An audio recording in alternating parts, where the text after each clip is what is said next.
The calm, peaceful setting of a bright, shining blue lake glistening under the sun in the middle of the woods.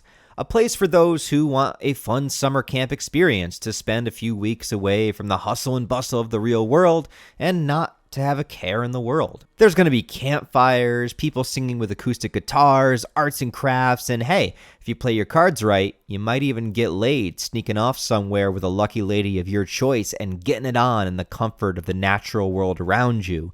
The lush trees, the clean air, the birds singing, and a tall, hulking beast of a man wearing a hockey mask who takes a machete or any other sharp and blunt object that he can find and guts you like the pathetic worm that you are without showing any sign of emotion or remorse in his silent, stalking, unwavering convictions to murder the fuck out of anybody who dare step into his territory. That's right, this isn't the fun vacation that you were expecting. You're at Camp Crystal Lake, Camp Blood, Camp motherfucking Jason Voorhees. And the moment your guard is down, he's sending you into the afterlife with one quick swing of his axe and never giving you the chance to defend yourself. Friday the 13th, and more particularly Jason Voorhees, is perhaps one of, if not the most iconic horror character of all time, and I say that without any degree of hyperbole. The image of the giant silent killer in a hockey mask holding a machete is instantly recognizable for anybody, even those who have never watched a Friday the 13th movie or hell, even a horror movie. Jason is a name people still know without ever needing to know what the movies are even about, even though it's pretty self-explanatory. Jason is a look, an image that has been imitated and parodied more times than you can count, and his impact within the cultural zeitgeist cannot be understated. And it is largely due to the overall iconic nature of the franchise that he's involved in and what it all represents. You could basically call Jason the king of the slashers. It's arguable as to what movie truly started the slasher genre, but it was a type of horror movie that ultimately ruled the decade of the 80s, and Friday the 13th kind of acting like the most essential cliche version of what slashers were thought of to be, but was the singular franchise that perfected that formula. Going to a Friday the 13th movie, you knew exactly what you were getting into, and they hit every single trope and cliche of the genre you could possibly imagine, but did it in a perfected way. You were going to get a bunch of dumb characters that would be killed off one by a singular killer in a variety of explicit and gory ways, upping the blood and creativity with each film with how the kills were done, and also you were going to see some sex, some nudity, some death, and carnage all locked within a suspenseful and terrifying setting. The movies take place within the woods, which leans itself into having an atmosphere all its own, and it helped create its identity. The characters were far away from civilization, surrounded by the quiet trees of the forest where a killer could be hiding and lurking anywhere, always watching them and never knowing when they were going to strike. It took place in a time before cell phones or the internet, so there was no way for them to reach out. The first few Friday the 13th films in particular have this feeling to them that I don't think any imitator or other slashers have been able to recapture. The movies feel like something you should be watching at like 1 a.m. They have this look and this vibe to them that I can't describe, but it's like a comforting feeling and yet a anxiety-fueled, tormented one also. It's like, I like the setting, I like the camp locations, I like being locked within the forest the whole movie.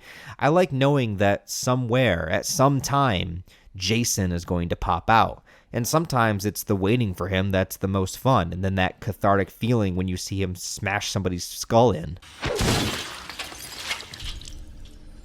Friday the 13th is also a very long-running franchise, currently having 12 movies in total, and as you can imagine, as time went on, these movies got very different and very strange. Like really fucking strange. Like Jason possessing bodies or going into space strange. He even went to New York City, but I guess in comparison to space, that's not really that impressive. So there's a lot to talk about with this franchise, and this will be quite the endeavor to go on, so I hope that you have your popcorn ready and that you're prepared to get showered with as much lore, kills, blood, and sex as I can talk about on YouTube anyway. Maybe if you're watching this on Friday the 13th, you get that extra added bonus of feeling and tone. I'm glad you're feeling festive, but there will be no remorse from this point forward. Let's get into Friday the 13th. the retrospective. The first thing that's important to mention and cannot be understated is the emergence of the slasher genre, as I said. But I specifically want to draw attention to a couple of films that, had they not existed, Friday the 13th would have never been made, at least not as we know it today. The first is obviously Psycho. Friday the 13th owes so much to this movie, and so many people do attribute Psycho as the first slasher movie, but slasher as a term was something that was applied to films following a similar structure. There was a time where people weren't attempting to make slasher movies, it's just kind of the natural progression of horror filmmaking. But Psycho was a movie that broke all kinds of boundaries and inspired people for decades to come.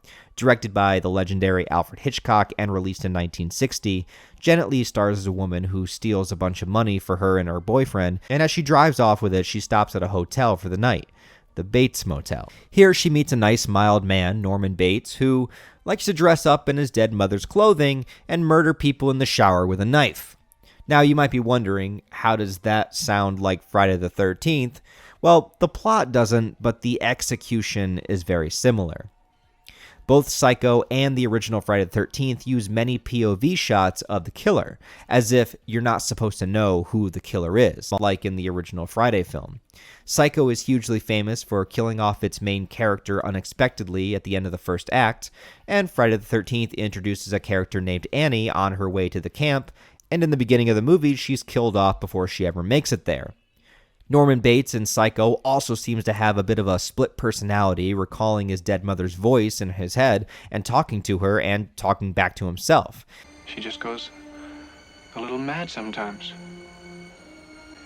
We all go a little mad sometimes. In Friday the 13th, Mrs. Voorhees has moments of speaking as if she is Jason, telling her to kill the camp counselors for him. Kill her, Mommy. So Friday is kind of like the reverse Psycho. Instead of the mother being dead and the son killing, it's the son being dead and the mother killing.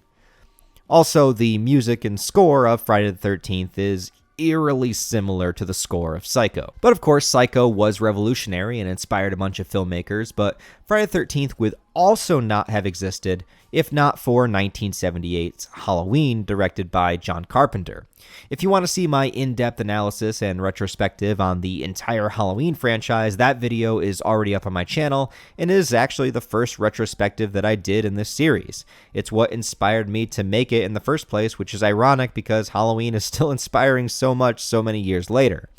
But also, ironically, Halloween did not inspire Jason Voorhees as you might think, at least not right away. Not for the first Friday film. Michael Myers was the lead antagonist and slasher in Halloween, and is a silent killer who wears a white mask and uses a knife to kill teenagers. So wait a minute. Jason Voorhees is a silent killer who wears a white mask and uses a knife to kill teenagers. Well, it is true that once Jason was introduced, there is some liberties taken in the resemblance to Michael Myers. However, Michael Myers and Jason are both very different characters and kill for very different reasons, but we'll get to that. For the time being, the first Halloween was an example of what you could do with an extremely low budget, and how that doesn't stop people from creating an iconic horror movie. Halloween had a simple premise. A psycho killer escapes from an asylum, comes to Haddonfield to stalk and kill babysitters. And this is before all of the family motivations and thorn cults that they would throw in the sequels. Just simple, to the point, and most importantly, very cheap to make. Sean Cunningham, the man behind the creation of the original Friday the 13th, saw how something like Halloween was created from practically nothing, and he was inspired to try to do the same. Keep the budget low, the premise simple, and just try to make it scary. So Halloween did inspire Friday the 13th, but it was still a few years before Jason would appear in film as we know him today. And that's the truly funniest thing about it all. People know Friday the 13th because of Jason. Jason is the draw. Jason is what's iconic. But the original film doesn't have Jason as the killer. Actually, you're not even supposed to know who the killer is in the first movie until the very end. It's deliberately hidden and meant to be a mystery. But what then is the draw of Jason? Why did they make the switch to make Jason the killer, and why do people love and fear this character so much? Well, I think it's a couple of things. Jason is a character you kind of root for rather than somebody you want to see be defeated. He's the kind of antagonist whose side that you're on. The Friday movies are the kind of films where you go in to see the gore, the violence, the schlocky slasher shit. You don't care about the characters as much, and it's not meant to be some in-depth character drama or analysis. You want to see some mayhem. And Jason is just the personification of that. He gives you what you want, with no emotion, no remorse, and just brutal fatalities for days on end. But there's also more to it than that. And I think it's because Jason isn't really evil, at least not in the traditional sense. He's actually kind of neutral. His entire motivation for killing kind of comes down to him defending his territory. It's like if you chose to go swim in shark-infested waters and then you get attacked by sharks. Well, whose fault is it really? The shark is just doing what a shark does. There's no evil intent behind it attacking you. You went into the ocean. You chose to swim there. Well, it's kind of the same thing with Crystal Lake. This is Jason's home. If you show up, he kills you. End of story. He kills kind of on instinct and also a little bit for vengeance from his mom, but overall, I would say there isn't anything malicious in what Jason does. I don't even think Jason necessarily gets any kind of joy out of it. He just does it. He's compelled to, and he's very, very good at it. Jason is also extremely inclusive. He does not care if you are a man, a woman, a child, fat, skinny, white, black. He doesn't even care if you're crippled.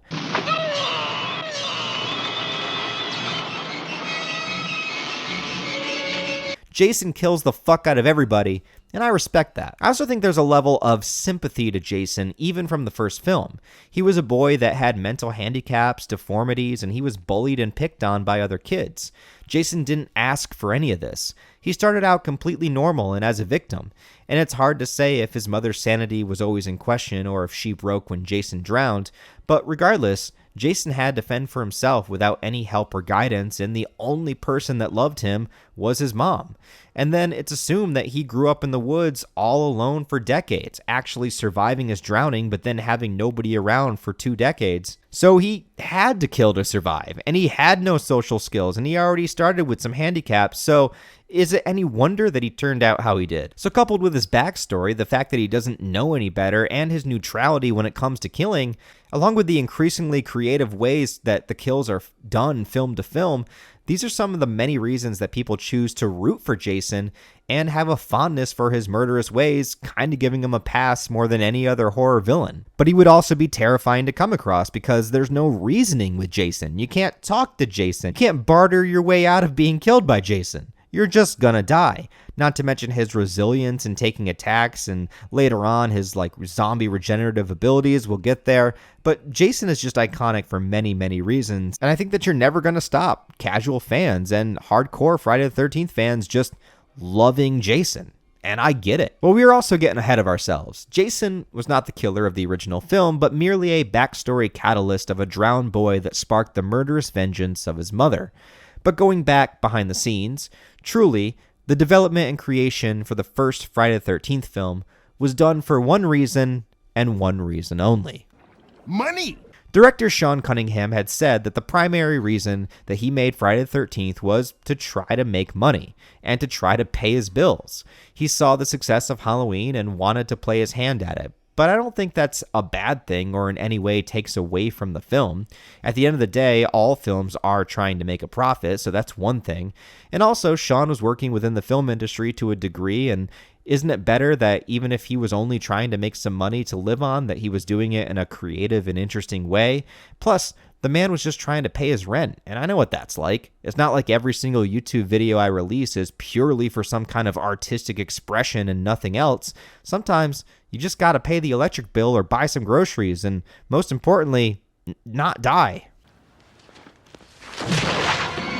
All right, everybody, welcome to the segment that I like to call the timeline board. Now, if you've watched my other retrospective series reviews, I've talked about Nightmare on Elm Street, Evil Dead, Halloween, and all of those franchises tend to have kind of like alternate universes with them. They have different timelines as the series goes on. The Halloween timeline, goes into 4, 5, and 6, and then it reboots from part 2, and H2O and Resurrection are their own thing. The remake timeline, and then you have the new, trilogy from 2018 that started the secondary timeline. Then you have Halloween 3, and it's just one big, huge, chaotic mess that I tried to keep track of. And that was actually the origin and the idea behind the timeline board. I thought it would be fun to try to keep track of all these different parallel timelines within the Halloween universe and use my whiteboard as a chance to do that. I also just really like using a whiteboard.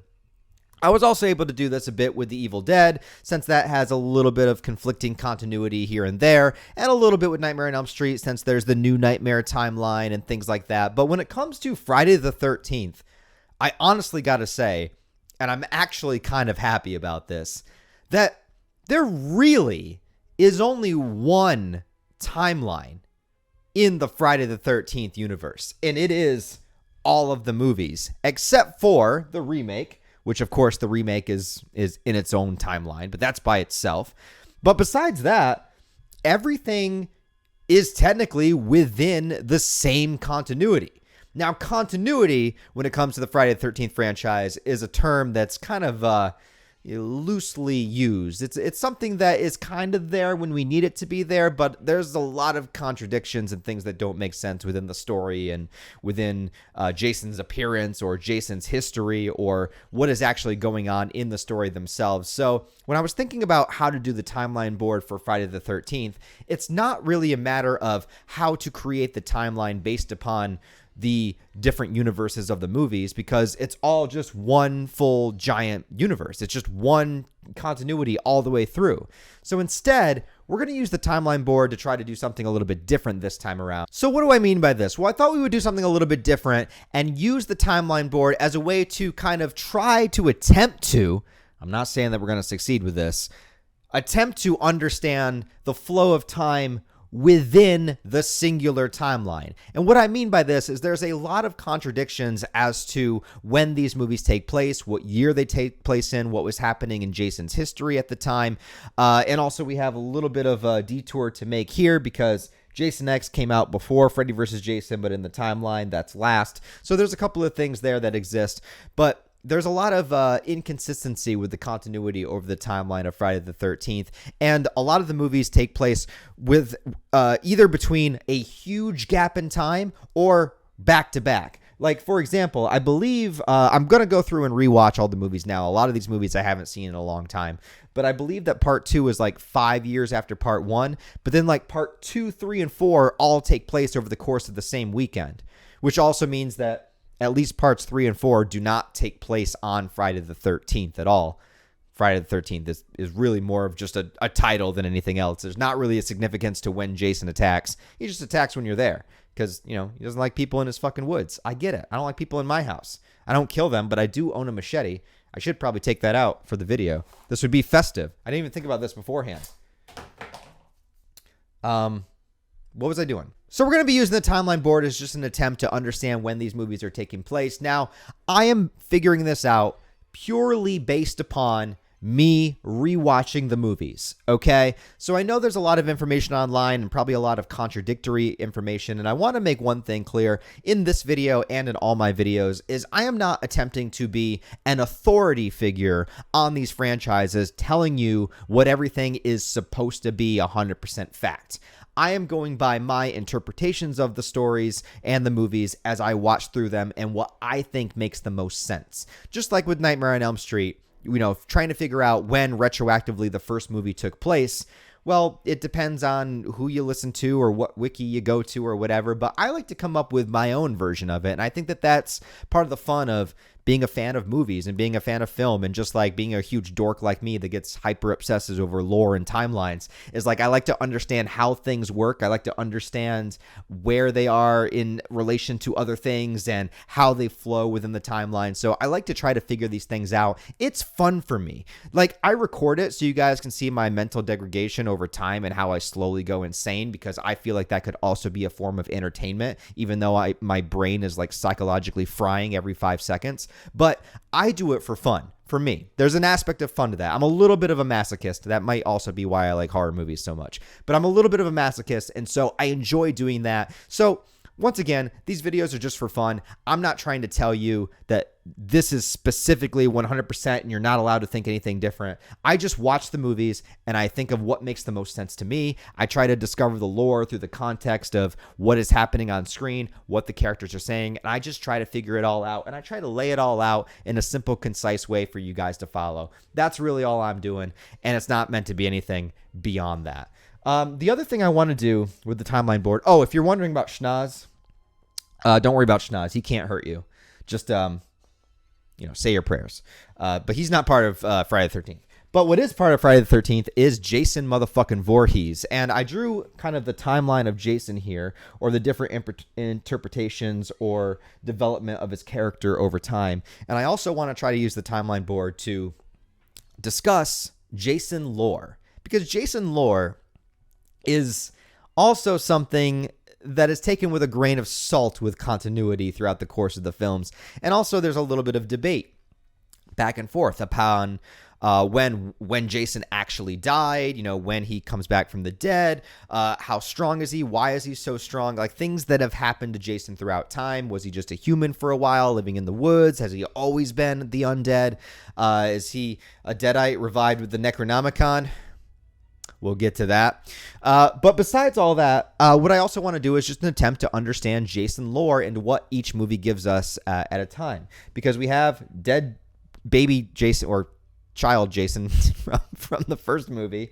Then, of course, we have Jason from part 2 with the bag over his head. We have the classic Jason with the hockey mask, which also turns into zombie Jason. And then we have Uber Jason from Jason X. And there's a lot of little variations of Jason in between that we'll talk about as time goes on to try to get an understanding of this character to its fullest degree. But other than that, guys, we're pretty much just going to go through all of the films one by one, talk about them, review them, discuss them, and just see why Friday the 13th and Jason Voorhees as a character has stood the test of time and become such an iconic character.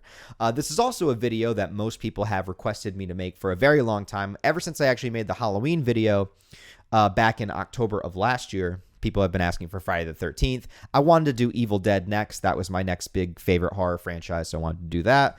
That video did extremely well. Thank you, guys. And that's what inspired me to make the Nightmare on Elm Street video. And now here with Friday the 13th. The reason I'm making this video is, one, I know that I need to cover Friday the 13th at some point. Two, it's been a long time since I've seen these movies. I'm excited to go back and check it out. And three, there is a Friday the 13th in October of this year, the month of horror, the month of Halloween. And I feel like I would hate myself the rest of my life if I didn't take the opportunity to try to get this video done and released on Friday the 13th. I don't know, as the recording of this video, if that's how it's going to work. I don't know if the copyright claims are going to push it back. I don't know if I'm going to get it done. I don't know what's going to happen, but that is my goal right now. So we'll see what happens with that. But without further ado, my friends, let's get into the franchise from the very beginning. Let's go back to the 1980s, 1980 to be exact. Let's go to Camp Crystal Lake. Let's go within the woods. Let's hang out and find an empty cabin somewhere and start having sex. And maybe we'll die, maybe we won't, but at least we'll get laid. Anyways, here's my review of the original Friday the 13th. Now, if you watched my Nightmare on Elm Street retrospective, the name Sean Cunningham might sound familiar to you. And that's because Sean and Wes Craven, creator of Nightmare on Elm Street, worked together before either of them had major success. And they did what they could to try to be involved with film, even making some porn movies. Yeah, Sean directed a film called Together, and Wes helped him make it and worked behind the scenes. Never seen it, but I hope it's a classic 70s porn in the way that only 70s porn can be. This is a giant cock. But again, you got to pay the bills. But eventually, they were able to gather enough funds to make their own horror movie, one that Wes Craven would write and direct, called The Last House on the Left. Sean produced the movie, and it was a collaborative effort, and without this movie, both Friday the 13th and Nightmare on Elm Street probably would never exist. It's also really fascinating how the creators of both Freddy Krueger and Jason Voorhees worked together decades before their characters would eventually meet in a head-to-head fight in 2003's Freddy Vs. Jason. Of course, the version of Jason that we see in the original film isn't exactly the Jason that would go on to be famous in the sequels, but you get what I'm saying. When it came time for Friday the 13th, The title of the movie was supposedly chosen way before the script was fully conceptualized or completed, and it's obvious that the title itself reflects Halloween, choosing the name of a day that's renowned for its darker attributes. And yes, the first movie does take place on Friday the 13th.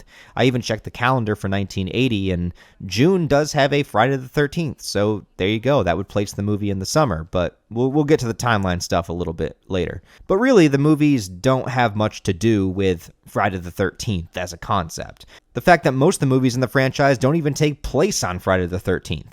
It's a date that's said to be extremely unlucky, with its origins being murky at best. 13 has several reasons that people were superstitious of it over the years, not the least of which is relating it to Judas Iscariot, who was the 13th person to sit at the Last Supper, which is also the same as in Norse mythology, where Loki was the 13th guest at a dinner, or how in the Mayan calendar it ends at 2012, just before 13. There's a lot of reasons people don't like this number. How it got associated with Friday of all days, I'm not really sure, but what does any of that have to do with the film? Not a goddamn thing. It's literally just a title, and it's because of that title that got the ball rolling. They didn't even know if they could use it for copyright reasons, so they just made a poster before the script was even written. Just says Friday the 13th in giant letters crashing through glass with the tagline saying, "The most terrifying movie ever made." They hadn't made it yet. It was published in Variety magazine before there was even a movie. So what was the movie about? Nobody knew, but the poster was intriguing. Like, Friday the 13th? What could that mean? That could be anything. I want to see it. Coincidentally, a year earlier in 1979, there was a movie called Friday the 13th, The Orphan, but I guess they were able to pay them off for the title, and it was rebranded as just The Orphan. I'm not really sure the details on that one, but whatever the case, this new movie had some backers, had a small budget of around $500,000, and writer Victor Miller, who had no prior experience with horror movies, and even on the Blu-ray commentary said that he's not really into horror that much and wanted to write comedies. Fantastic. We got Friday the 13th. Anyways, Sean came up with the summer camp idea, being isolated up in the woods somewhere, silently stalked by someone. The film opens up in 1958, giving us our Camp Crystal Lake setting, and opening with an idea that would become a staple of the franchise. Two kids about to get it on, and then are killed shortly after. This is supposed to be an incident of the first murders happening just 1 year after Jason drowned, but context is also super important. Imagine watching this movie for the first time knowing nothing about the franchise. This is just part 1 after all. It simply opens with a girl playing the acoustic guitar, giving this guy the biggest fuck me eyes that I've ever seen. They sneak away to start doing the deed, and then we have a POV shot of the killer. The counselors try to talk to the killer when they're spotted as if they know who they are, but then the stabbings begin. So right away we're presented with a mystery angle, and the only clue that we have to go on is that the killer looks normal enough because the counselors didn't freak out at the sight of them. But then after the opening titles, it flashes to present day, and it specifically does not say the year. But since there was a Friday the 13th in June of 1980, and the movie was released in May of 1980, I would say it's fair enough to call it June 13th, 1980. Although some sources, quite a lot of them, say that it's supposed to take place in 1979. And double checking that year, there was a Friday the 13th in April and in July of that year, which could have also been a summer camp applicable month, even though the text in the movie clearly says June. I think the 1979 confusion also comes from a shot in part 4, putting Pamela Voorhees' gravestone, stating 1979 as the year of her death. But what you're going to find is that the continuity and canon of the series gets fucked quite a bit, and if we can't even agree when it begins, it's just going to cause a mess moving forward. I know a lot of people say 1979, but as far as I'm concerned, I think it makes the most sense to place the movie in the year it was released, where there was a Friday the 13th in June. So to me, this is in 1980. And if you think differently, that's fine, but that's what I'm going with. So this girl Annie is meant to be presented as our main character. She's trying to find her way to Crystal Lake, and already everyone in town is very wary of its bad reputation, being known already as Camp Blood because of the 1958 murders. People warn her about it, but this was over 20 years ago, so she doesn't care. There's a town crazy named Ralph who tells her it has a death curse and tries to get her to not go. And of course Ralph seems crazy, but as somebody who comes from a small town, I mean, every small town's got somebody like this. God damn it, Ralph, get out of here. Go on, get. Leave people alone. never come back again. Hell, they got 4 or 5 guys like this. It's not really that weird. I also love the way he rides off on his little bike after giving the ominous message.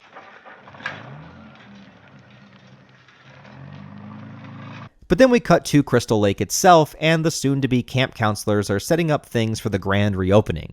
Now, to call these characters might be a stretch. These people are here for one purpose only, and that's to get periodically killed off over the course of this movie until there is only one survivor. None of them are meant to be interesting or compelling, so it's not really worth talking about them individually. I'll just mention some standouts. First, there's the wardrobe attire of Steve with the jean shorts and the red bandana. The man even tries to rizz up Alice while wearing this, and that takes some serious confidence. But he actually leaves the campsite early on and doesn't come back into the movie until much later, just to be killed. Alice is the true main character, if you want to call her that, and is our final girl of the movie.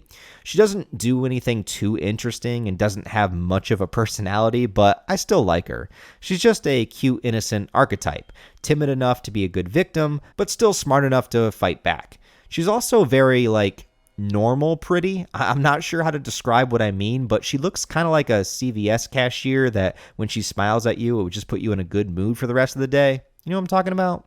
I don't know. One of the other girl characters is named Marcy, and I can't put my finger on why, but something about her is oddly distracting whenever she's on screen. I don't know what it is. And also, I want to mention Kevin Bacon playing Jack. This is one of his first movie roles, and he doesn't get a lot to do, but it's always fun when you see actors that would go on to have big careers get their start from being in horror movies.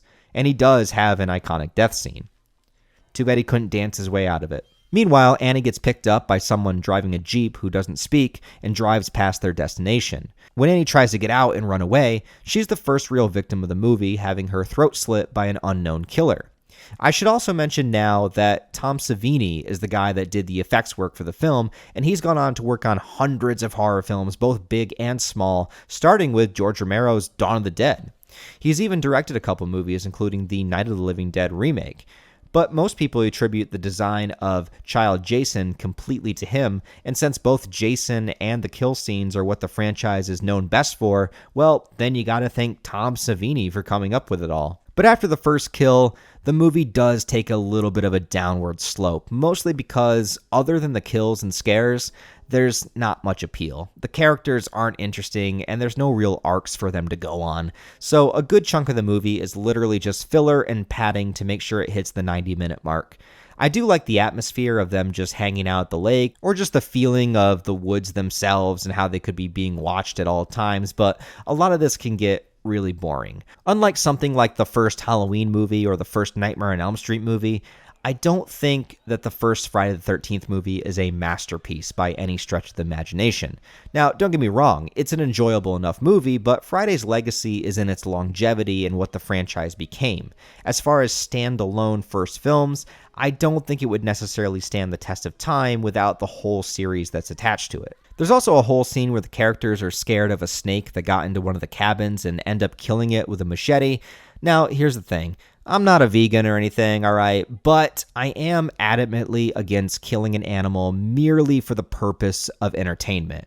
There's never a good reason to kill an animal for a movie, ever, full stop. I won't dwell on it or anything, but it does rub me the wrong way whenever I see it. There's also another scene where a cop shows up and is never seen again. I guess maybe the movie is trying to give you suspects for who the killer might be, but it really does feel like filler. Though I do love when Crazy Ralph shows up at the campsite, Alice just opens the closet door and he's just there, standing, warning them about the curse. I'm the messenger of God. And then he just calmly leaves. It's great. I always wondered if she never opened that closet door, how long would he have stood in there? Good old Crazy Ralph, man. Unfortunately, the next kill happens off screen. The prankster of the group, Ned, sees someone in one of the cabins, goes in to investigate, and never returns. But the big kills come when Jack and Marcy go to have sex in that same cabin. Now, just like the MPAA cut and edited a lot of the good stuff out of these movies over the years, well, YouTube has similar guidelines, so I can't really show you a lot of the tits and gore, which is the main reason people go see these movies, I know.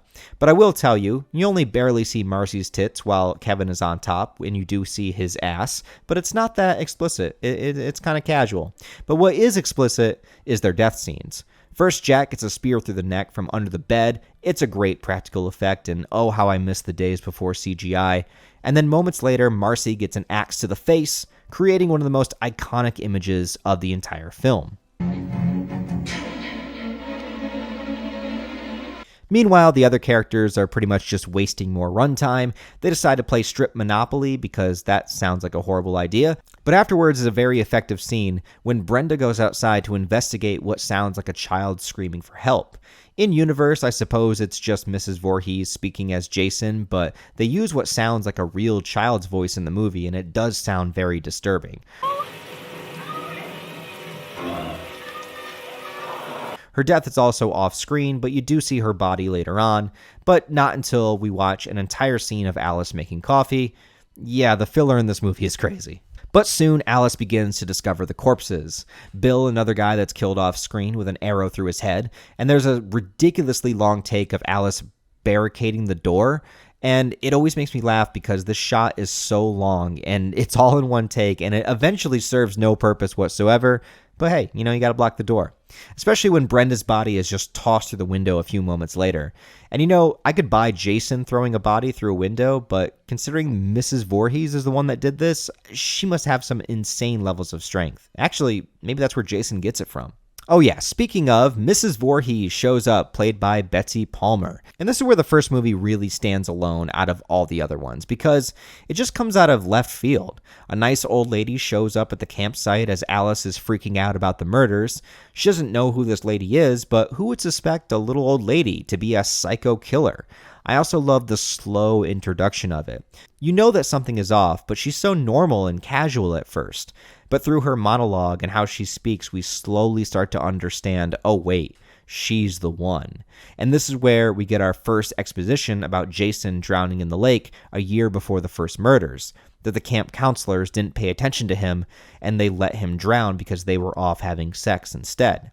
She wanted not only revenge for her son, but also to make sure that the camp never opened back up again. Her mental state wavers in and out, and she treats Alice as if she personally was the one who let her son die.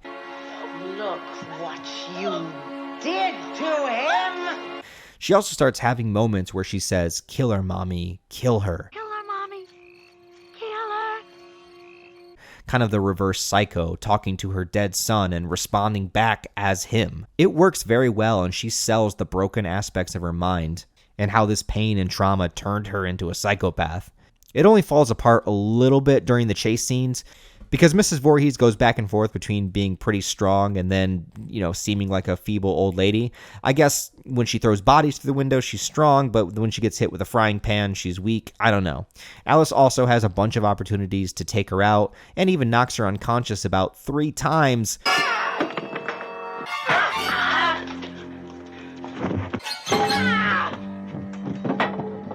But she never finishes the job, and Mrs. Voorhees gets back up. It's not until the final moment on the beach where they're fighting, and then Alice grabs the machete, finally having enough of her shit, and yeah, decapitation time. It's a great and satisfying end to the killer, but the movie doesn't have its final scare be then. In perhaps the greatest jump scare of all time, Alice escapes onto the lake onto a small boat, surrounding herself with the water for safety until the next morning. Cops arrive on the scene, the sun is up, happy music is playing in the background, she survived the night, and the movie could end right here. But then out of fucking nowhere, a zombified Jason child rises from the lake and pulls Alice down deep within its depths.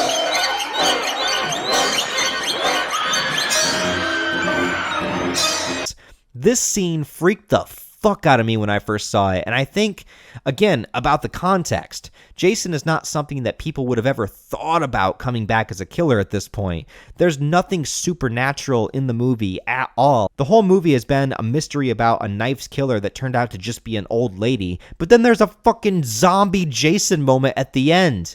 It's kinda perfect. But then Alice wakes up. Yeah, they undo the moment right here by basically saying it was all a dream. Alice asks about the boy, and the cops say, "We didn't find any boy." But now, in hindsight, it's actually better that it was a dream because then we don't have to explain why Jason went from being a zombie child to a grown adult at the beginning of part 2. But taken on its own, it does take something away from the shocker that it is of an ending. But maybe we can look at it as a premonition. Alice instinctively knows that Jason may still be out there, and that Mrs. Voorhees' death was only the beginning. Overall, the first Friday the 13th is a decent horror film, but it's not perfect. Again, I don't think it's a masterpiece by any stretch, but it has some good kills, great atmosphere, iconic music and kill scenes, and special effects by Tom Savini. It's also got a lot of boring scenes that go nowhere to pad out the runtime, so it's a bit of a 50-50.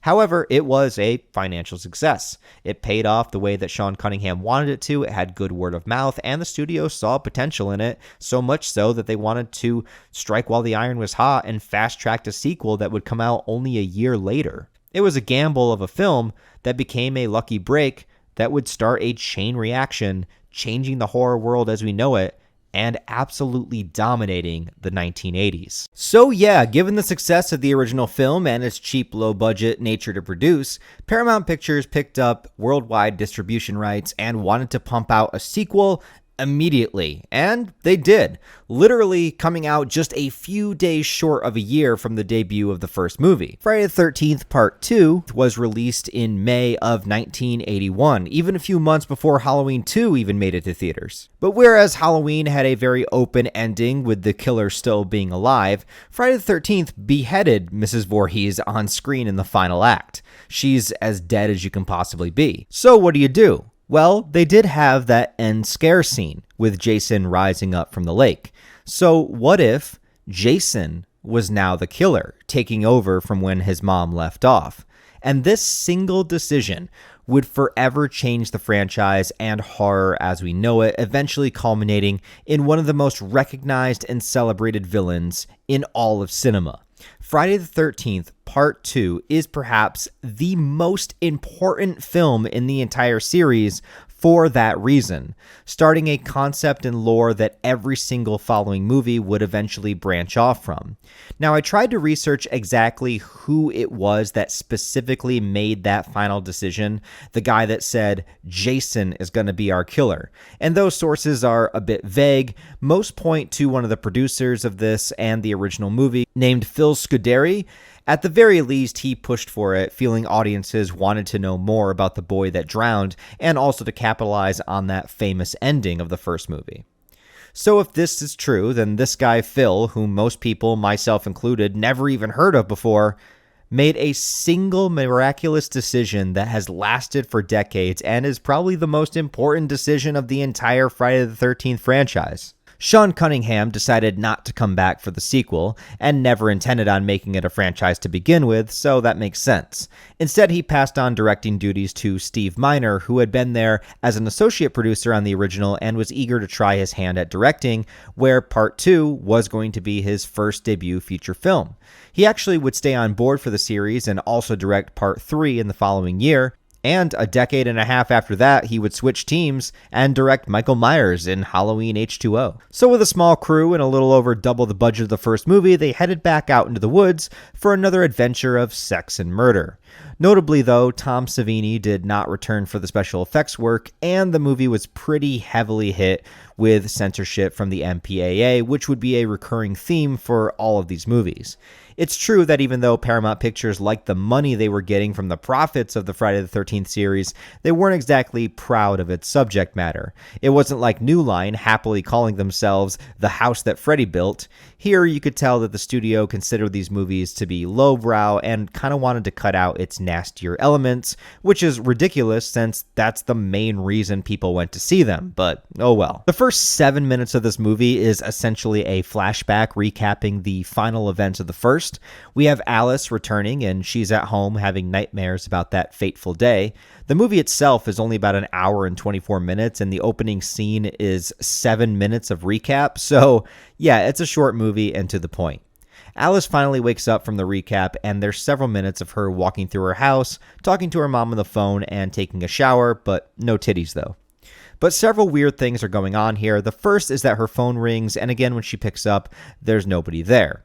This can't have anything to do with Jason because I don't think Jason would know how to use a phone, and this is 1981, so that he would have needed to use a landline to call her and couldn't just use a cell phone. Also, he would have to know what her number was. Truthfully, it's just a horror trope thrown in here, and I don't think it could be related to Jason in any way, so you just kind of have to go with it. Then a cat jumps through the window screaming and hissing at the same time for a false jump scare. But then she opens the fridge to see a severed head, and I believe, correct me if I'm wrong, this is literally supposed to be the severed head of Mrs. Voorhees. Now, this opening is supposedly only a few months after the first movie, so it could make sense that Jason wanted to display this head here and take revenge for his mom before setting up a shrine that we will see later. Jason comes out from behind Alice and kills her by stabbing her in the head with an ice pick right before the movie cuts to its opening credits. I know this is only the opening, but I do have a lot of thoughts here. The first is about Alice. Actress Adrienne King did return to reprise her role, which is great, but I can't help being a little bummed out about how quickly she was taken out. Going through everything she did in the first movie just to be killed off here in an opening prologue and not really contributing anything to this movie. You could even cut this entire opening sequence out and you'd never know it was missing. It doesn't play into anything that's going to happen in the future. But I guess that since she is the actual person that killed Jason's mom, then Jason has to kill her. And I get that, and I understand that, and I think that that should happen, but I wish it would have been done with a little bit more, or maybe had her involved with the plot of this movie in some way.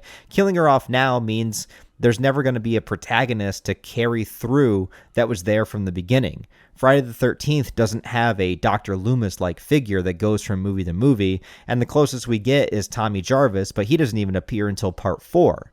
Also, we have the idea of Jason tracking Alice down. How did he do it, and where is this town in relation to Crystal Lake? He can't speak, so he's not stopping to ask for directions. How did he even know her name or how to look for her? But, alright, I give all that a little bit the benefit of a doubt and the pass because this is the first movie with Jason as the killer. It's not like they had a full, well-rounded idea yet of what the extent of his intelligence and abilities would be. But when you look at it from a broader sense and want to fit this all within canon, it is very strange that Jason would make his way to Alice the way that he would find her, and also just carrying around his mom's severed head the whole way to do it. But I guess this is where we start talking about the Jason lore. Hey guys, I just want to apologize real quick for the audio quality of the upcoming segment. For some reason, I completely forgot to grab my microphone, and so it only recorded the audio through my camera. You could still hear it fine, but it's not up to par with the rest of the video, so I apologize for that. I got too excited, and I didn't want to re-record it because it was a 10-minute uncut take that I thought I did a really good explanation of and didn't really want to try to recreate it, recreate that authenticity. So here it is just as is. It's not that bad, but I just want to apologize because it's not up to par. Alright, so now we have to get into a little bit of Jason lore, and there's a lot of mixed opinions kind of floating around the entire horror community and the Friday the 13th fandom, and lots of people interpret Jason in a variety of different ways, but I think there is one general consensus that we're going to flow with. I'm going to do my best to try to explain things just in the way that I feel they make the most sense. Now, I'm going and getting my interpretations of this from the films themselves, specifically film by film, and things kind of evolve as time goes along. So we're going to start with Friday the 13th, Part 2, and what it sets up Jason to be and how it does it. Because this film, I think, is pretty definitive in its depiction of Jason. You might think a little bit differently, and that's fine. Put that in the comments below. Also, let me know what you feel like Jason is in this movie, because some people think Jason is always a cursed child or something of the undead, right? Some people think Jason is a human at this point, and there's a lot of different variety of what you can think and interpret Jason to be, and Jason changes a lot throughout the course of the series. He has several different forms, and of course, movie by movie, design-wise, he looks completely different in every single movie, even though a lot of these movies are supposed to be within continuity, and especially Part 2, 3, and 4 happen right after one another, and Jason looks completely different physically. So there's a lot of different explanations you could try to give to try to explain this away, but we're going to go right from the get-go from Jason's very, very first appearance, well, his first appearance as the killer in Friday the 13th Part 2. So, brief recap. Back in 1957, Jason was a small child that was born with deformities and also being very, very slow, with the only person that loved him being his mother. Assumingly, he was very sheltered, he didn't have any friends, and he was basically just kind of kept within his mother's control. Now, we don't really know how insane Mrs. Voorhees was during this time, if it was the death of her child that turned her into the murderer that she was. I know it is probably explained in like expanded lore and expanded comics, but we're just going based off the movies and the movies alone and the context we're given. So we really don't know exactly what her mental state was while she was raising Jason, but it is safe to say that Jason was born a human. Whether or not you want to believe he was born with some kind of curse or mystical entity within himself, whatever you wanted to think, that's fine, but it was, confirmed that he was born as a human, a child that was raised by Mrs. Voorhees and then sent to Camp Crystal Lakes in the 50s, where he was bullied, picked on, harassed by the other kids that were there, probably wasn't paid much attention to by the camp counselors, wound up in the lake.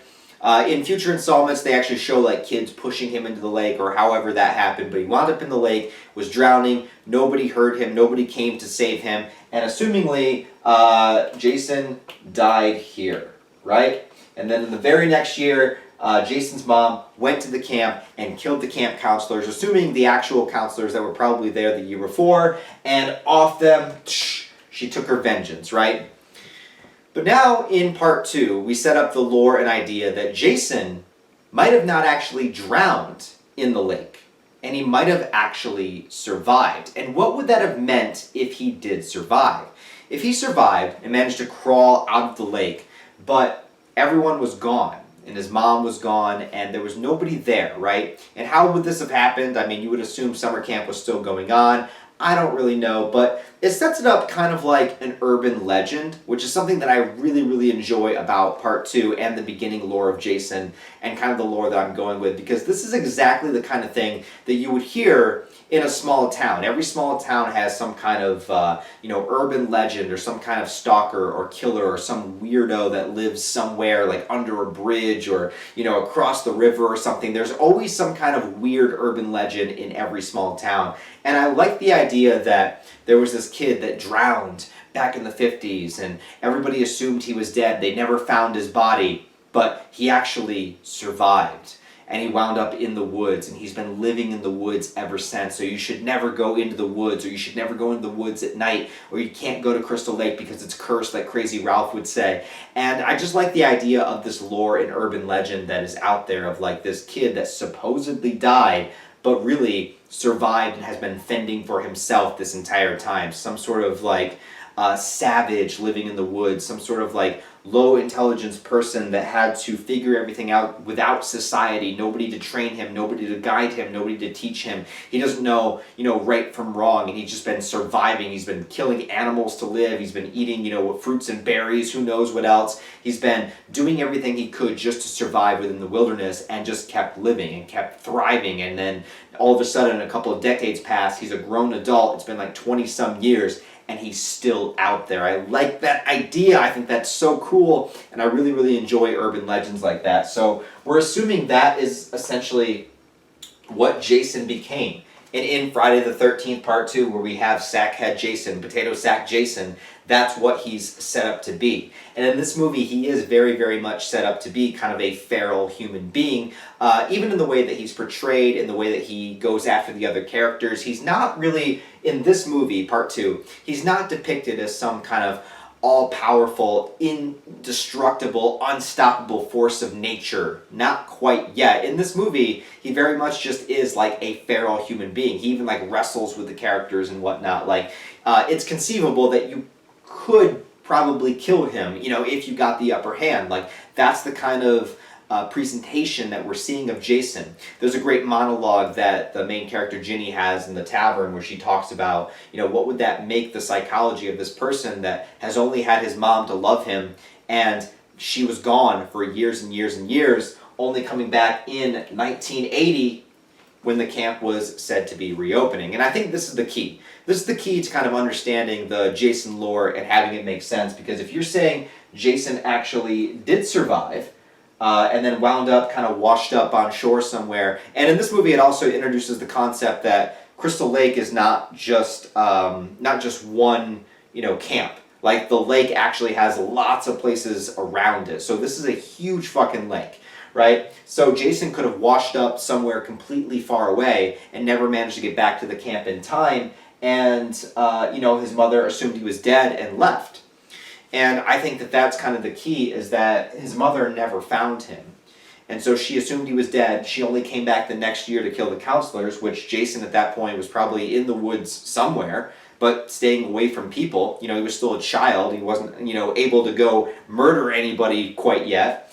So he was just kind of living in the woods somewhere in 1958, where she came and killed the counselors. They shut down the camp, and then nobody went to that camp for like 20 years.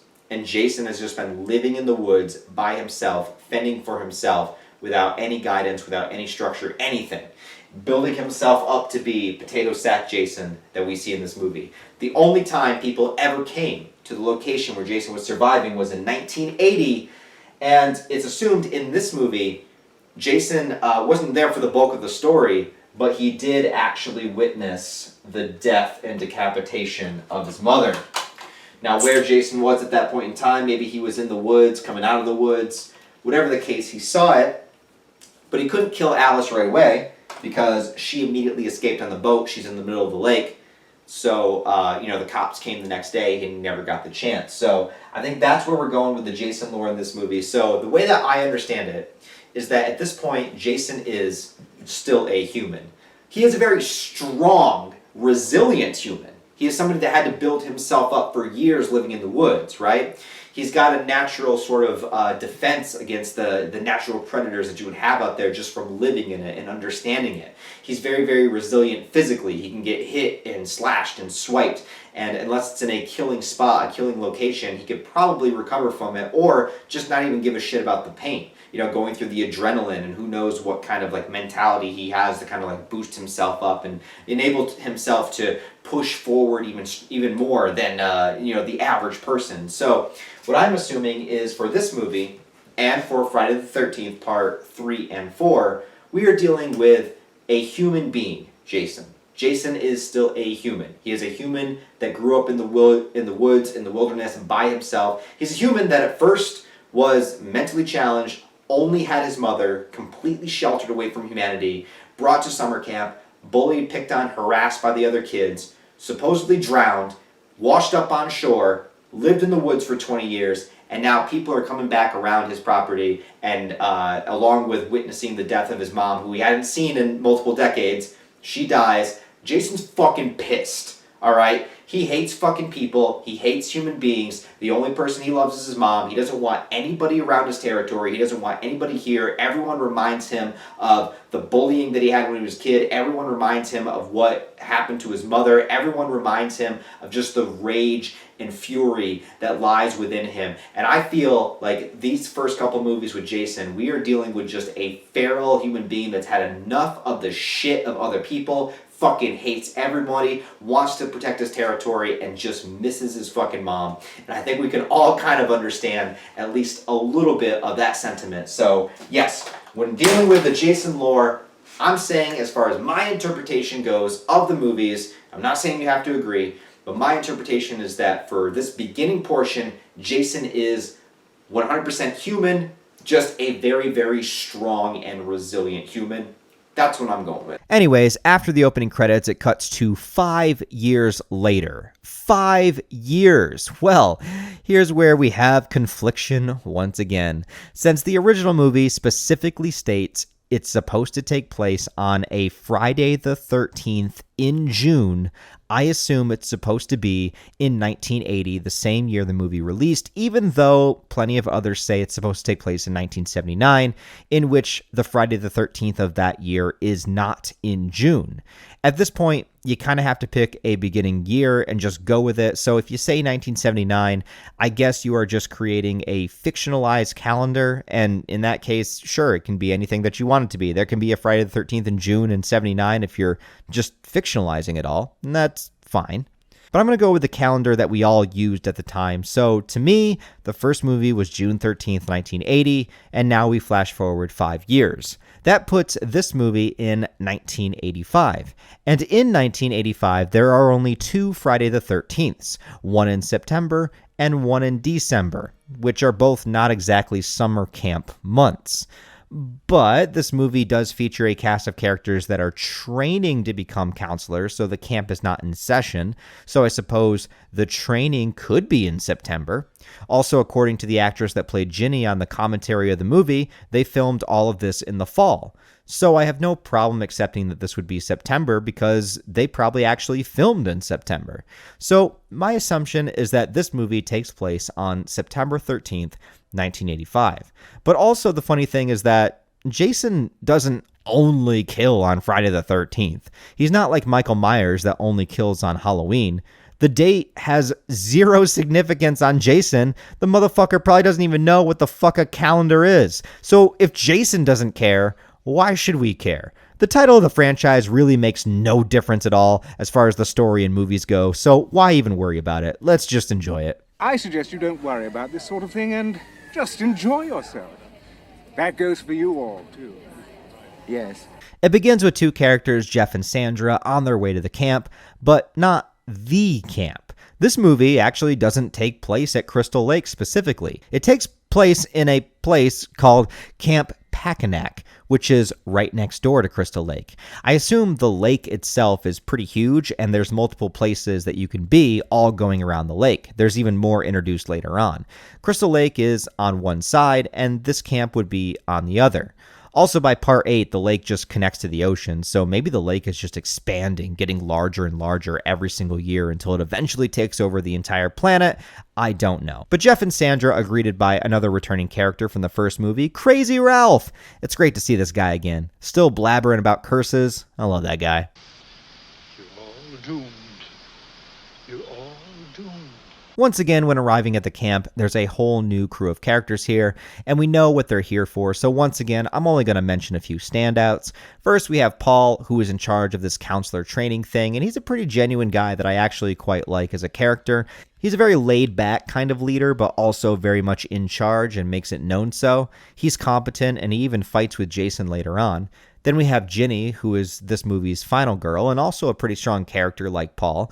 And actually, they're seeing each other. They are a couple. And even though it isn't on screen, it's assumed that they banged, making Ginny one of the first few final girls in a Friday the 13th movie that was able to fuck and live to see another day. Congratulations.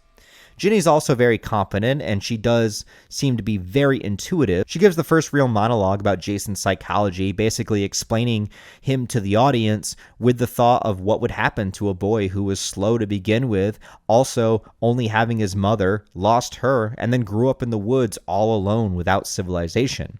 Adding both the logical side to the idea that makes Jason scary, and also the sympathetic side that he really wouldn't have any idea that what he was doing was even wrong. He's just a man trying to survive and protect his territory. The rest of the characters are mostly built around their quirks. Even Jeff and Sandra we meet earlier are just supposed to be the horny couple.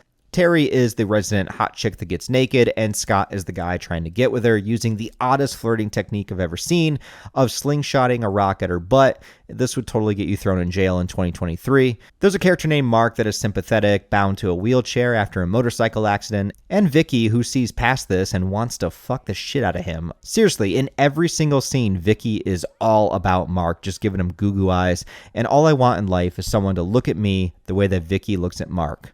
Also, I am happy to announce the nerdy ginger guy in the group actually lives. Hell yeah, score 1 for the gingers, dude. This guy is a dorky jokester, and at one point, him, Paul, and Ginny all leave the camp to go out for drinks, and Ted just never goes back. He doesn't even know that any of the murders have even taken place. The man just parties at the bar all night without a care in the world. Based. There's also a lot of kills in this movie, and it definitely ups the body count from the first.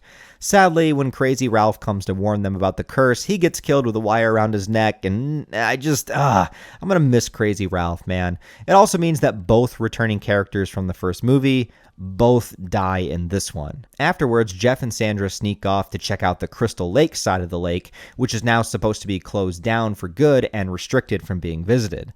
A cop finds them and brings them back to Camp Packanack, but on his way back, the cop catches a glimpse of somebody else. He begins to chase them down, leading him to Jason's makeshift house in the woods. Honestly, the shack is pretty well constructed, especially if you consider the fact that nobody was out here to teach Jason how to make it. The inside is rank and disgusting and probably took inspiration from the Texas Chainsaw Massacre house and the scene that happens there. And as you can imagine, Jason isn't too happy to see someone walking around his house unannounced. I should also mention that this movie does take the same approach as the original, in that you don't really see the killer until the very end. We know the killer is Jason right from the get-go, but he's still kept well out of the camera for some time, only seeing his boots or a quick glance from a distance. Nobody knew what Jason was supposed to look like yet, so in context, I think it was really smart to keep him hidden and continue the vibe and tone that the original set up. The next kill comes after Terry decides to go skinny dipping in the middle of the night. We do see some boobs, but only briefly. Scott continues his high-riz flirtation, stealing her clothes, only to get strung up in a rope snare trap, and as Terry goes to get a knife to cut him down, before she can return, he gets his throat slit. But sadly, when she comes back, her kill is off screen, which is super disappointing.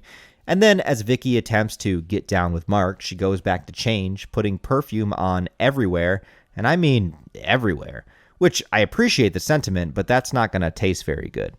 But Mark won't be tasting any of Vicky. Unfortunately, all he's going to taste is the backside of a machete right to his face. One of the most iconic kills. Even in a wheelchair, you're not safe from Jason.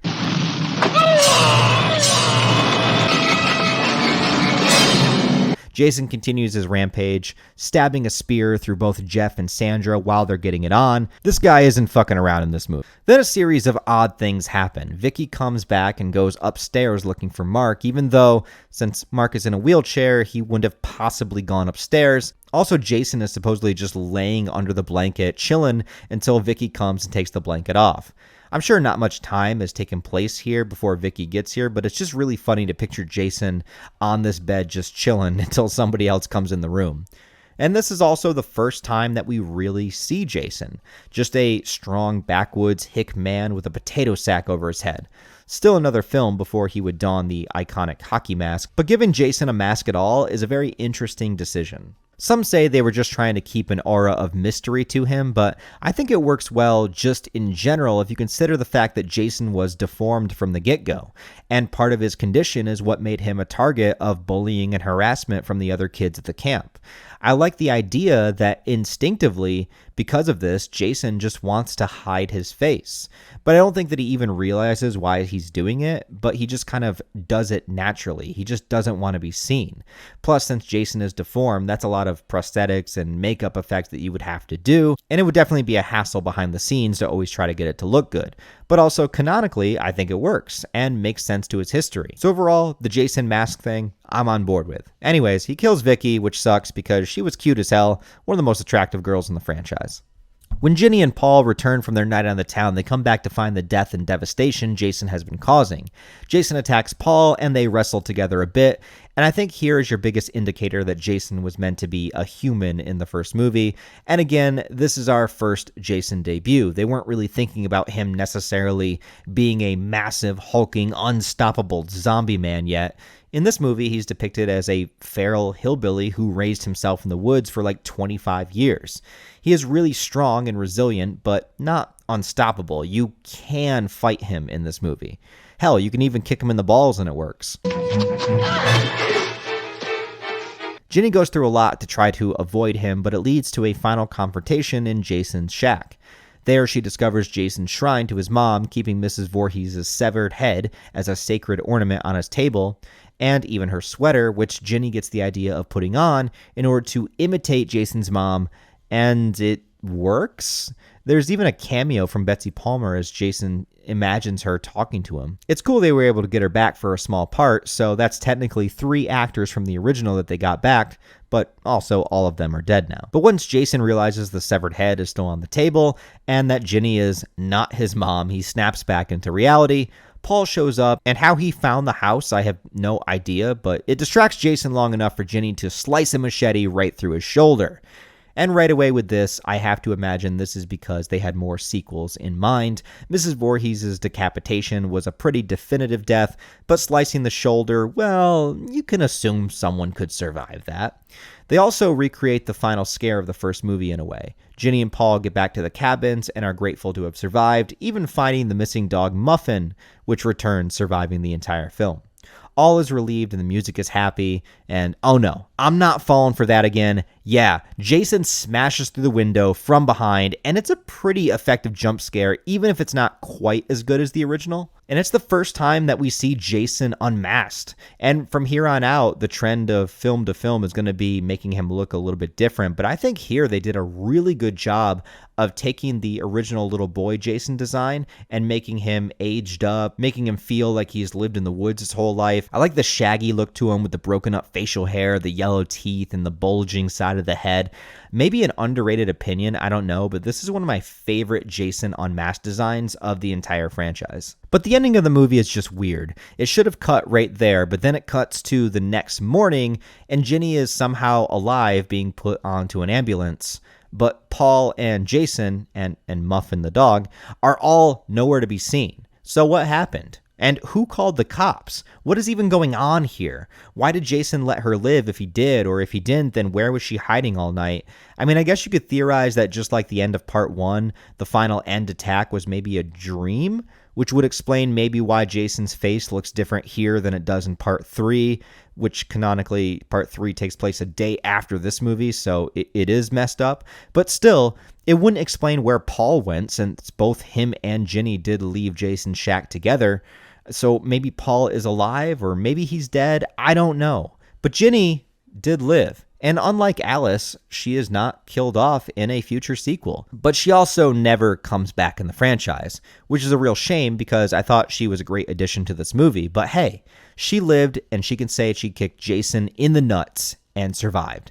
And that's gotta earn her some respect, no matter where she goes next. Like I said, Friday the 13th Part 2 is massively important for paving the way for Jason Voorhees to thrive. If this movie had not worked, he never would have became what we know him as today. And the movie did perform pretty well in the box office. It made its budget back, and so, of course, they were going to fast track yet another sequel. Okay, Friday the 13th Part 3. I generally feel like this one is a huge mixed bag of good stuff and bad stuff, but let's start with what makes it stand out. Notably, this is the first movie that gives Jason his infamous hockey mask, a decision that not only would stay in every other film, but would become the signature look Jason would be known for all of these years. So yeah, it took 3 movies before we even had the design that people recognize the franchise for, but why the sudden change? Could you imagine if Jason just kept the potato sack this entire time? In some ways, I kind of miss it. But it's about time that we got to the recognizable Jason, and according to the filmmakers, it was never written or intended for Jason to wear a hockey mask in particular. It's not like Jason was sitting out in the woods for nearly 30 years as a massive hockey fan and couldn't wait to catch the next game. Apparently it came about just because they were doing screen tests for the movie, specifically with the actor and showcasing some of the 3D effects, which I'll get into in a moment, but they didn't want to have to apply all of the makeup just for the screen test, so they just put a mask on him, and the closest mask they could find was a hockey mask, and apparently it came from one of the 3D effects supervisors named Martin Sadoff, who is a guy that just happened to be a big hockey fan and had a whole bag of hockey equipment with him at the time. So thanks to a lucky stream of events, that got put on Jason, and apparently it was a Detroit Red Wings goalie mask for the screen test, and all of the filmmakers thought that it looked awesome. They didn't go with that specific mask. I assume maybe it was a copyright issue with the team, or they just wanted to create their own version, something that would fit Jason's style a little bit more. But they made the goalie mask that you see in the movie, adding some more holes on it and adding the 3 red markers, and thus movie history was made. And something about it just works so perfectly. I can't even begin to explain it, but for some reason, this look just fits Jason. It just makes sense. It even works so well that in the poster for part 4, they were already using the hockey mask as a draw on the poster. It's in just one movie, and it solidified itself as the definitive Jason look. But yeah, the reason for the screen test and all of that is because it was decided that this movie was going to be in 3D. Get it? Friday the 13th Part 3 in 3D. Yeah, that's a gimmick they used for a while, and a gimmick in movies that I've never really been a huge fan of. They still do 3D movies to this day, but there's specific eras in time where 3D was a major component to the movie-going experience, like in the 50s and in the 80s. And I'm not saying it was a horrible idea, enticing people to come see a horror movie where eyeballs are going to be flown towards the screen. I mean, that's a pretty good draw. But it's also one of those things where, as time passes, the novelty wears off. And now you're just watching a movie at home that has all these weird shots of people pointing things at the screen and at awkward angles. That is very distracting and does just kind of feel out of place. Also, I bought the big Scream Factory Friday the 13th collection Blu-ray set, and I didn't get 3D glasses included for it. I don't know if they were supposed to be, but I couldn't watch the 3D version of the movie because I didn't have the glasses. So that makes watching it in 2D even more awkward with all of these scenes. It's just so strange to look at these images. If you didn't even know that this was supposed to be in 3D, you'd be like, what the hell is going on? Get these yo-yos out of my fucking face. But anyway, when it comes to the story of the movie, you already know what this is. The hockey mask and 3D are the only innovations for this movie. Everything else is exactly what you would expect it to be if you've seen the first two. Steve Miner does come back to direct, so you do feel a little bit of consistency between part 2 and 3, especially since, once again, the first 6 minutes of this movie are just a recap of the ending of part 2. But this time, it's not Ginny having a nightmare or anything. It's literally just clips from part 2 with no context or dialogue overlap whatsoever, so it's just kind of there. And then it jumps right into the opening credits with some music that can only be described as, yes, this is the 1980s.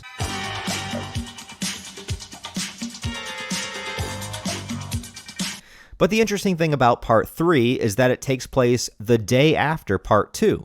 So if you were assuming that part 2 did take place on a Friday the 13th, then this movie definitely takes place on Saturday the 14th. It opens with a couple running a general store, and look at him pointing the stick at the camera. This is a 3D movie, remember? Yeah, you'll be reminded a lot. On the news, the events of part 2 are already being reported. I like how they use the ending shot of the movie as the news reporter camera, but they do mention that Ginny is alive. She survived. However, they do not mention Paul at all. Also, moments later, we do see Jason, and he already looks different than the face reveal at the end of part 2. The part 3 look is definitely closer to the child Jason, keeping him bald and hairless. But what's going on? Did he shave, or was the ending of part 2 just a dream? Well, for continuity's sake, it would be pretty easy to just say the jump scare at the end of part 2 was a dream that Ginny was having. And in consistency, both part 1 and part 3 do have a final jump scare that is also confirmed to be dreams, so it fits with the theme that all the movies end with a quick dream sequence. And it also makes it so you don't have to explain the appearance changing, since without that final jump scare, you never see his face. But that also doesn't explain what happened to Paul. Seriously, where the fuck did Paul go? Anyway, Jason kills the general store owners. Nice. And then we cut to our new group of characters. Once again, they are very generic and just basic archetypes of teens heading to cabins in the woods. But actually, once again, there is a new location. They are not going to the Crystal Lake camps or the Packanack cabins. Instead, this is another place located near the lake called Higgins Haven.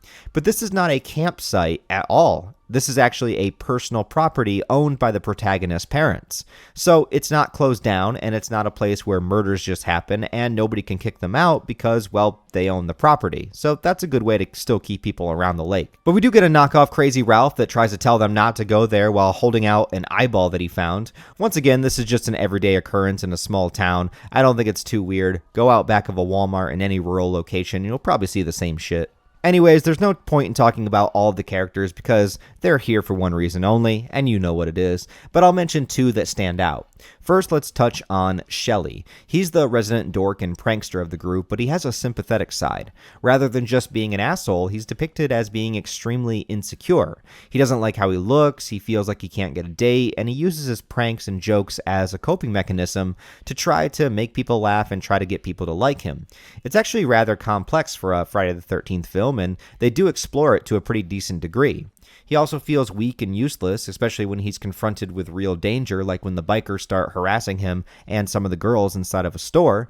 He wants to step up and be able to protect them, but he's never been in a situation like this, and he just continues to make the situation worse by knocking over their bikes. You feel really bad for him. He definitely is the sympathetic character of the movie, and he's also the one responsible for giving Jason the hockey mask. Well, he doesn't give it to him, but he is the guy that brings the mask to the location, so yeah, in universe, without Shelly, there would be no hockey mask Jason. Then there's the main character and our final girl of the movie named Chris. Yeah, there's a girl named Chris and a guy named Shelly. Part of her reason to coming to the house is to face her fears of something that happened when she was younger. She explains that while on vacation here with her parents once, a deformed, scary man in the woods attacked her. Now, if you go by the canon that Jason has been living in the woods this entire time, it would be plausible that she ran into him, but the odd thing is that he didn't kill her. She said she passed out and doesn't know what happened, but woke up back in her bed. I suppose maybe she broke free and didn't remember, or maybe somebody else rescued her. This is still pretty early on in building the Jason lore, and like I said, it's presumed that he is just a human at this point, so maybe he got stabbed or injured or something and she got away. Who knows? There's also several theories that say that Jason did something else to her here, but I like to not think about Jason having those kind of regular primal human urges and that he's just a force of nature that kills. But if you are assuming that Jason is human at this point, I guess you have to consider the fact that maybe he did sexually assault her, although it just doesn't really feel like a Jason thing to do. But I guess that's left up to interpretation. The point is that she's coming back here to this house in order to face her trauma and see if she can live with the repercussions of this horrifying event that happened in her past. But the bigger point is, Jason kills a bunch of bike gang members, and it's dope.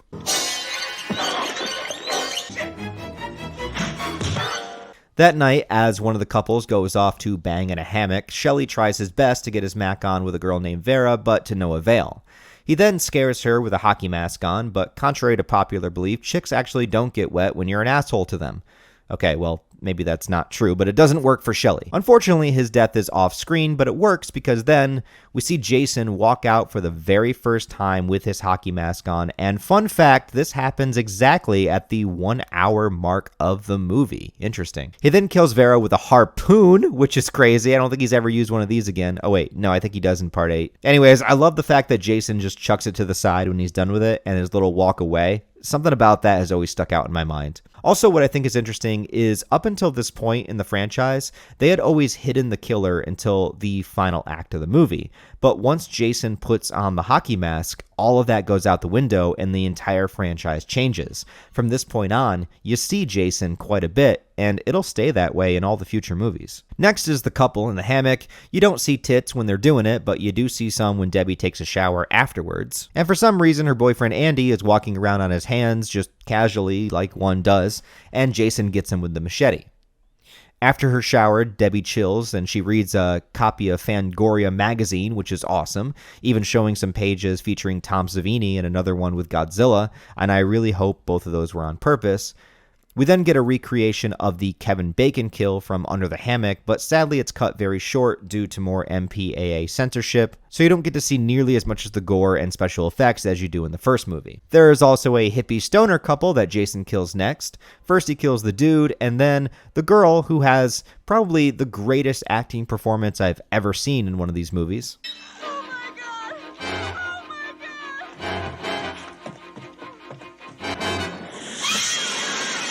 But during all this time, Chris was away from the house, trauma dumping on her boyfriend Rick, and by the time they come back to the house, noticing something is very off about it and that everybody is missing, it's kind of too late.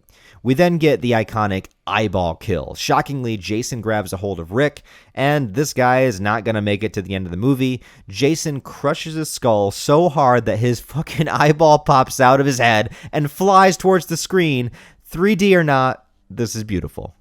But Chris is now on her own, facing not just a mass-murdering, machete-wielding abomination of nature, but also a man that attacked her years earlier. There's several good bits of their chase and fight scene where she manages to stab him a couple of times. We even hear Jason make a noise, which is very rare. It also leads to the confrontation in the barn, where she even manages to get a rope around his neck and toss him off the second floor. But even strangling Jason is not enough to kill him, and I love how he lifts up his mask like, ha ha ha, you didn't get me. Oh, and this is after one of the bikers comes back for a last hurrah, but that doesn't last long either. He comes after her again, and Chris grabs an axe, chopping it right into Jason's head. He falls over and passes out. Now, I should also mention that this movie, Part 3, was originally intended to kind of end the series, make it a trilogy. So, I know Jason does survive this because Part 4, but this was actually meant to be a killing blow, like definitively. But the finale of this movie is a dream sequence similar to Part 1. Chris gets on a boat in the lake, and she wakes up to see Jason through the window, and then he comes down out of the barn staring at her, and I don't know why, but this image of Jason without his mask just staring out into the nothingness of the lake, it always freaks me out. It's just his creepy grin, his deformed face. I don't know, something about it, just very scary to me. But as she gets away, they recreate the ending of Part 1, but this time have Mrs. Voorhees pop out of the water to pull her in, which kind of makes no sense at all because Mrs. Voorhees didn't die in the lake or end up in the lake, and she was decapitated, but whatever, this is a dream, so who cares? Chris does manage to survive, even though she's a little bit out of it, in the morning when the cops show up, and then it cuts to Jason. Jason, who's finally dead. Right? No. Out of the first 3 movies, I think Part 3 is kind of the weakest. It just has the benefit of doing Jason the best. But I like the characters from Part 1 and Part 2 a lot more, and by Part 3, this is where it does start to kind of feel the same. Also, with a lot of the gore and kills getting cut short and censored, it's a bummer because that's one of the big draws of these movies. I think Part 2 and Part 4 coming up are a lot better overall, but Part 3 definitely does earn its place in history by introducing the hockey mask. It's also somewhere in the middle for me for the franchise. It's not nearly the best movie, but it's definitely not the worst, so somewhere in the middle. It made way more money than Part 2 at the box office, though, so it wasn't the end, and it wasn't a trilogy. The studio wanted to capitalize on it one more time, but also wanted to part ways with the franchise because of the lowbrow entertainment that they viewed it as, so they decided to make one more and call it the final film, Friday the 13th, The Final Chapter. Our next movie is Friday the 13th, The Final Chapter, an immoral and reprehensible piece of trash. They've already taken the bucket to the cesspool 4 times for this sludge. I think the people who made this movie ought to be ashamed of themselves, and that's what I think. Yeah, by this point, the Friday the 13th series already was renowned within its reputation in the film world for its violence and gore and its straightforward, no-nonsense embracement of the slasher genre. But where these guys miss the point is that all movies are fantasy, and not everything needs to be some high art or give you some profound change in how you view the world around you. Sometimes you just want to turn your brain off and see a masked maniac kill a bunch of dumb teenagers in a variety of creative ways. And that's okay. It doesn't mean that you can't still appreciate fine cinema. Friday the 13th is kind of like the McDonald's chicken nuggets of movies. Sure, maybe they're not great for us, but it tastes good, and if you have it every once in a while, nothing bad's gonna happen. Needless to say, although Paramount loved the profits they were getting, they were not comfortable with the reputation. And from what research I could find, along with word from the director, they fully went into making this movie with the intention that it would be the last Friday film, and that they were going to kill Jason for good. So The Final Friday as a subtitle wasn't just a marketing ploy, they were really going to make it the end.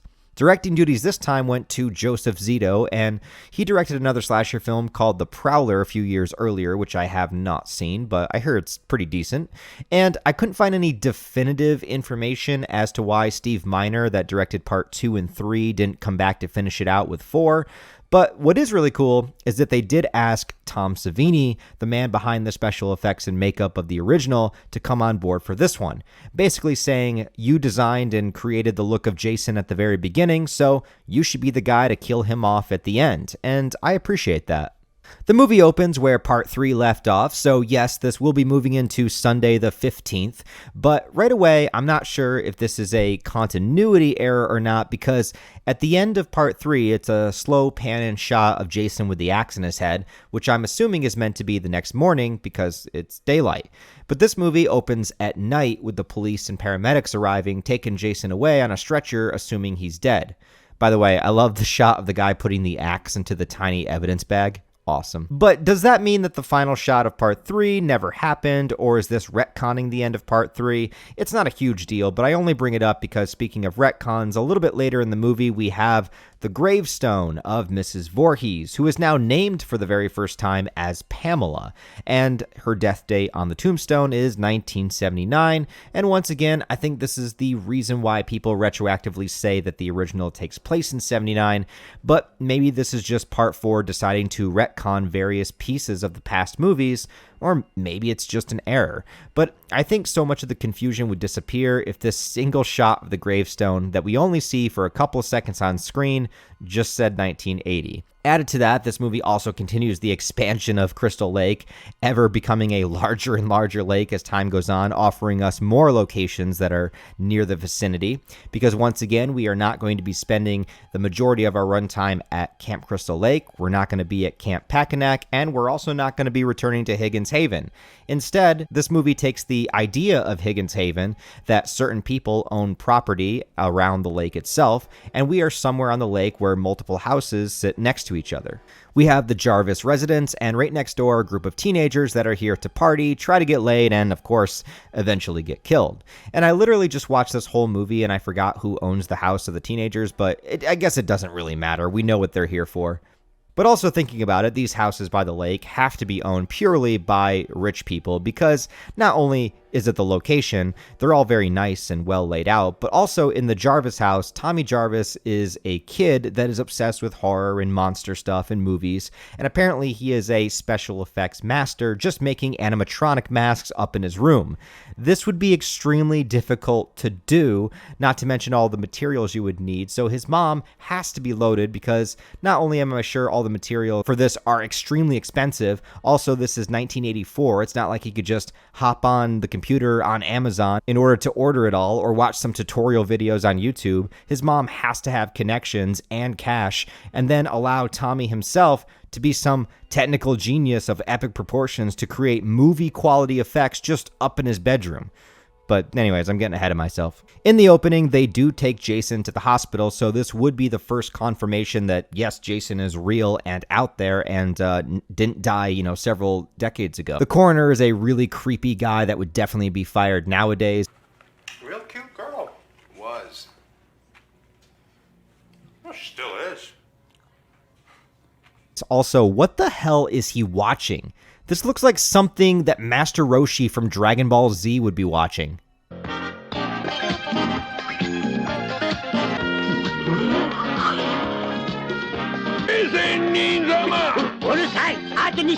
Come to think of it, Dragon Ball the manga debuted in 1984, which is the same year this movie came out. Maybe Toriyama was inspired by this scene to create Master Roshi. I don't know. Anyways, all it takes is for the coroner to start getting it on with one of the nurses, for Jason to wake up and start doing his thing. But anyway, let's talk about Tommy Jarvis. This is the beginning of the trio of movies that we see him in, and the first time we meet him, he is a young boy played by the actor Corey Feldman, right as his career was launching. Corey was in this and the movie Gremlins in the same year, and would follow it up with The Goonies, Stand By Me, and The Lost Boys back to back to back. Talk about one hell of a run. In the story, Tommy Jarvis mostly is a typical 12-year-old boy with an affinity for horror and sci-fi movies, and although a large portion of this movie focuses on the teens, Tommy is definitely the main character, or at least the one that we are wanting to connect to and sympathize with the most. It's a unique shift that I appreciate, as all the other movies followed the traditional route of having the final girl, and here not only do we have a final guy, but also a child as the protagonist. He lives with his mom and older sister named Trish, who also may be one of the most underrated characters in the franchise, since she's pretty level-headed, brave, taking the responsibility of wanting to protect Tommy, and she does a great job defending against Jason, but she doesn't show up and she's not really mentioned in any of the other movies. And because Tommy Jarvis goes on to be in the others, she's kind of forgotten. Because Tommy would return in both Part 5 and Part 6, this time as an adult and played by different actors, but it's a standout because no other protagonist ever returns for multiple movies. But it's also hard to see it that way at some points because the directions that they take the character are very distinctly different from film to film. With the constant actor swaps as well, it can also feel like different characters through each movie, even though they are all supposed to be Tommy. But also, Banana Girl.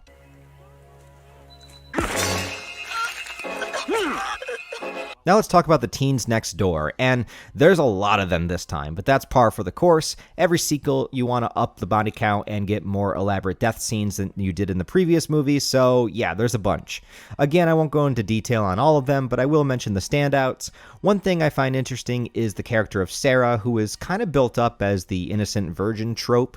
She doesn't get down on some of the riskier activities the other kids do, like the skinny dipping, and she has a heart-to-heart with her friend Samantha about her affections for Doug. In any other typical slasher movie, she might be a prime candidate to be a main character, the shy girl next door type to rise up and fight back when she's attacked, but no, she's absolutely on the chopping block here along with everybody else. Although that does happen after she decides to partake in sexy time, so maybe there's a lesson there.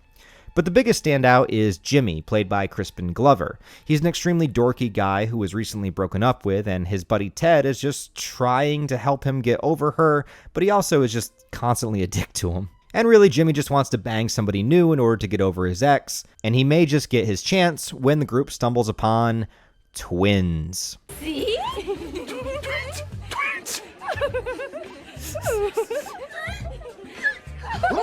Yeah, that's 2 Austin Powers clips I was able to use so far. I'm going to be looking for more. But what a perfect stroke of luck. 2 hot twins hanging out near the lake that can 1, give us some hot twins in the movie, and 2, up the kill count even more. This is where they all go skinny dipping, and for the continued tit coverage, you will see a brief glimpse of the twins and a lot of Samantha. Trish and Tommy drive by while this is going on, giving Tommy probably the best view of his life so far, and indicating that the neighbors do know about Trish, and they actually invite her to their party that night, but she takes the responsible route of looking after Tommy instead. We get one more character introduced, and this is a guy named Rob, conveniently coming out of the woods just as Trish's car breaks down and they need some help. But he's meant to be a bit of a mysterious and maybe untrustworthy person, but it's later revealed that he's specifically looking for Jason to get revenge for his sister. Who was his sister? It was this girl Sandra from Part 2. She was the one that begged her boyfriend to go check on the restricted Crystal Lake area, and her death scene was when Jason stabbed her and her boyfriend together with a spear. But even though Part 2, the movie, came out 3 years before Part 4, the movie, in canon, her death would have only happened like 2 days ago. And I suppose the identities of the victims would be released by now and Rob would have found out, but nobody would have been able to confirm that Jason did the killing until this morning when his body was sent to the hospital. A day before, Ginny could have said that Jason did it, but they wouldn't be able to identify him as there was no physical evidence. Plus, everyone thinks Jason is long since dead. It's only after actually having a physical body in custody that you would be able to say, okay, yes, Jason is real. But it's possible that Rob woke up this morning, saw Jason reported on the TV, and maybe also the fact that he escaped the hospital. He assumed that Jason would return near the camp, so he came to get revenge. But again, given his premise, he theoretically could also be a main character. It makes sense and is the standout motivation, but also similar to Sarah, he's also not the main character. It's all Tommy. Then we gotta talk about this dance scene.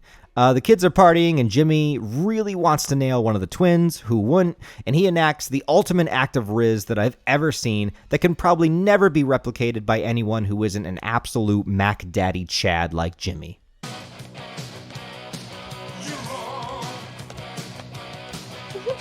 I don't even know what to say here, and apparently actor Crispin Glover just made this dance up himself. People praise Jenna Ortega for making up the Wednesday dance, but why does no one talk about Crispin Glover's twin pickup dance? Because it works! Or wait, maybe that was the other twin he ends up banging. I don't know. Who cares? Jimmy gets laid. Samantha gets jealous of the attention the twins are getting and tries to entice her boyfriend to go back skinny dipping with her again. Skinny dipping at night? Come on, we know what happens in these movies. Yep, she's eventually done in, and when he comes out to see her, he gets a harpoon through the dick.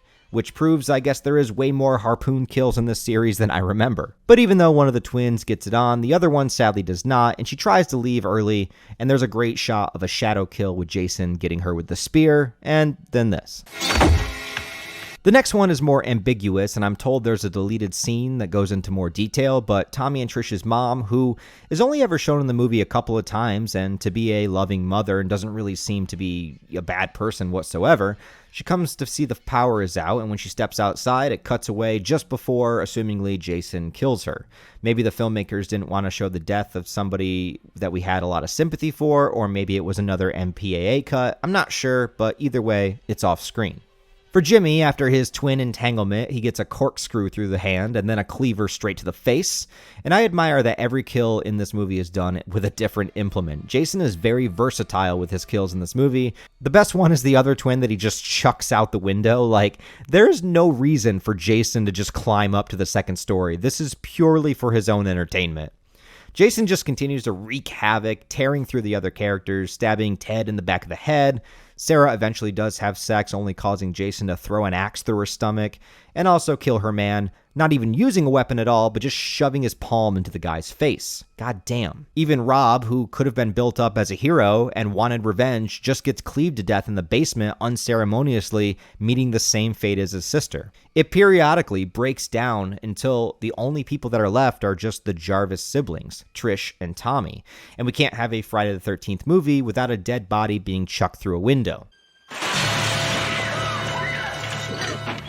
Classic. Jason crashes through the window, coming after both of them. Behind the scenes, the actor playing Jason in this one mentions how he wasn't very fond of Corey Feldman and used that as motivation for all of his attacking scenes.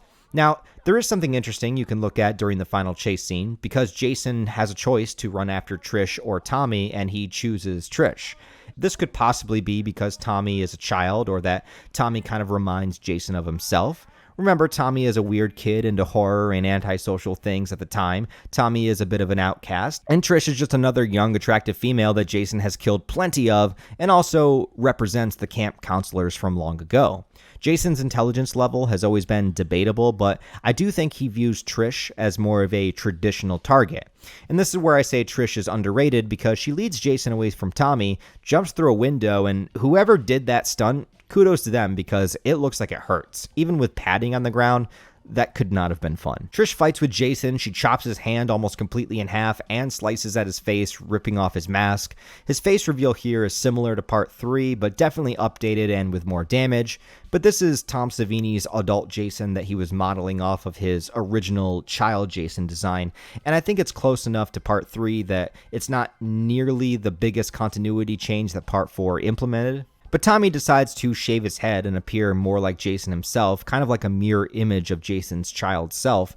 Similar to Ginny pretending to be his mom in part 2, here we have Tommy giving Jason a remembrance of his former self, the innocent boy neglected until death. He's able to give him pause enough for Trish to strike first, and then Tommy seemingly definitively does what nobody else could do for 3 movies, gives Jason a killing blow. The machete slices right through the side of his face and eye, and then Jason's head slides slowly down the blade. But Tommy doesn't end it there. He picks the machete back up again and just hacks away over and over, becoming almost like a reflection of the monster rather than the other way around like it just was. And this is where things get a little bit weird, because they seem to want to imply, yes, Jason is dead, but maybe Tommy will carry his legacy.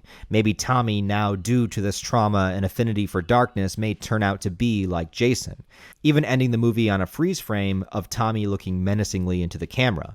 A few years later, Halloween 4 would pull the same style ending, though taking it a little bit further with Jamie Lloyd. But both Halloween 5 and Friday the 13th Part 5 don't follow through on this idea, though Friday 5 does play into it a little bit.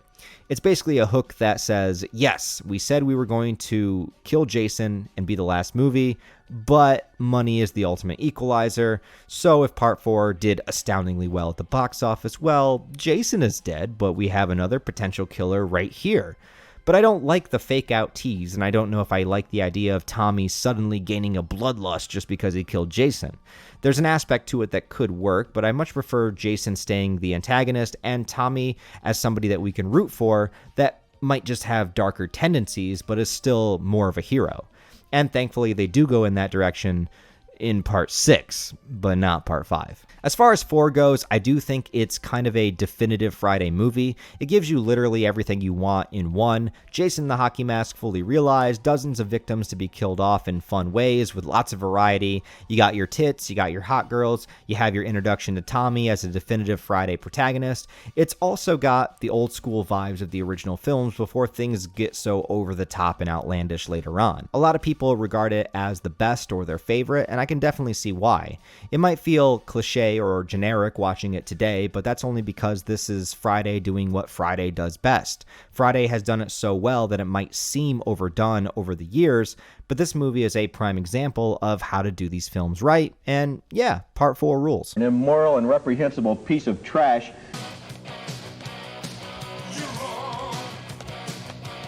And after the final chapter, it was only 1 year later in 1985 that they went ahead and put out Part 5, A New Beginning.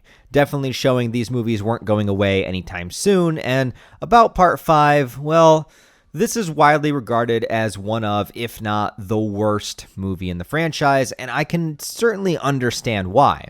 By this point, there had been a Friday the 13th film every year of the 80s except for 1983, and the idea was very played out. And after finally killing off Jason, what could you possibly do? Were they going to capitalize on the end of Part 4 and make Tommy the killer? Well, not quite. But I do got to give them at least a little bit of credit for sticking with their guns about Jason's demise. Yeah, so big spoiler alert, obviously, but the main reason that fans hate this movie is because Jason is not in it, minus a few dream sequences. There is a hockey mask wearing, machete wielding serial killer, but it's not Jason. And it's also not Tommy. It's this guy. Who's that? Well, we'll get to him in a minute. What this movie was trying to do was to go back to the ideas established in the original film, as in, you're not supposed to know who the killer is. For the first hour of the movie, you don't even see the killer at all. You only see his hands and POV shots very reminiscent of the style of the first 2 movies. It also has a shit ton of characters, but they all suck. And there's a lot of them. I think the body count in this movie is up there in the mid to high 20s, which is the most in the Friday the 13th film so far. And so the copycat killer actually kills more people in a movie than Jason does. Crazy. But it puts it to where anybody could be the killer, and the movie constantly makes you question if it's Tommy since he's having constant nightmares and PTSD from his childhood seeing visions of Jason. But the problem is, by this point, Jason had become such a well-known established villain that you don't want to see a different killer, especially one that during the whole movie people are assuming and calling Jason, because it's not until the very end that his identity is revealed. So it kind of feels like a cheap cop-out. Yeah, we have Jason, but it's not really Jason. It's a fake-out where the whole movie you think Jason is back, but then he's not. Whenever they try to pass the mantle to other characters in slasher films, it just never works, despite how in concept it might seem like a good idea. Recently, we had Halloween Ends that came out, and even though Michael Myers was still in the movie, the majority of the film focused on another character doing the majority of the murders. And sure, maybe the idea that evil and paranoia of a town propagates and creates an inevitable darkness that will show itself in different forms with different people, but nobody cares. We want to see Michael Myers, not this dork. I think the only series that gets away with doing this is the Scream franchise, and that has a different group of killers in every movie, but Scream capitalizes on the mystery angle and trying to figure it out. Half the fun of watching the movie is trying to guess who the killer is and seeing if you're right. But here in Part 5 of Friday the 13th, there's not really any scenes of the characters in the movie trying to discover the killer. It's just told to us that it's Jason, until the end when we find out it isn't. And that's definitely a bummer. I also think this movie does have some of the worst characters in all of the Friday the 13th films. None of them, not even really Tommy, have anything redeeming or worth latching onto. They're bland and one-dimensional, and I guess on one hand that's good because then you can watch all of them get slaughtered and not give a fuck, but they're also really annoying to watch on screen, especially the redneck couple. I cannot stand them. But besides all that, this is a standard Friday the 13th film that does give you all of the check boxes of what you come to see, minus Jason himself. The director of this one was a guy named Danny Steinman, and I watched the commentary on this movie, and I have to say, even though I don't really like this movie, the director is fucking hilarious. Every scene in the commentary, he was cracking jokes, he was talking about how he wished he put more tits in the movie, he was making fun of some of the actors, but in like a loving, charming way. He has a very dry, sarcastic type of humor, kind of like myself, and you know, whatever I have to say about this movie, just know that I got nothing against the director, and the commentary track made me absolutely love this guy. Unfortunately, he did pass away in 2012, so shout out to him and rest in peace, my man. The movie actually begins with a dream sequence that brings back Corey Feldman for a short scene. Apparently this is when he was filming The Goonies, and he shot this stuff all in his own backyard. But I appreciate them getting him for it, at least a little bit, because it does help the transition to older Tommy feel a little bit more natural when you see it cut to him. The irony is that he has a dream of a couple of guys digging up Jason's grave and Jason resurrecting, which is basically what will happen in the opening of part 6 for real. But then Tommy wakes up from his nightmare, now older and supposedly 17 years old. Yeah, this guy totally looks 17, doesn't he? I think the actor was 25 at the time, but anyway, if Tommy was 12 in the last movie, then that means that 5 years have passed, placing this movie in the year 1990.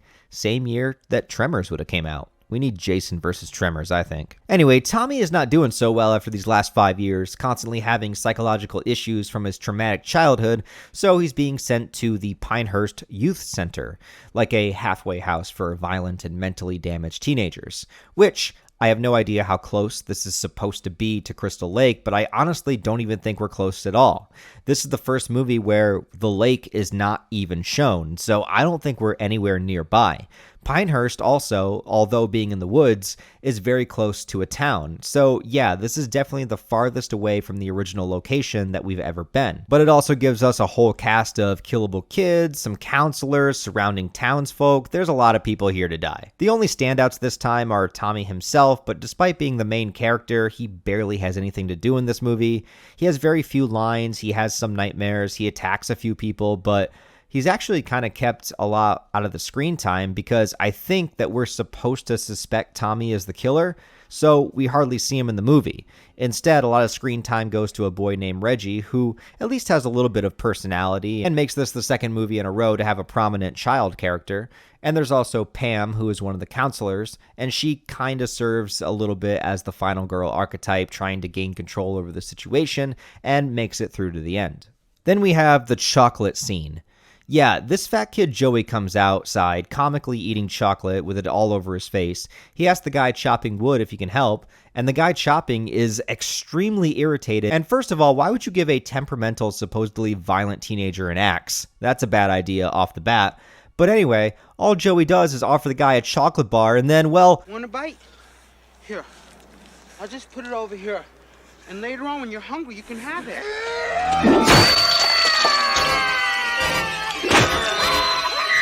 God damn, dude! It was just a chocolate bar! Did you say chocolate? Here. I'll just put it over here. Chocolate? Have it. Well, if that's the way you feel... Chocolate! Chocolate! Chocolate! Yeah, and that's enough to start the kills, but the axe guy isn't even the main killer of the movie. The paramedics come to get the body, and this one has this line that is so ridiculous. Bunch of pussies. Bro, it's a hacked up body of their friend. What are you talking about? But the other paramedic is actually where we need to pay attention. This is the guy, Roy Burns, arguably the most infamous character in the franchise because of the hatred directed towards him. Spoiler once again, but apparently the kid that got killed was Roy's son. But nobody knew that, and Roy never even told him. The counselors say that they have no idea who the boy's father was, so he clearly wasn't even in his life. I guess he was just watching from a distance, but this is the moment that makes Roy want to go on a killing spree. But like, Roy kills so many people, and none of them have anything to do with his son's death. In fact, the one guy that actually did kill his son never dies. He's just taken away by the cops, and we never see him again. Like, what do these two kids driving by the road, getting a road flare in their mouth, have anything to do with the chocolate kid's death? Nothing at all. At the very least, when Mrs. Voorhees was attacking people in the original, she was trying to make sure the camp never opened again. And, Jason's motivation is just that he's an absolute killing machine. But why Roy? Why does he just snap? He just decides he's going to go and kill every single person he possibly can, other than his son's actual murderer. He kills this sleazy mustache guy and this waitress, which is the first bit of tits that we see in the movie. One scene that stands out as odd and maybe a continuity issue is when the mayor gets angry at the cops about not catching the murderer, and when it's suggested that Jason is the one that did it, he says that Jason was cremated and turned into ashes. Well, someone should tell Part 6 Jason that. But if you want to try to make it all work, I guess you could say that if this is a totally separate town, then maybe he heard that Jason was cremated, but he doesn't actually know for sure. What I do know for sure is this girl. This girl. Boy, this girl is arguably the greatest, most stupendous, absolutely luxurious set of badonkadonkers in the entire Friday the 13th series that we have ever seen and that we will ever see again. Whenever I see this scene, my preference for ass immediately returns straight to boobs again, and I start to question my entire sanity and self-identity. I have no idea who I am anymore. All I want to do is nuzzle up in between those beautiful pillows of absolute joy. Anyways, I salute you, madam, for all that you have blessed us with and helped amplify this movie at least a little bit. I wish I could show you guys, but for now, if there's anything positive that you can say about this movie, it's right here, until she dies. Also, he dies. As far as Friday the 13th kills go, I will also admit that this movie is very good at being creative with a lot of variety, even more so than Part 4. Reggie introduces us to his older brother, played by Miguel Nunez Jr., that I will always remember from the cheesy horror movies like Return of the Living Dead and Leprechaun 4. Love that guy. Well, anyways, he eats way too many enchiladas and unfortunately gets killed on the toilet. The rednecks get what they deserve too, with a beheading and a cleaver to the face. This poor kid tries to confess his love to a girl, and then she just laughs at him.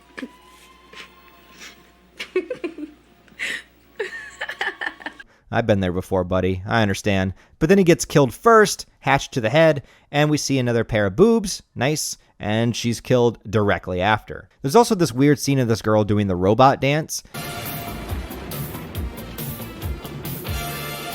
It's not nearly as great as Jimmy's dance from Part 4, but at least we're keeping the odd dance traditions going in these movies. Anyway, she dies also. It all leads to Reggie and Pam, who are confronted with the hockey mask killer.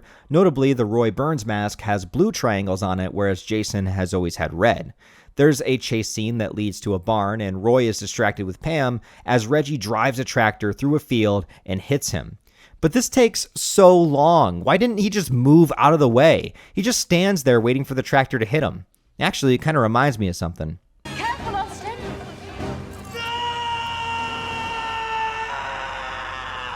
Watch out!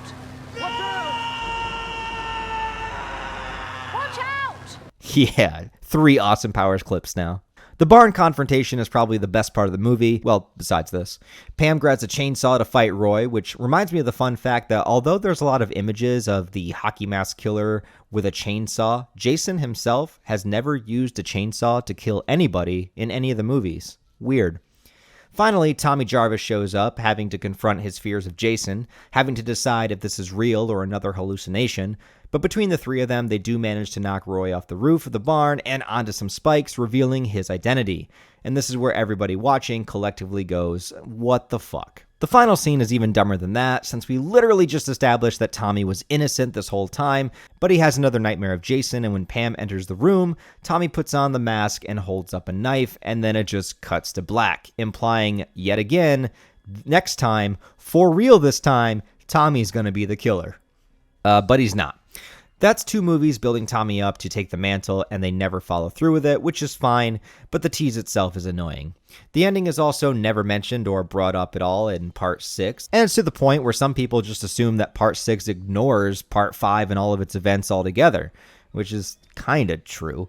But if you want to make it all work, well, Friday is known for ending its films with a dream jump scare, so you could just say this ending is just a dream.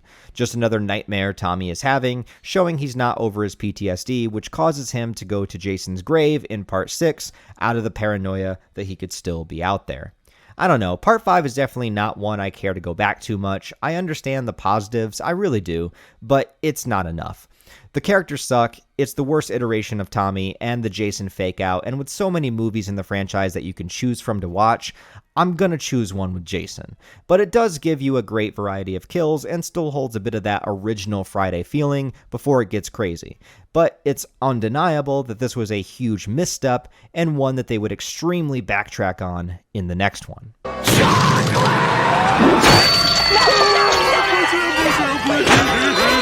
So obviously the fan reception to Friday the 13th without Jason was not the fondest, and so the studio wasted no time bringing Jason back just 1 year later. But they didn't just bring him back. Part 6, Jason Lives, which I love the title because they really want you to know, yeah, Jason's here. Jason's living this time.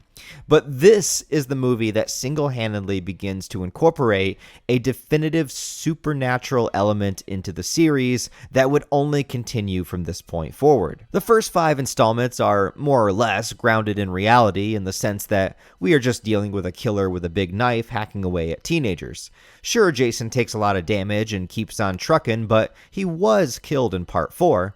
Part 6 resurrects Jason in the literal sense, turning him into a massively powerful undead zombie-like monster, ushering in an entire new era into the franchise and becoming a fan-favorite film for this and many other reasons. Responsible for giving Jason his new identity was writer-director Tom McLaughlin.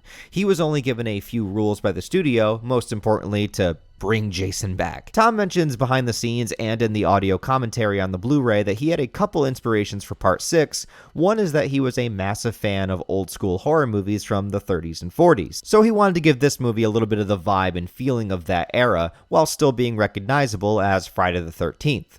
Probably no more evident than the beginning of the movie taking place in a cemetery and resurrecting Jason with lightning, similar to the original Frankenstein. It's alive. Oh, it's alive. It's alive. It's alive. It's alive.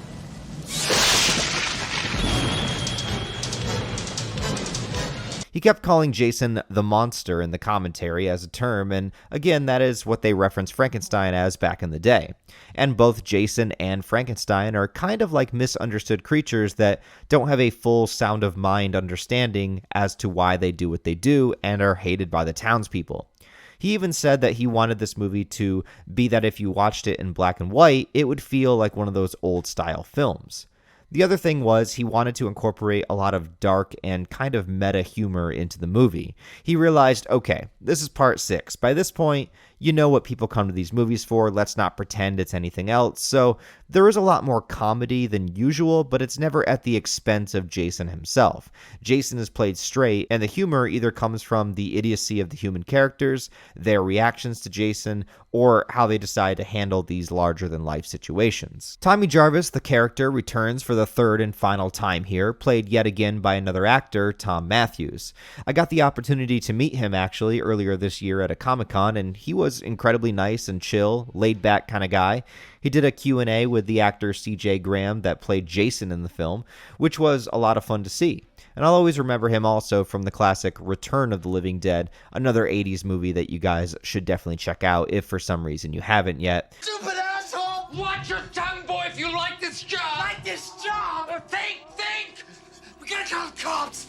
But this is my favorite interpretation of the character of Tommy, and Tom Matthews plays it with a bit of a psychotic edge, but running on that pure determination and paranoia to make sure that Jason is dead for good. He's the experienced character surrounded by everybody else who is oblivious. We all know that he's in the right, but nobody takes him seriously until it's too late. One thing I love about this movie is the pacing. This movie just starts and it just goes. It puts its foot on the pedal immediately, and there's no long 8-minute recap or anything like that. It just starts with Tommy and a friend of his speeding towards the cemetery where Jason was buried so that Tommy can confirm that he is dead and destroy the body for good. They do briefly mention the fact that they would be in trouble with the institution if they found out about this, which is the only real reference that Part 5 happened at all. Just like, oh yeah, Part 5. Anyways, here's a graveyard. Also, timeline-wise, I have no idea how close this movie is supposed to be to Part 5, but the only real clue is that later in the movie, they do mention that the main events of this film take place on a Friday the 13th. So, checking the calendar once again, if this movie is still in the year 1990, we do have a Friday the 13th in July, which would set up very well for the summer camp vibe, but that would also have to mean that this movie is only like a month or two after Part 5. And I think that could make sense because you could say after what happened with Roy Burns and everything in Part 5 and Tommy's nightmares, that would give him the motivation and make him more gung-ho about needing to make sure that Jason was dead for real. So you can actually match the movies up pretty well if you want to. But I have to say this opening scene in the cemetery is one of my favorite scenes in the entire franchise. I'm just a sucker for cemetery scenes and horror movies in general. I also find cemeteries to be oddly romantic, and that's probably a psychological issue of mine that I should probably check out, but it always gives me the perfect horror vibes every single October. It's got the gravestones, the fog, the storm overhead. It's great stuff. Tommy does find and dig up the grave. He sees Jason's corpse is here covered with maggots and worms, and Tommy also brings the hockey mask to destroy it with Jason, and it has the same axe mark from Part 3 and 4, so I'm assuming this is supposed to be the same mask that Tommy has just been keeping this entire time. But here's where things get weird. Tommy takes a metal fence post, stabbing Jason with it, and then when the storm happens overhead, 2 bolts of lightning hit the stake, awakening Jason as a member of the undead. And with entering Friday the 13th Part 6, we are entering an entire new scope of understanding of what Jason Voorhees is and potentially could be. The lore gets twisted on its head. We're back at the timeline board, or should I say, the Jason lore board, to try to describe this entire new era of Jason, what it means, and why Jason is called Zombie Jason, even though I don't particularly think that term makes as much sense, but I do refer to him as that because that's what the fan base mostly knows of this era of Jason. I also think it's very interesting that the movies decided at the 6th entry to change the entire dynamic and understanding of what this character is to become from this point forward, and actually introduces the version of Jason that I think that most people are familiar with. Most people are familiar with kind of this unstoppable, undead-like creature that constantly can tank bullets and rips people's arms off and is super strong. And all of that stuff originates here with Friday the 13th Part 6. And I think that unlike other horror movie franchises, like let's take Halloween Part 6, for example, where they try to introduce an explanation of why Michael Myers is the way he is and has the powers he does by introducing the Thorn Cult, Friday the 13th introduces new concept and lore for Jason in Part 6 by just saying, fuck it. He's undead now, and I kind of love that about it. It's extremely simplistic, but also very, very important, and I think that we need to take a little bit of a look at it. So here we're going to look at my Jason lore board, and we're going to go back to Friday the 13th Part 4, where Jason is definitively killed by Tommy Jarvis with a big machete in his face being hacked up to pieces. And although they said that they cremated him in Part 5, well, that was just the mayor of whatever town that was. He doesn't fucking know. Like, fuck the mayor, dude. They're politicians. They're too busy, like, doing cocaine and getting hookers. They don't know what's going on. All right, so he was alive, and he was buried, and his body was buried here, supposedly laying for about 5 years, right? And I think the thing that's interesting is that Tommy did definitively kill Jason, which is a feat that very, very few characters in the Friday the 13th series can say that they actually did. It doesn't even really happen again officially, like officially dead, until Part 9. I guess you could argue Part 8, but we'll get there. We're not there yet. Anyways, the main important thing is that we're going with the lore that Jason was a human in Parts 2, 3, and 4. That he was a human. He was just extremely strong. He didn't really have like the mental capacity and mental intelligence, so maybe that kind of enhanced his abilities. He grew up by himself in the wilderness, like super ridiculously strong, very resilient, but at the end of the day, flesh and blood, and could be killed. And so here he rested for many, many years until Tommy Jarvis decides to dig him up, wants to make sure he's dead. He is, and then inadvertently winds up resurrecting him. Now, when it comes to the Jason Voorhees resurrection, this is the kind of thing where you kind of just have to go with it. There's not really a whole lot to explain, but I'm going to do my best because Jason gets resurrected by a lightning bolt. Okay? So first of all, this is introducing a ridiculous amount of supernatural elements into the story that had never been here before. Before, it's always just like a really strong guy in the woods. Now it's literally lightning is striking into a corpse, reanimating it, reanimating the dead, and creating an unstoppable killing machine. So you have to go with the fact that lightning resurrects the corpse. Now, a lot of people call this zombie Jason, and rightfully so. What is a zombie, right? A zombie is something that had died that comes back from the dead. But horror has a lot of examples of things that die and come back from the dead. There's vampires, and vampires are not zombies. And I think that most importantly here, even though this is recognized as zombie Jason, Jason doesn't take on any characteristics that are reminiscent of zombies from any traditional zombie lore, which I think is really interesting that we call him zombie Jason. He's a zombie in the sense that he's a reanimated corpse, but at the end of the day, he's still Jason. And I think that that's very interesting because zombies, what do we know? We go with the Romero zombies that rise from the dead and try to eat the flesh of the living, right? Also, zombies tend to lack intelligence, which you could say Jason does too, but Jason still acts the way that Jason does. Zombies tend to traditionally kind of all act the same, with a few exceptions here and there where some zombies are able to use, a little bit more intelligence or use tools or something like that. But in the general sense, zombies are treated as very low intelligent, but just unstoppable. They don't feel pain. They keep coming. They can't die unless you destroy the brain, all that kind of stuff. You could shoot Jason in the head as much as you want. He's not dying anymore. All right, so he doesn't follow the traditional rules of like that kind of zombie. And then you, of course, have voodoo zombies, which are controlled by somebody else. Well, obviously, Jason is not being controlled by anybody except Jason. And then also you have like Return of the Living Dead zombies, which Tom Matthews, right? He's in both movies. Those zombies can talk. Jason does not talk. So there's a whole bunch of different styles of zombies. Now, I know that somebody's going to say Jason's a Deadite. Jason's not a Deadite. And I'll cover this more in Jason Goes to Hell. I'm not mentally... I've just had literally my first pumpkin spice latte of the year. I'm not ready yet. I need like 12 more before I get to Jason Goes to Hell. But no, Jason's not a Deadite. Deadites are people that are possessed by demons. They can usually speak. They have mannerisms. They have very different characteristics and actions that they use that Jason does not attribute whatsoever. In fact, Jason seems to be in complete 100% control and autonomy of his entire body, which is not the case for Deadites. I know you could say like there's different versions, different iterations, but then we're getting into crazy headcanon. And I know that I get into headcanon, but like Jason's not a fucking Deadite. All right? I will slice my own arm off with this machete before I would ever admit that he's a Deadite. We're not going there. We're not talking about it. We're not a Jason Goes to Hell. We're at Jason Lives. And Jason is living as Jason. So here's the thing that's very different. He's not a zombie in any traditional kind of understanding of what a zombie is.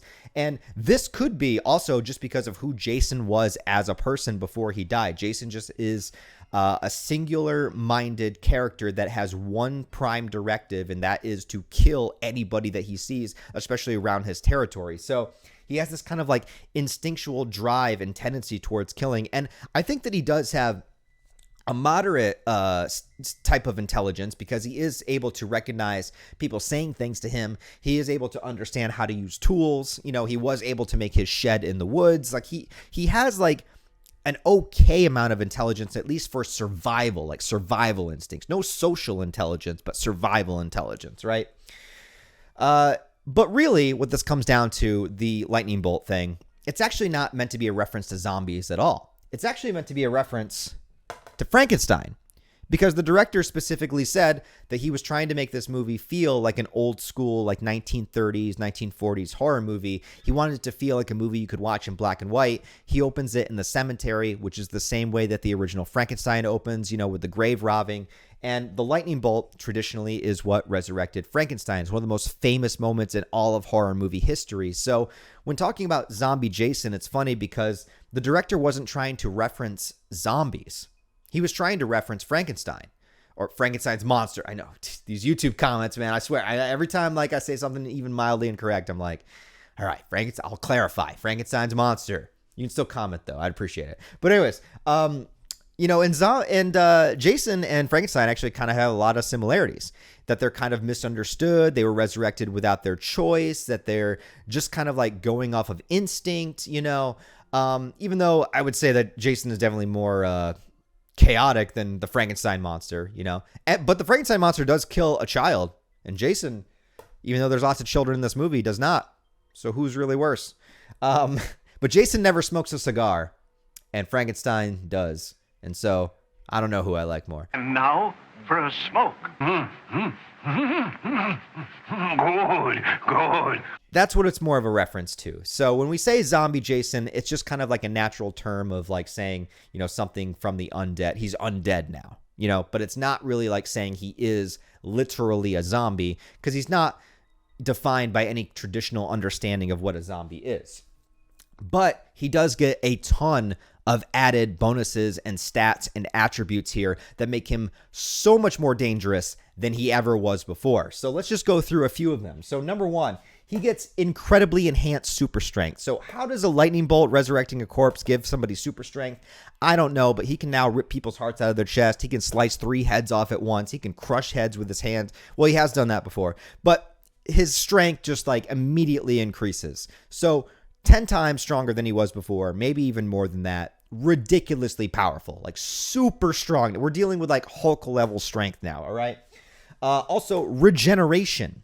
So before, when Jason got a machete through his hand or in his head, that wound would stay there. And some wounds do last over time, but this Jason can get stabbed, shot, penetrated, destroyed in so many different ways, and he just continues moving.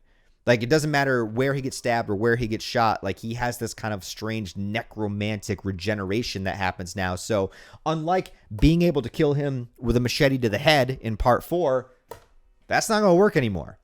Also, can't die. So he can't die, natural causes, can't get old and die. He's not going to age. He stays the same. Now, his look does change movie to movie. You could say he's decaying or evolving or whatever you want to say. But, basically, it's not like he's going to get cancer. He can't fucking die. So you can't shoot him to kill him. You can't shoot him in the head. Doesn't work. So a la not zombie. He's not going to die of any natural causes. So, all you could really do is blow him up. But that's not going to work either. But we'll get there. Unstoppable. Absolutely indestructible, unstoppable. What are you going to do now? What are we going to do? You think kicking him in the nuts is going to work now? In part 2, you could just kick him in the nuts. In part 6, he probably doesn't even fucking have nuts anymore. That's not going to work. And then, of course, my last one is zombie ? And I think we just covered that. So, yeah, Jason's different. He's stronger, more powerful, and he will continue this way for a few movies before we have to get back into Jason lore. But I do wonder now that the films have established these supernatural elements and that lightning can resurrect people. Has this ever happened to anybody else? Could they do this again? Because at least with Frankenstein, he's dealing with like chemicals and science and weird rods and pokey things. This is just a stick in the ground. So can anybody be resurrected? And by being resurrected, does that mean you immediately get all of these extra superpowers? But also Jason still remains, Jason the entire way. Like, he's still himself. He's not like taken over by something else. He's not possessed by a demon. Like, he's still Jason. So this is like the greatest power up of all time. Where's the downside? Just that you're undead? Jason doesn't give a fuck. So this works out pretty well. Zombie Jason immediately shows the power increase as he punches through Tommy's friend, grabbing his still beating heart out the back of him. The Jasons from part 2 through 4 were definitely a lot stronger than the average person, but he definitely couldn't do shit like this. Jason effectively receives like a 10 times multiplier after being resurrected. He's basically in a constant state of kaioken, but with no negative repercussions. His strength is further shown a few scenes later when he encounters a group of people playing paintball in the woods. While taking a machete from one guy, giving Jason his classic weapon back, he rips the guy's arm off in the process. And even Jason looks at the severed arm kind of like, God damn, I didn't expect that to happen. It's sort of like Jason is discovering his strength along the way. Even slicing off 3 heads in a single stroke with the other players, again, something he probably could not have done before. You may say this is too ridiculous or over the top, but in Jason lore terms, this power-up makes him even more unstoppable than ever, and we eat that shit up like there's no tomorrow, or at least I do. Tommy tries to warn the police, but they just think he's crazy, even locking him up in a jail cell. Come on, man, he's just trying to help. It's also important to note that this movie does in fact take place at Camp Crystal Lake. Yeah, it's actually the first movie since the original to actually take place at Crystal Lake Camp officially. It's also the only Friday the 13th movie that has the camp officially open, and there's children here. Crazy. You would think in all of these movies with the summer camp vibe it would be more prevalent, but it's actually only here. So somehow within the last 10 years, canonically, they actually decided to reopen the camp despite 2 instances of murders in 1958 and 1980. However, they do change the name of the camp to Forest Green, a way to disassociate themselves from the murders. In this film, the past murders and Jason, and even his mom, are regarded as local legends. At this point, everybody knows about it, even if they don't believe everything. They even made up a card game about it, definitely not taking it seriously. I just want to know whose idea it was to open the camp again after all of this time that had been condemned and closed down and not even allowed to step foot there. I bet this cop probably voted for it or something. But the lead counselors never make it there because Jason picks them off pretty early in the movie.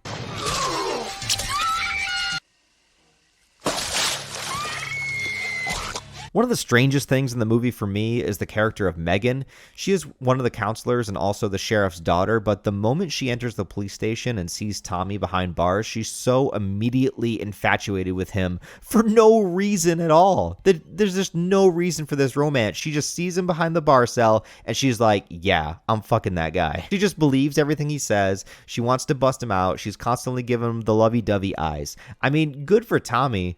But what's even funnier is Tommy doesn't even really care. He just wants to get out and kill Jason. Another memorable character is the drunk groundskeeper at the cemetery. He sees Jason's grave is dug up and then just reburies it. Does he think I'm a farthead? Apparently there was a scene in the script that was never officially shot that would have introduced Jason's father, who the whole time had been paying this groundskeeper to take extra care of Jason and Pamela's graves. What would this mean for the future of the series? I don't know. And what kind of character would Mr. Voorhees eventually be? Because up until this point, there's never been any information on him at all. So it kind of makes me curious.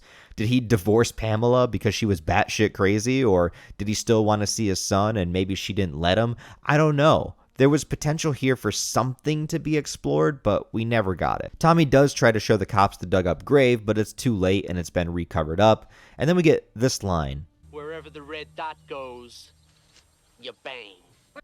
I don't really know what to say about it. It's just too good to leave out. Now, this movie does get rightfully criticized for a few things. Compared to the first 5 movies, there's not as much gore present here with the kills, and there's a lot of quick cutaways. But this is, once again, not just the filmmaker's fault entirely. The MPAA seemed to get more and more strict with each passing movie, forcing them to take a lot of shots out with the gore. You do see it for a second or two on screen, but then it just cuts away to something else. Also, this is the first Friday movie with no tits. No boobs. Look in my eyes. No boobs. I'm talking 0. Nothing. Nada. Not even a bikini. Not even underwear. Nothing. There's even a sex scene in the movie, but with clothes on. And look, sure, in real life, sometimes it's kind of hot when the girl keeps the t-shirt on while banging. I kind of like it, all right? But not in a Friday the 13th movie. We want some boobs bouncing around, God damn it. You know, I really love this movie, and I want to say it's my favorite Friday the 13th, but it does make it really hard to put it in the number 1 spot with no boobies. It does have the mirror kill, though, which is dope. Oh, yeah, and the RV flip. I love this, where Jason crawls out and stands on the burning vehicle. Okay, that's awesome. Maybe this is still my favorite.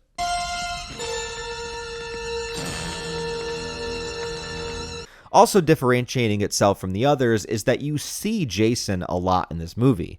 Most of the Friday the 13th movies keep the killer obscure, show the POV shots, and only really reveal them at the end. But this movie is like, nah, fuck all that. You know what Jason looks like. Here he is. And though I think those earlier approaches worked for those movies, this is part 6, and we're here to see Jason. Sometimes it isn't better to hide the monster. Sometimes you just want to see him do his thing up close and personal. He makes his way to the camp. All the while, the kids are sleeping, and he does away with the 2 remaining camp counselors.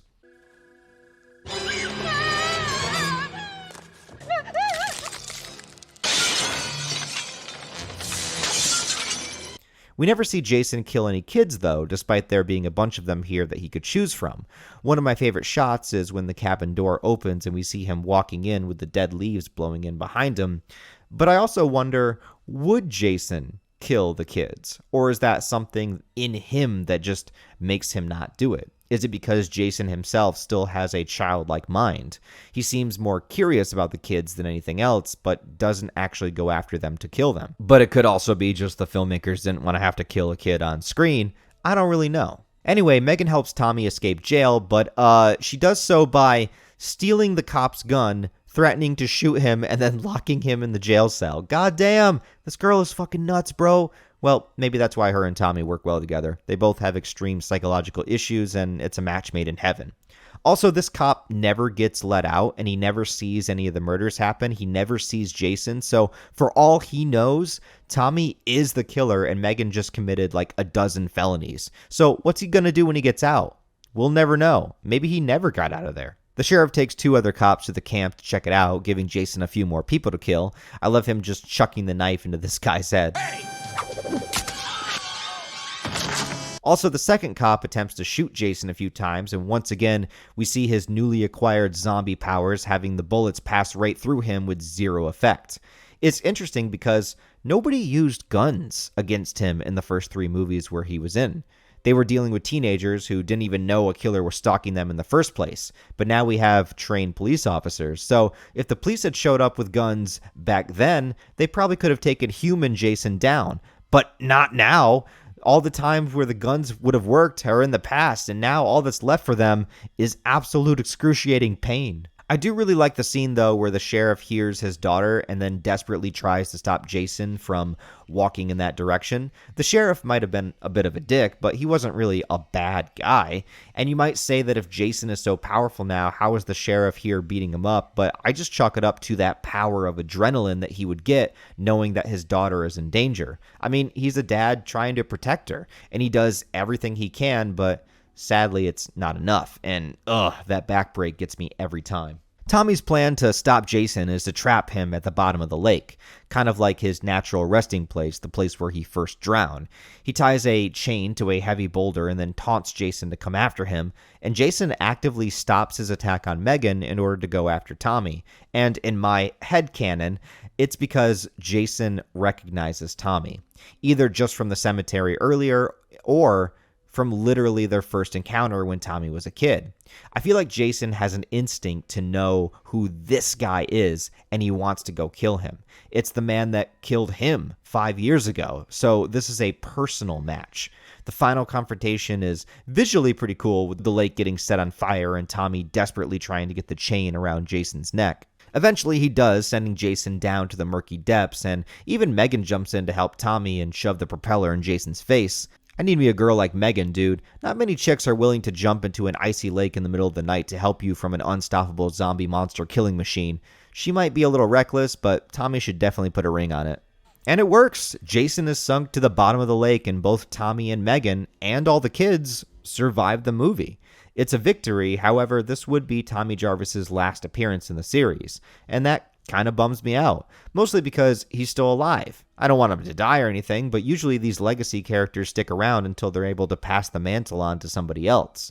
Also, Tommy was so incredibly adamant about making sure Jason was dead, and now he's just gonna leave him at the bottom of the lake?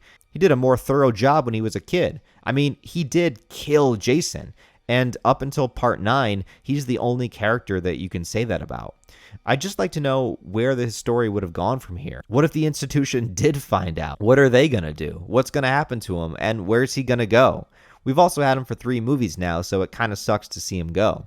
But I guess maybe he deserves a rest. He deserves to move somewhere far, far away from here and have a bunch of freaky, mentally damaged sex with Megan. But also, for those diehard Tommy fans, he does return a few times in other media. Notably, he's featured as a bonus playable character in the Friday the 13th online game. He's also in the second Freddy Vs Jason vs Ash comic book series called The Nightmare Warriors, which I have reviewed within my Evil Dead retrospective if you want to check that out. And while talking to the actor Tom Matthews, he let me know about this fan film that I was completely unaware of called Never Hike Alone Part 2, in which Tom literally reprises his role of Tommy Jarvis in the film. The trailer looks amazing, seeing an old gritty Tommy Jarvis dealing with the PTSD of Jason and potentially facing him once again. That film is supposed to drop right around the same time I'm dropping this retrospective, so if you're watching this, it's probably released by now, so shout out to the filmmakers there for giving us some extra Friday content and bringing back my favorite iteration of Tommy Jarvis. But anyway, Friday the 13th Part 6 is a personal favorite of mine, and I think it might be the most rewatchable, simply because it has such a breakneck pace and never feels boring like it's just wasting its time between kills. Jason reviving as a monstrous undead creature is something I personally love, and it works well for me. Plus, I dig the old school horror vibes, and it just has a protagonist that I really enjoy and root for. I can root for both Tommy and Jason in the same movie. I like the dark humor, and it's cool to see another Friday take place on Friday the 13th and at Camp Crystal Lake, or, Camp Forest Green. But you know what I mean. It takes the setup of what we come to expect and has a lot of fun with it, and also gives us another iconic Jason iteration. I think it's great. Oh, and it has an Alice Cooper song featured on the soundtrack. When it came time to do a part 7 in the franchise, it was noticeably time to shake things up and try to do something a little bit different. Turning Jason into an unstoppable undead monster was great, but at the end of the day, he's still following the formula of just killing teenagers in the woods one by one.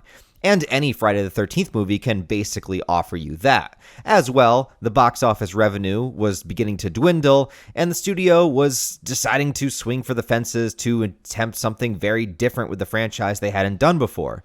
Because, you see, this was 1988, and by this time, Jason was no longer the top slasher of the decade. Instead, the sadistic, wisecracking, child-murdering dream demon Freddy Krueger was taking the world by storm, offering us more variety, creativity, and personality than the silent Crystal Lake Killer could. Even during this time period, people were floating the idea of merging the franchises together and having a no-holds-barred versus match between the two of them. And though that would eventually happen 15 years later, there was no such luck in the 1980s. Jason and Freddy were owned by different movie studios at the time, and at the time, the Freddy movies were doing much better financially, so New Line had no real incentive in offering their bread-winning character that slashes teenagers in their dreams up to share the profits with those Crystal Lake kids. And as I've spoken about before, crossover movies, it's always a legal mess because there's way too many cooks in the kitchen and nobody is ever satisfied. Each side has to agree on every single little detail in the story, the script, development, even the dialogue. Each character needs 50-50 screen time, and neither one can look weaker than the other, so it just becomes a complicated mess. No one can tell an actual story, and nobody can agree on anything. It worked later because eventually New Line Cinema would acquire the rights to Friday the 13th, but in the 80s, it was too much of a complicated mess to ever try to get right. But they did keep the idea of wanting Jason to have a formidable opponent. The teenagers are too easy for him to kill, especially now with his power upgrade, so he needs somebody that he can fight. Well, in 1976, there was this little movie called Carrie, based on the very first Stephen King novel, and it's about an abused and bullied high school girl that acquires telekinetic powers, and after being the subject of misery and ridicule for far too long, she enacts a barbaric tirade of revenge at her senior prom. It's an iconic and unforgettable horror movie in its own right. I would definitely recommend checking it out, but the studio couldn't use Carrie the character. That was copyrighted as well, but they basically created their own protagonist around the concept of Carrie. Enter Tina Shepard, a psychologically damaged character trying to come to terms with her past and get a handle on her telekinesis and visions of the future. So, just to be clear, at this point, the things that are now canon in the Friday the 13th universe are resurrection by lightning and telekinetic powers. The director of this one would be a guy named John Carl Buechler, who comes from a very heavy special effects background and makeup background, and he also directed the very first Troll movie, which means that this guy is responsible for giving us the wondrous musical scene right here.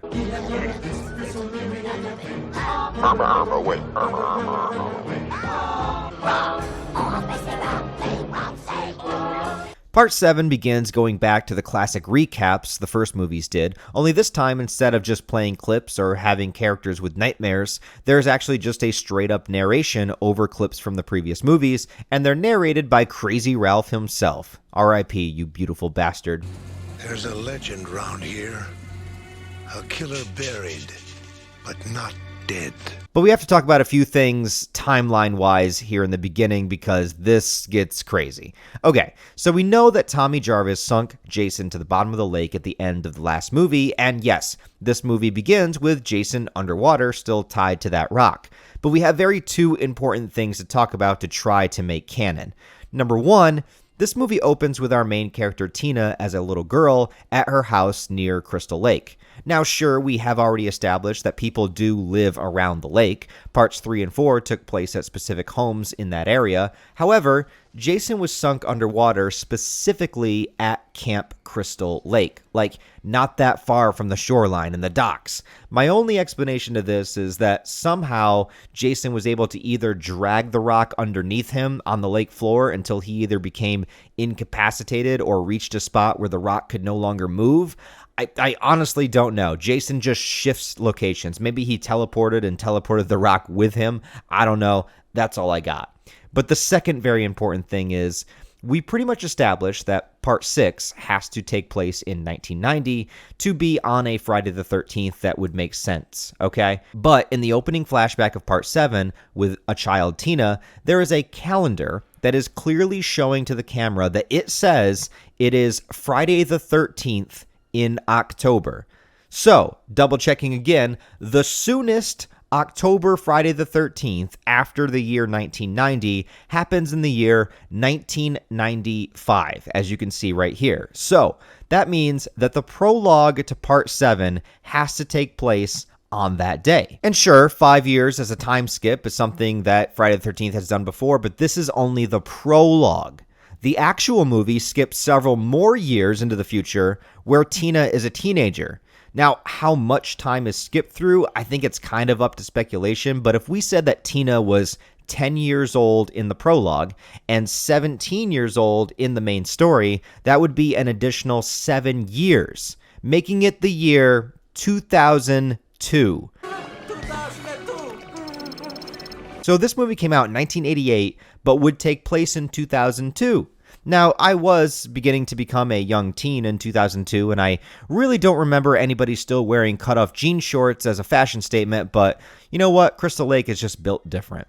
You know, maybe the whole area just takes place within some strange time vortex where it's always the 1980s, and the lake just constantly gets larger and larger. Maybe that's why all the Friday movies to this point are so similar. It's just an inescapable hell dimension where the Voorhees family is the residual demons taking the newly departed souls to the underworld. Or maybe the filmmakers just didn't really care about it that much and want to ignore the timeline. I don't know. Anyways, the actual point of the prologue is to show us the discovery of Tina's powers. After getting upset at her father yelling and potentially being abusive, she runs out of the house and makes the entire dock collapse beneath him, killing him in the process. Yeah, that would be some definite trauma for a child. And then we flash forward to, I guess, 2002, and Tina and her mom are driving to Crystal Lake to revisit the house as part of her ongoing therapy. I have a couple of thoughts here. Why is the town called Crystal Lake? Because they said that they changed it to the name Forest Green to disassociate themselves from the murders in the last movie, but whatever. And also, Tina has supposedly been in institutions and therapy all this time, and I think that that would have been a great way to have her interact with Tommy Jarvis and bring him back. He could have been like the older mentor figure helping Tina, having both of them gone through horrible traumatic past as children, and they would be able to connect on that level, but they don't do that. Instead, they have a therapist character named Dr. Cruz who cares less about Tina's well-being and more about the value in discovering the secrets of her powers so that he can be profited from it. He's one of those dick characters that you just can't wait to see die. Along with a girl named Melissa, and in traditional Friday fashion, there is also a house filled with partying teenagers next door, and most of all of them are just bland cardboard cutouts of slasher characters that have no impact other than just to be a body count. They're here to put on a surprise party for a guy that never makes it to the party. But one of them is named Nick, and he's the hunky guy in the jean shorts. He takes a liking to Tina, which makes Melissa very jealous, and then she just decides to bully Tina the rest of the movie, giving those Carrie vibes that we talked about before. So ultimately, this movie is trying to find the balance between doing something original, like adding in more supernatural elements and a compelling protagonist, while simultaneously being a traditional Friday movie with all the disposable teens you're used to. And although it doesn't quite excel at either, I would be lying if I said it wasn't a pretty entertaining movie. After a therapy session goes wrong, Tina runs back out to the docks and wishes to bring her father back to life, but instead of resurrecting him, she wakes up Jason. Nice. The chain breaks and Jason is set free once again under the world, and I do think that this movie has the best Jason design of the whole series. They basically went for the extreme battle damaged, mutilated, waterlogged corpse look, and it looks so great. Having the director come from a special effects and makeup background definitely paid off here. His clothes are torn to shreds, his skin is falling apart to the point where you can see his bones and his spine, the mask is cracked so you can see the side of his mouth, and then furthering the Part 6 undead look to him, it just creates this truly memorable movie monster. I should also mention that in this movie, Jason is played by famous stuntman Kane Hodder, who is the actor that most people recognize as the definitive Jason, and the only actor to play Jason in multiple roles, starting with this movie, going on to Part 8, Jason Goes to Hell, and Jason X. Kane brings a unique personality to the part with his body language and just his general large and resilient nature. I say that the design of Jason makes it my favorite, but a huge part of that is also Kane's performance, under all of that makeup and costuming, still bringing this unique presence to Jason that is very signature to his own. But as great as Jason looks in this movie, and he does look great, this movie is also probably the biggest result in censorship of the whole franchise. The kills in this movie have all but been removed and edited down to nothing, and it's a damn shame, because this Jason looks like he can do so much damage, but you don't see any of it. 90% of the kills in this movie are immediately cut away from, and what's even worse is all the great special effects that they did do that you'd never see. The only way to see them now is with poor quality behind-the-scenes footage, and this is the kind of movie that you really wish there was an unrated director's cut for, but I guess the footage is so bad and a lot of the masters have been destroyed and they just were never able to re-put it back into the movie. It has the famous kill of the campers in the tent and the girl naked inside the sleeping bag waiting for her boyfriend, and then Jason just shows up instead. Okay, you big hunk of a man, come and get me.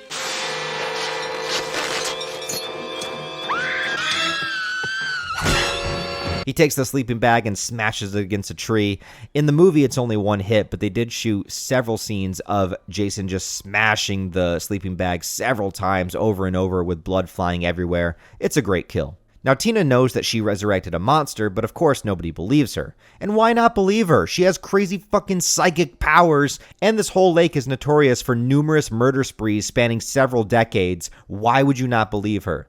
You do feel bad for her, and her therapist just wants to make her feel like she's going crazy, and the kids are all making fun of her with the exception of Nick, who is, our resident good guy boyfriend. Some of the next kills involve the skinny dipping couple at night, the classic trope, and we do get the return of nudity in this series. We're not allowed to have any good gore in this film, but by God, the boobs are back.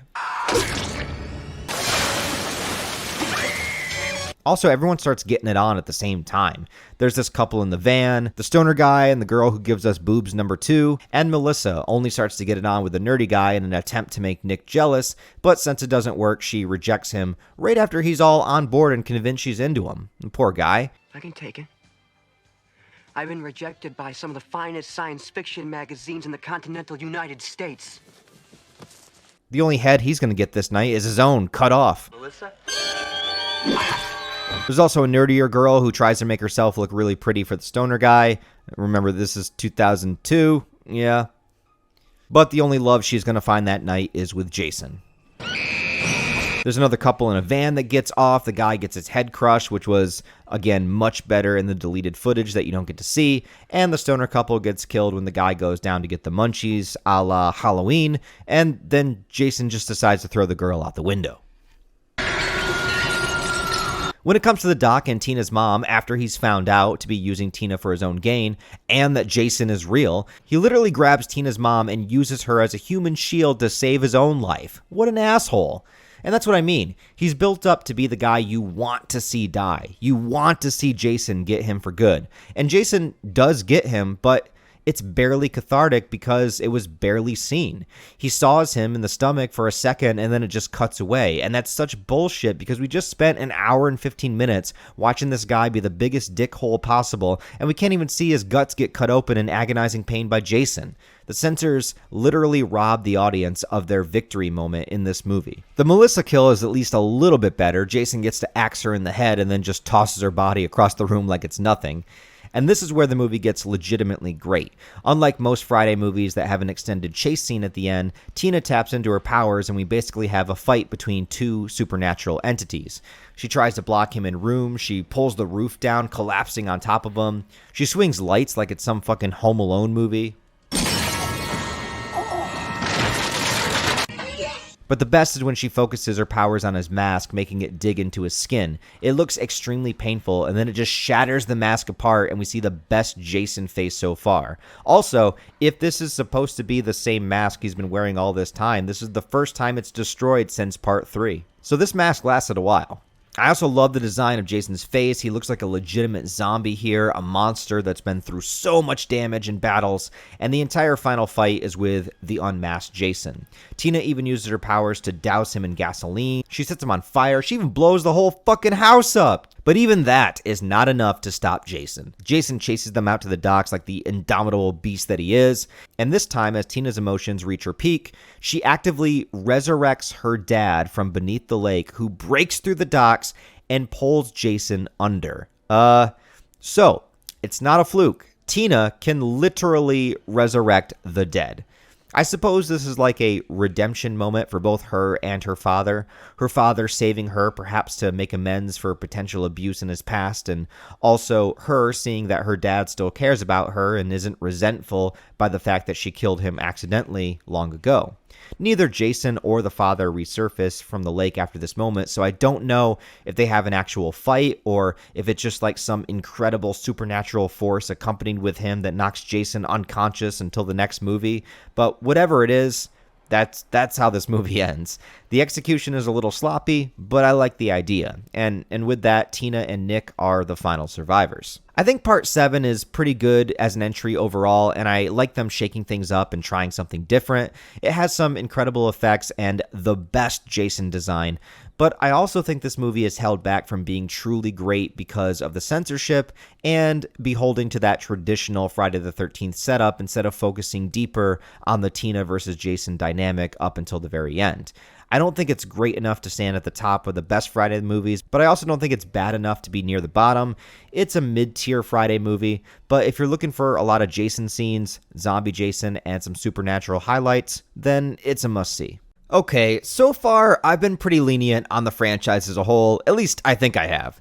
I'm not quite as emotionally invested in this series as I am like Halloween or Nightmare on Elm Street, and mostly, like all of you guys, I just want to see Jason kill people. So if the movies give me that, I'm usually pretty okay with it, and I'm not too harsh on bad storyline decisions or weaker characters, but revisiting the series for this retrospective, I've pretty much found something to enjoy about every single movie so far. Even part 5 that is wildly hated by a lot of fans, I found some good things about it. But getting into part 8 and beyond, I gotta tell ya, we're about as backed up into the shit pile as we can possibly go, and not only is the flusher on the toilet broken, but the entire house is on fire with a meteor heading straight towards Earth, ushering in total destruction. That's right, we're at Jason Takes Manhattan, the 8th and final film under the Paramount banner before the franchise was sold to New Line Cinema, and it delivers in all of the worst ways.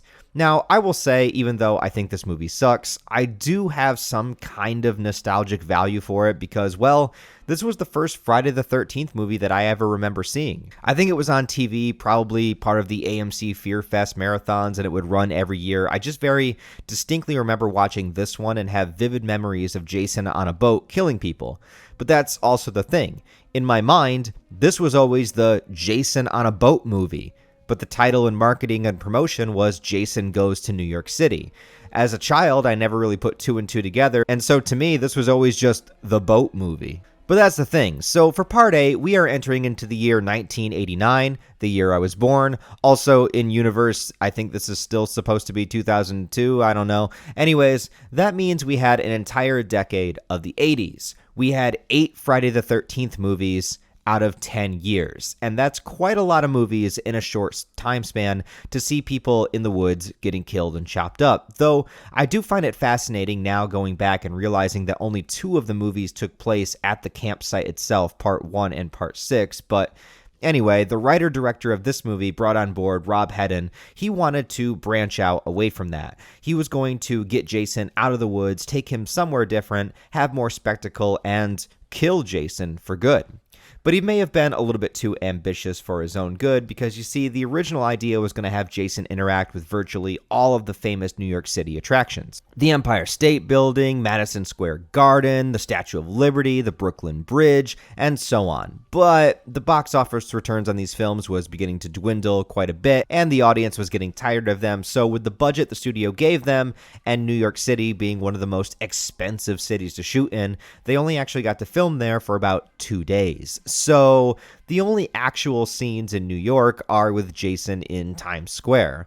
All the other New York scenes are filmed either in Vancouver or on stages and sets. And an entire hour of the hour-and-a-half runtime actually takes place on a boat going to New York City rather than New York City itself. And the premise alone, Jason in New York City, it just doesn't have any appeal to me. Jason is a silent, stalking killer grown up in the woods, isolated from humanity, turned into a rampaging zombie creature. The woods are where he's the scariest. I mean, that would be like taking the alien xenomorph and sticking it in Disneyland. It kind of takes something away from the atmosphere around it that helps make it be scary. But the premise aside, that's not even the worst of it, because Part 8 has, by far, in my opinion, the worst characters in all of these movies. Other than the kill count characters, the protagonists of a lot of these movies have actually been kind of good. We have Tommy Jarvis, Tina from Part 7, Ginny from Part 2. All of them bring something interesting to the table, making them memorable characters in the pantheon of Friday the 13th.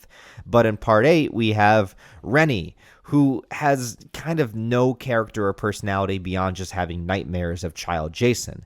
A Child Jason that looks nothing like the established Child Jason from earlier films, though they do change his look multiple times in the dreams and flashbacks, so I'm also assuming it's only her interpretation of Jason since she's the only one that sees him, but whatever, I'll just spoil it now. She has this so-called traumatic past where her uncle pushed her into the lake to try to get her to swim, and she thought she saw Jason under the water. Now, we know this can't be true because we established that Child Jason survived the drowning, but this movie is also trying to expand on the supernatural elements and making Jason more of this mythical figure. But I'm just going to say, because it contradicts so much of what we've seen so far, and the only person that sees this stuff is Rennie from her perspective and her dreams, I'm just going to assume it's her own mind playing hallucinations on her from her trauma. But I mean, is it that much of a trauma? I don't know, man. It's nothing like Tina's from Part 7. But my point is, that's her whole character. And beyond just having dreams and visions of Child Jason, she's incredibly boring and bland, and you will forget about her immediately after watching this movie. Anyway, the movie starts out with a bunch of shots of New York City featuring an ad for the Tim Burton Batman movie in potentially 2002. But the opening of this movie doesn't feel like you're about to watch a Friday the 13th movie. Instead, it feels more like the opening of a Teenage Mutant Ninja Turtles film, with the music overlapping scenes of the sewer and scenes of back alleyways and people getting mugged. It just doesn't feel like Friday the 13th. Awesome! Then it cuts back to Crystal Lake, where a young couple on a boat are getting it on, giving us some early tits in this movie. Pretty cool. The guy starts to tell his girlfriend about the legend of Jason, and she's somehow not aware of it. Girl, you live here. How have you not heard about Jason? The camp literally has been nicknamed Camp Blood for decades at this point. Anyway, their anchor hits this cable under the water, which electrocutes Jason's body, bringing him back to life once again. A few things here. We do see the campsite here, so Jason has once again shifted his location, no longer in front of Tina's house, but back to the camp.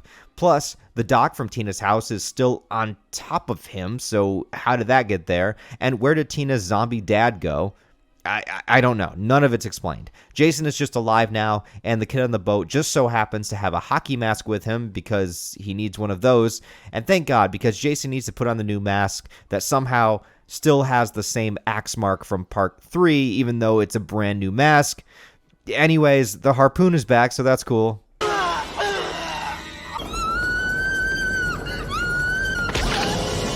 The next day, a cruise ship is setting out on a senior trip to New York City, expanding the lake now to its fullest capacity, saying that it connects with the ocean, which is ridiculous. So fun fact also, doing some research, not only does Crystal Lake canonically take place in New Jersey, but if we wanted to set Crystal Lake in the original location that the original film was made at, it would be a campsite at Hardwick, New Jersey, and according to Google Maps, there is obviously no way that a lake there could possibly connect to the ocean, but here's about the distance that we're looking at for the travel time. Rennie's uncle is a teacher and the main chaperone on the ship, and he's desperate to maintain his control and be in charge the entire time. He's presented as this horrible, stuck-up douche guy, but even though I think he is a bit of a prick, I don't necessarily think he's as bad as previous characters that are presented in the franchise this way.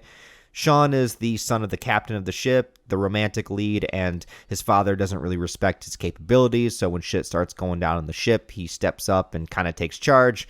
That's basically his whole character. The worst part is this nerdy kid that's simping for the preppy blonde girl, but he has this super hot, badass rocker chick right here who's already hanging out with him, basically giving him private guitar solos. This girl is by far the hottest girl in the whole movie. And she's the first one to be killed off. What the fuck?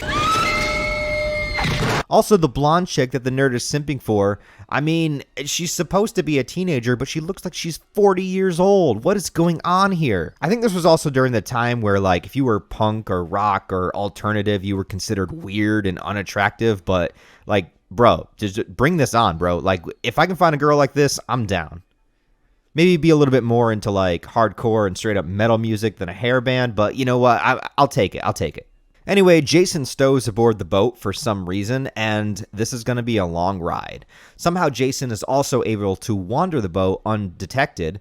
Nobody notices this 6'4", soaking wet, slimy zombie man wearing a hockey mask just stalking around, but there is an explanation for this, and that's because Jason can teleport. Yeah. We have to add an official new power to his abilities because even before it was kind of a joke. Haha, Jason always catches up with his victim so he can teleport. Haha. But no, in this movie, there's literally no other explanation. Look at this scene in the dance room. Everywhere she looks, Jason moves to. Or this scene that's very much later in the movie, he runs into a building away from Jason, and in practically the same shot, Jason throws him out of a second-story window in that building. There was no possible way for Jason to physically get there before him other than teleportation. They even add this ability into the Friday the 13th online game. It's actually canon by this point, and Jason can teleport in the game based upon the movies. So there you go. The snobby, preppy girl, Tamara, tries to blackmail Charles by stripping in front of him and making an advance while the nerdy kid films it. He does ultimately deny her, but it still doesn't look very good for him. But it doesn't really matter because she's quickly done away with soon as Jason shows up and smashes her into a mirror. From here, the boat trip is basically comprised of Rennie having vivid nightmares of child Jason and the real Jason running around killing people. He kills the captain of the ship, slitting his throat once again with the back of the machete instead of the sharp side. And eventually, everyone starts to realize there's something really weird happening here on the boat. Some of them even mentioning Jason and going on the hunt for him. They do have a knockoff Crazy Ralph type character on the ship that Charles swears is the actual killer because he doesn't want to believe the Jason lore, and he's clearly in denial because admitting Jason is real would mean that we would also have to believe Rennie's childhood story, even though it would make no sense for child Jason to be alive, but, you know, it is what it is. Anyway, Jason kills everybody else on the boat.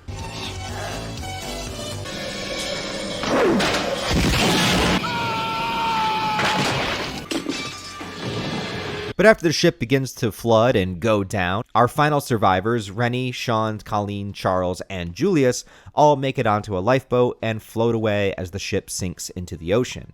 And as they travel through the fog, in the distance, they finally see New York City. And while docking, they are immediately robbed by gangbangers. Well, I guess that's New York City for you. But don't worry, Jason isn't far behind. But the question is, did he swim here or did he teleport again? My vote's on the teleporting. The gangbangers take Rennie, and the most fucked up part of the whole movie is that they inject her with a heroin needle before attempting to rape her. What the fuck? That's actually legitimately dark as hell, especially compared to how silly and ridiculous the rest of the movie is. It just kind of comes out of nowhere. Jason shows up and saves her by killing the gangbangers, but he's still after Rennie too. And I'll get back to this in a moment. But we do have to talk about the best part of the movie, and that's when Julius decides to square up with Jason on the rooftop. Earlier in the movie, it's established that Julius is a good boxer, so he decides to fight Jason hand to hand, which I love to see because so many people just run away from him or scream or try to use weapons. No, let's go hand to hand for once and try to throw down. He literally punches Jason for like 2 full minutes of screen time, with Jason just completely having his guard down and tanking every single hit.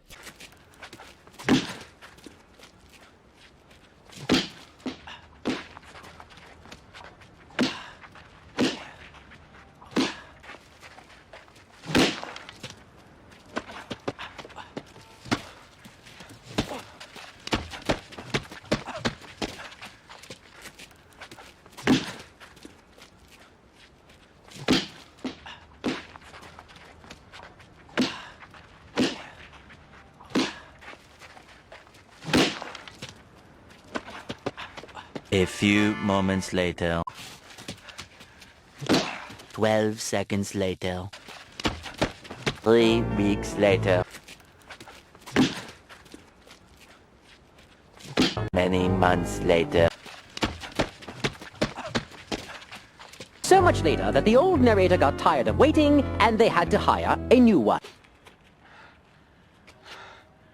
Take your best shot. And when Jason finally hits back, he punches the guy's head completely off his body. This is so incredibly ridiculous that I can't help but love it. After that, the rest of the characters are almost saved by a cop until Jason kills him, and then the car explodes, killing Colleen in the process. And that's when Rennie remembers her traumatic past of her uncle pushing her into the water. And look, I don't feel like he was being, like, super abusive here, right? Like, am I wrong? Like, he's trying to just teach her how to swim, but he might be a little bit of a prick about it, but, like, is he a horrible person? I don't know. He's killed off by Jason by being plunged into a barrel of toxic waste, though, so we don't have to worry about it. Then they try to put Jason in as much variety of locations as they can. They do the subway and have the joke that no one on the subway pays attention or even cares what happens around them. And then finally, we actually have a scene that was filmed in New York City, Jason in Times Square, and it's such an odd thing to look at. A horror series that began with a mysterious killer lurking in the woods that you would never see, and now we have Jason just fully lit in the most populated area he could possibly be in, surrounded by advertisements and neon lights. And I don't think there's any better solidifying moment to let you know this franchise is done. They also go full-on comedy here with Jason kicking the stereo and instead of killing the kids, just showing them his face to make them run away. I mean, it's kind of funny, sure, but all the horror is gone. And as everyone has to mention when they review this film, the diner scene features another stuntman, Ken Kurtzinger, that would eventually go on to play Jason himself a few years later in Freddy Vs. Jason. But until then, he's just getting killed by him. And since that's all the New York budget could allow, the end of the movie is in the sewer, and apparently every night enormous waves of toxic waste just throw underneath the city. New Yorkers watching this, you can confirm or deny. But the ending of the movie is so fucking weird that I have no idea what they were thinking while making it. Jason is unmasked again and looks nothing like he did in part 7. It's very disappointing. And then he gets caught in a wave of toxic waste that at first seems to melt him down into nothing, but then, I guess, turns him into a child. And then they just kind of leave him there. Rennie and Sean are reunited with their dog, and, oh yeah, there's a dog in this movie. But then the movie just ends. Like, what the fuck? Okay, so not only do I need to buy the toxic waste being like a literal acid melting Jason down, but also somehow toxic waste turns him back into a kid. Even worse, in a deleted scene, they actually had child Jason emerge from the mouth of adult Jason. Like, what? Is this a mini 6-inch boy coming out of his mouth, or did the mouth grow giant? I really don't know what's going on here, and what does this mean for the lore of the character? You know what I actually think? I think the entire ending of this movie is just a massive drug-induced hallucination from Rennie. Think about it. She got injected with heroin, but afterwards doesn't seem to be affected at all. I don't really know if heroin gives you hallucinations because, drugs are bad and I don't do them, but let's just assume whatever was in that needle did. Maybe her seeing Jason turn into a child was just her own mind, representing an unconscious adult Jason as the version of him that she fears inside of her mind. That's a simple enough explanation, right? I'd hate to say that the entire final act of the movie is all a hallucination and that she's still sitting there with the gangbangers, but whatever the case, you want to still connect this movie to the next one. Jason needs to make it back to Crystal Lake somehow and still be in his adult form. So does he hitch a ride back somehow? Does he swim? Does he just teleport back to Crystal Lake? I don't know. Does the toxic waste flow him out and he just floats back? Who the fuck knows? I don't know. This movie's so fucking weird. I think this movie really just is a representation of when you've beaten a dead horse too much. They tried to do something different, but they got too ambitious with such a weak cast of characters, a lot of boring scenes, and Jason just not being scary in the slightest anymore. It just becomes something more of a novelty than a good movie. It's like, oh, Jason in New York City, and that's the draw, because we've seen the camp too many times, apparently. And it's not paid off in the slightest because we barely see New York City, and it's mostly just alleyways. And once again, the kills are edited down with heavy censors that don't show anything, and it tries messing with the dreams and visions concept way too much and never really pays off with that either. The hottest girl is killed right away, which is a bummer, and out of all the 8 movies that we've talked about so far, there's so many better options to choose from. Part 8 just falls flat, but you know what? At least we got this scene.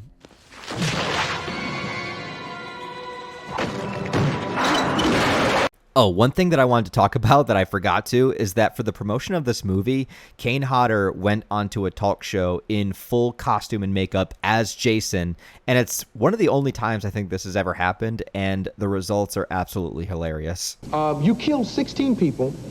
I don't know why I'm laughing, man. Well, what's next, man? Some more Jasons, part 9. I got some great titles I put together. Jason, when Jason met Sally, would that be funny? You don't do many comedies, do you? I want you guys to know, I didn't wear this Michael Myers shirt on purpose, all right? This just happened to be the shirt I was wearing today, and I just happened to be filming today. It was not a strategic measure, but since I already have done the Halloween retrospective, and I'm a huge fan of both Jason and Michael Myers, why can't we all just get along, man?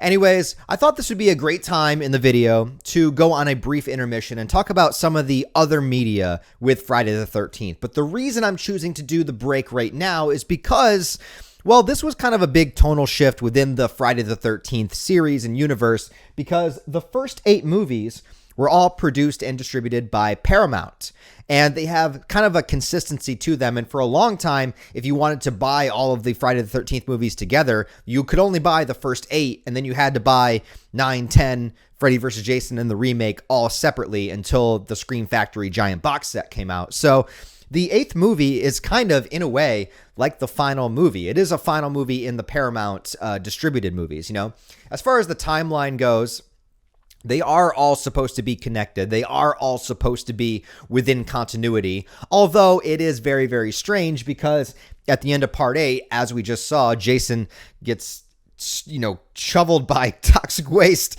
and turns into a fucking baby. Or at least a toddler. I don't know. I don't have children. It's all the same to me. Until they're an adult, they just all look the same. But that's what happens to Jason, and he's left within the sewers of New York City. So how does he get from the sewers of New York City back to Crystal Lake in the beginning of Jason Goes to Hell? Who fucking knows? But that's the least of Jason Goes to Hell's problems, because there is so much more lore insanity when it comes to that movie that by the end of it, you're going to forget that Jason probably shouldn't have started the movie in Crystal Lake, because how the hell did he get back there? Also, I realized while doing this, if I'm saying that part 7 majorly takes place in 2002, which I think that nobody really thinks that, but I was just doing the math from when the Friday the 13th on a Friday was in Tina's backstory to Tina being an adult.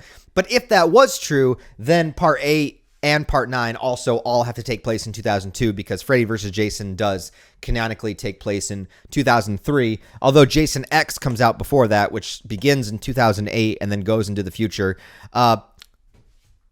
You know, the timeline of the Friday the 13th universe is actually way more coherent and consistent than the other movies. I don't want you guys to be confused. Don't get confused. Everything is just totally exactly the way it's supposed to be. It's all within the timeline. Don't worry about it. You'll be fine. You're safe here. You're comforted. Bring it in, and we'll cuddle each other. We'll have some pumpkin spice lattes together. We'll forget about the world. We'll carve some jack-o'-lanterns. We'll eat some candy. We'll watch some horror movies. We'll dress in slutty costumes, and everything will be fine this Halloween. I swear to you, it's okay. You're safe here. Nothing's going to go wrong. We're going to go from part 8 into part 9. We're just taking a little detour, a little break, because this is the portion of the video that I like to call the other media section. I started this when I did my Evil Dead retrospective, where I took a little bit of a break from talking about the movies themselves and talked about all of the other items and material and media that exists outside of the movies themselves, as far as books and comics and video games and merchandise, other movies that could have been movies that were almost made or that were in consideration to be made and didn't get to be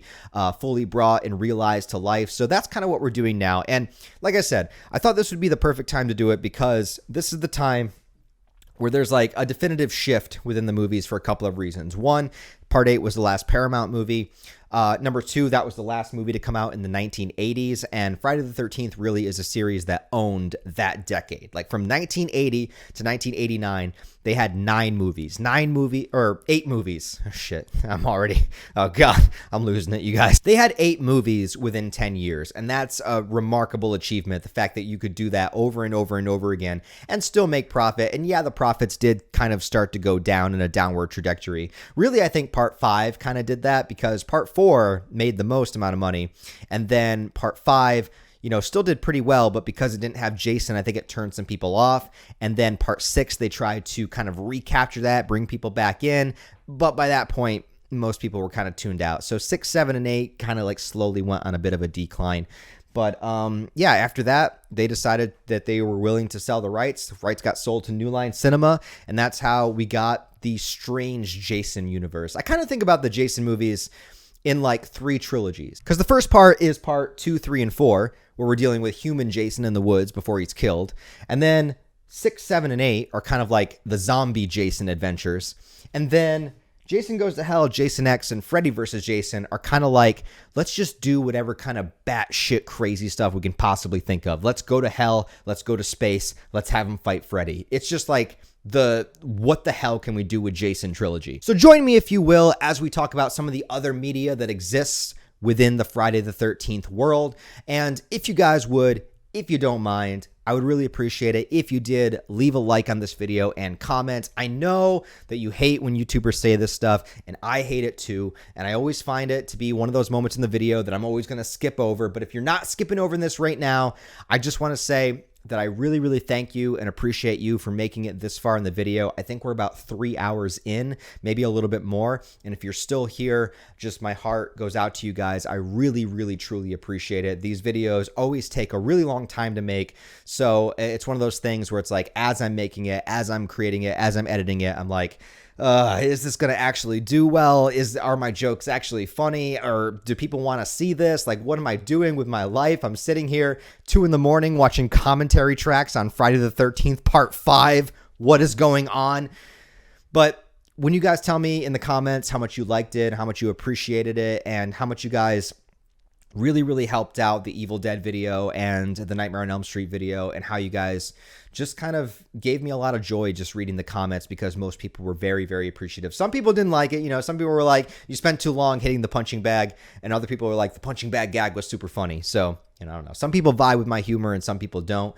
I think it's just like one of those acquired taste kind of things. I have kind of like a dry, sarcastic humor, but it's also like a cringy kind of humor. I don't really know what it is, but some people get it, some people don't. And I hope you know also that when I'm kind of freaking out, like trying to decipher the timelines and put it all together and make it make sense coherently in a narrative, like this is just for fun. You know what I mean? Like I'm not actually legitimately analytically trying to put everything together in a way to satisfy some kind of like, well, it does kind of satisfy some kind of like autistic desire within me, but not in a way where like I feel like I need to solve it. It's in a way where it's just kind of fun to think about and have these thought experiments of how could this actually work? So what part of this movie doesn't make sense? And then as a thought experiment and for fun, I'm like, how could you tweak it, or how could you reword it, or how could you explain it in a way to where it really does make sense? That's what I like to do. It's just fun for me. All right, that's all it is. I'm not trying to like do anything else other than just have fun and kind of create, hopefully, content that people want to watch, that people enjoy, that people come back to, and you know, kind of just celebrate my love for these films, because I love horror movies. You know, I started getting into horror movies when I was like 12, 13 years old, like really diving into it. And that's when I went and I rented at video stores back when they existed. You know, I rented all the Friday the 13th and I rented all the Nightmare on Elm Streets and the Halloweens. And like, I just fell in love with this genre, and I fell in love with the slasher films and horror films in general and monster movies and all of that stuff. And so these are just like my favorite kind of movies, you know? So I just like talking about them, and I like kind of discussing them and coming up with fun, intricate ways to like make it all make sense.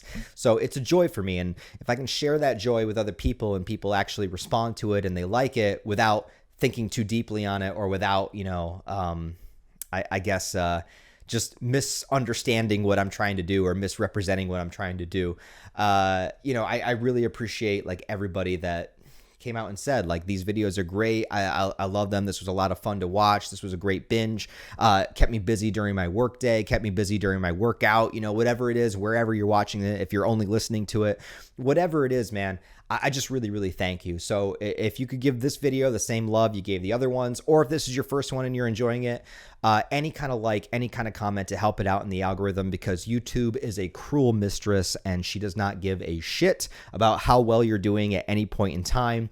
And since I am trying to do this full time and I am using this to try to pay my bills and keep the lights on also, you know, that stuff helps. So every little bit helps. So comment anything you want. Doesn't matter what it is. You could even say like, Ryan's a piece of shit. He's short. He's scrawny. Why did he shave his beard? You know, you could say like all of these things, you know, hit the gym more. I've been trying, man.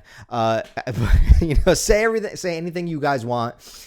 Any comment would help. I'd really, really appreciate it. But beyond that, guys, let's go into the Friday the 13th other media and see what kind of other crazy shit is out there before we dive back into the movies. First thing I want to mention is the TV series under the same title, Friday the 13th, which aired for 3 seasons between 1987 and 1990. And similarly to when I covered the Nightmare on Elm Street films, I have never seen the TV show, so I cannot comment on the specifics, but with Elm Street, I did watch 4 fan favorite episodes in order to do my retrospective to get a vibe for the series and what it was like. Unfortunately, I'm not going to do that for Friday the 13th because of 2 factors. One is that I honestly don't think I will get this video finished by my hopeful Friday the 13th release date if I take on any more work for it. And 2, unlike the Elm Street series, which did in fact take place in Springwood, and did in fact feature Freddy Krueger as a presence in the show and had Robert Englund playing Freddy Krueger, reprising his role as the host, the Friday the 13th series has no crossover with the movies whatsoever and is only related in title alone, at least in terms of story and characters. Jason never appears, there's no Camp Crystal Lake, and I'm pretty sure there's no boobs in it because it aired on network television. The only similarities come with behind the scenes information, like some of the producers at Paramount were the same on the movies as they were on the TV show, because it was still produced by Paramount, so that's how they were able to use the Friday the 13th title and logo with no legal issues. And, you know, several producers and even actors from the show would go on to be in Friday the 13th movies, but playing completely separate characters with no relation to the show. The show is an anthology series similar to Nightmare, but this one involves the same characters week to week. The premise involves a mystical antique shop where the original owner made a deal with the devil to sell cursed artifacts. He broke the pact, lost his soul, hate when that happens, and now his niece and her cousin have inherited the store, and it's an item of the week, monster of the week kind of format, with them trying to retrieve the cursed items. It's a pretty general sounding premise, but that allows the show to do whatever it wants to and come up with whatever kind of creative horror stuff they want to do episode to episode. Shows like this can definitely work, and considering it went on for 3 seasons without Jason, I assumed it was well liked despite not connecting to the movies at all. I can't speak on if it had overarching storylines or if it was literally just episode by episode. If I ever get the time, I will watch a few episodes of it just to see if anything tickles my fancy. It sounds like something I would probably like, but if you do want to watch it, it is streaming on Amazon Prime, and also all the episodes are on YouTube, but in some very low quality. But hey, sometimes that low quality enhances the experience of watching older shows. Does anyone know what I'm talking about? I don't know. Oh, they must get everything back. And the real terror begins. But as of yet, there have not been any legitimate Friday the 13th shows about Jason or Crystal Lake, but it's always in the works and always in the talk of things that are going to come up in the future, but we'll get to that later. Along with the many sequels of Friday the 13th that we do have, just as many, if not more, sequel ideas have existed that never actually got made into films. The first one I'm actually pretty upset about not being made would have continued Ginny's story after part 2. Other than Tommy Jarvis, I do think that Ginny is probably the best Friday the 13th protagonist. It was supposed to follow up with her in the hospital and have Jason still coming after her, putting Jason in a different setting. Since part 2 actually establishes that Jason will travel to get his kills because he does go into town to kill Alice, I guess it could have worked back then. But now there's a little bit too many Jason movies with him never willingly leaving the woods, so it wouldn't make as much sense. They kind of shifted his character a bit over time as to what he is willing to do. In part 2, they were just kind of coming up with it. Also, the premise was apparently too similar to Halloween 2, and they didn't want to try to copy that, but I say, who cares? All of these movies take inspiration from one another, so why not put Jason in a hospital? But if they ever did go this way, who knows if Jason would have even gotten his iconic hockey mask, because this took place before part 3. It would have been a completely different direction for the franchise, and who knows where we could be now if they did do it. This is a wild one, but the director of part 6, Jason Lives, was obviously a big Universal Monsters fan, and took inspiration from those movies when he was creating his Friday movie. Well, years into those films, when they had too many sequels and wore out their welcome, they turned to crossovers and then to comedies. Abbott and Costello Meet Frankenstein and others offered a fun change of pace for the horror icons. Part 6 director knew that Paramount also owned the rights to Cheech and Chong and the Stoner franchise therein, and suggested that Cheech and Chong would meet Jason in a movie. Imagine a stoner comedy with them as camp counselors and then Jason attacks. That is an alternate universe crossover film that I am literally dying to see.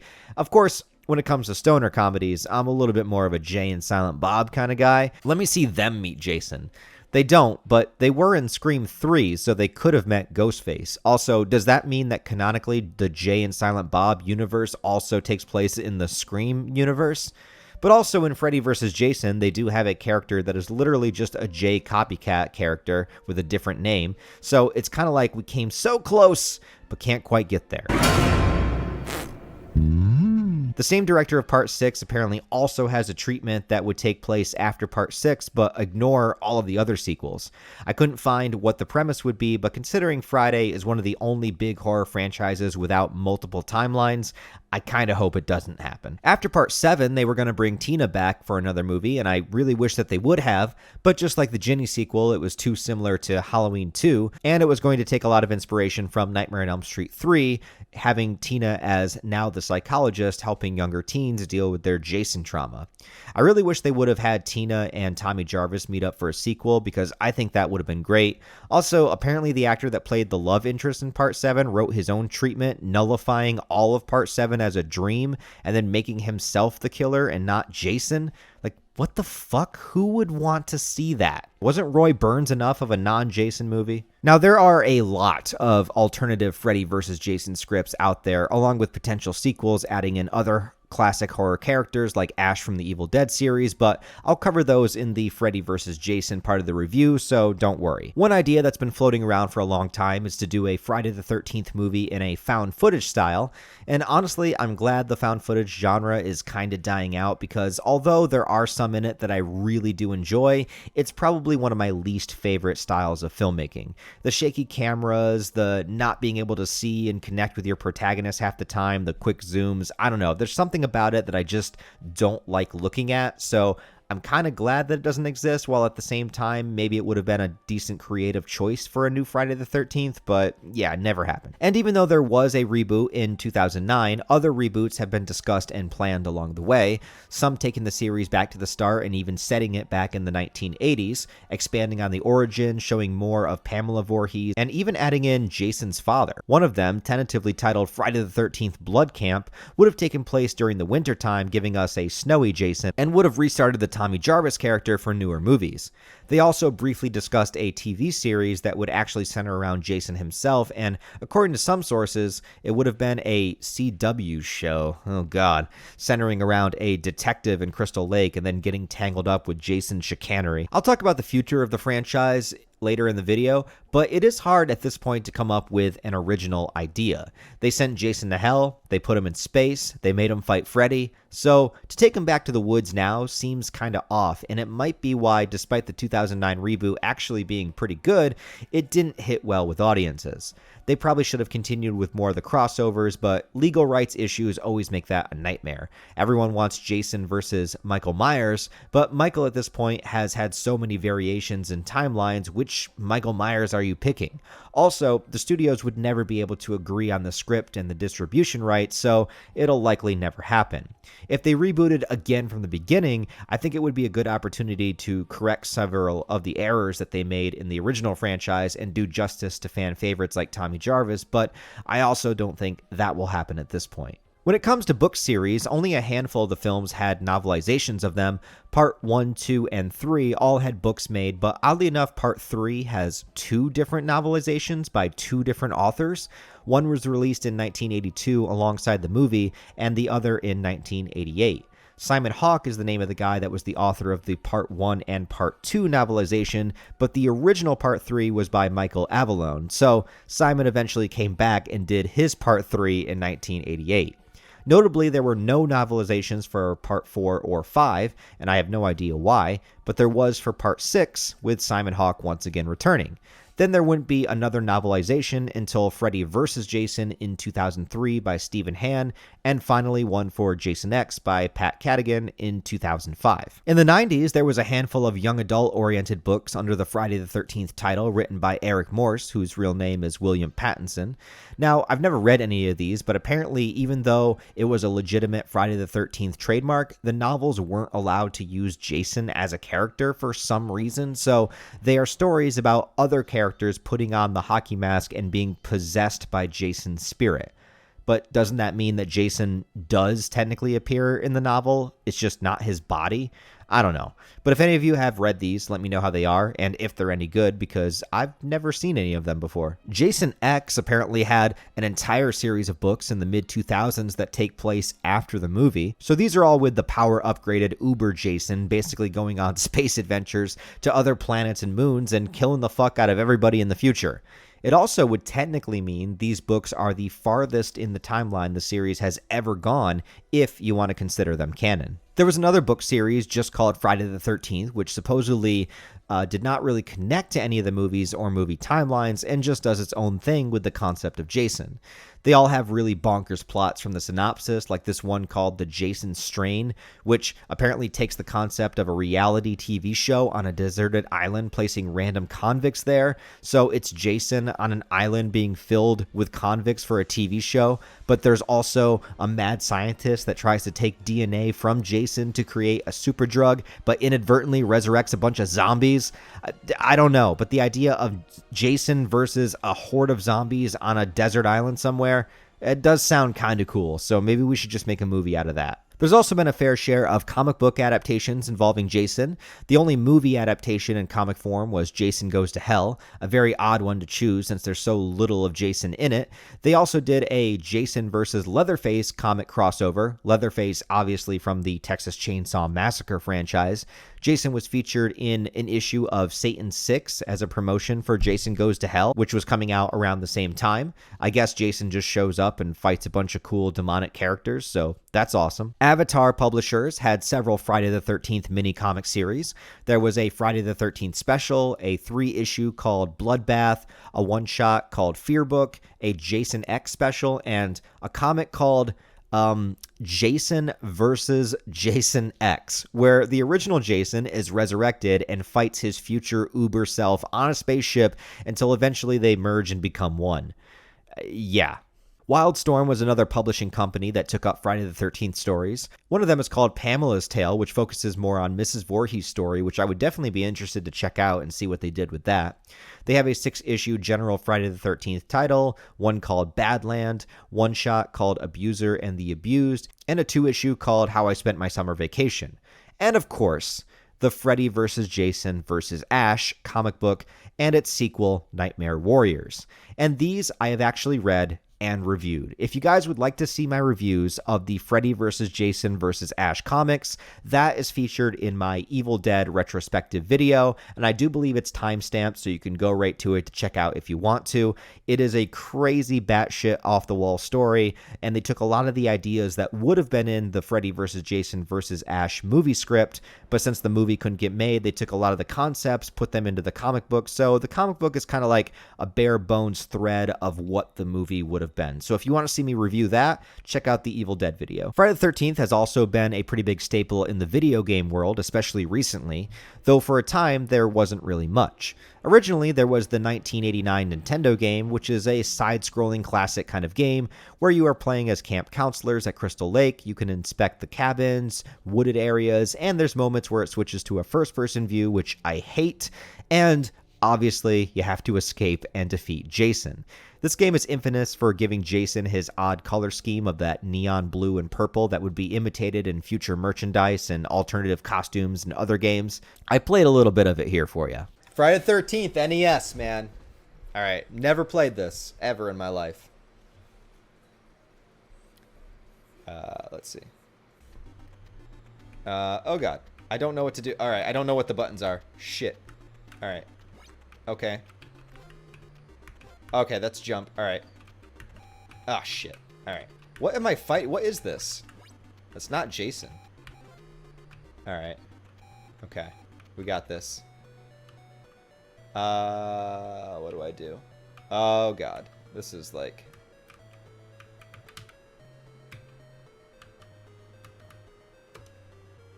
Oh, shit. Sorry, guys. I literally don't know what the controls are.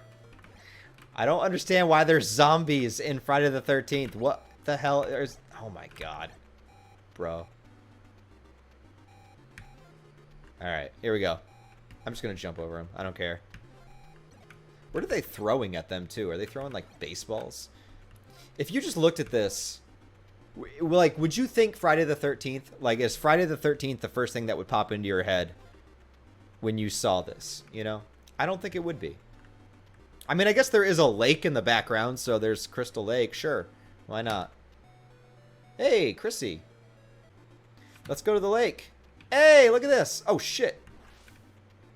Which way am I supposed to go? Ah! Oh, God. Go, go, go, go. I don't know where I'm going. Ah! You can't really, like, time this very well. Where am I going? I don't know. There's a bird. Why? Okay. All right. All right. All right. All right. Here we go. Row the boat, man. Row the boat. Let's go. Let's go. Oh, let's go. Yeah. I don't think that did anything. Oh, I saw something there, but it's gone. Okay. Whatever. Hey. There's a wolf. Great. Yeah, my favorite part of Friday the 13th is when the giant wolf attacks. Yeah. What was y'all's favorite Little Debbie snack back in the day? Oh, shit! Jason! Oh, God! Oh, God! What do I do? What do I do? Oh, God! Oh, no! No, no, no! Okay. All right. All right, Jason. Okay. All right. All right. All right. Well. Me and my friends are dead. I guess that's bound to happen. Hey, you know what? I'm happy. At least we got to at least we found Jason. I would have been really upset if I tried to play this for like an hour and Jason never showed up. So, you know, at least we got Jason. There's also a very similar Friday the 13th game for the Commodore 64. Never played this one, but it does look incredibly frustrating. Jason would be featured as a playable character in Mortal Kombat X, released in 2015, which was such a treat to have. I really need them to make a game with this quality in the Mortal Kombat style that is just all horror characters. Jason, Michael, Freddy, Leatherface, Pinhead. Let's go. Let's just straight up Mortal Kombat horror characters. Let's do it. Anyways, Jason in the game is great. He has a bunch of exclusive fatalities, wields a machete like a madman, and all around is a great addition to the Mortal Kombat cast, and really loved playing as him. But the big one is the Friday the 13th online game released in 2017. And this is just about as enjoyable of an experience as you can possibly get as a Friday the 13th fan if you want to play a video game.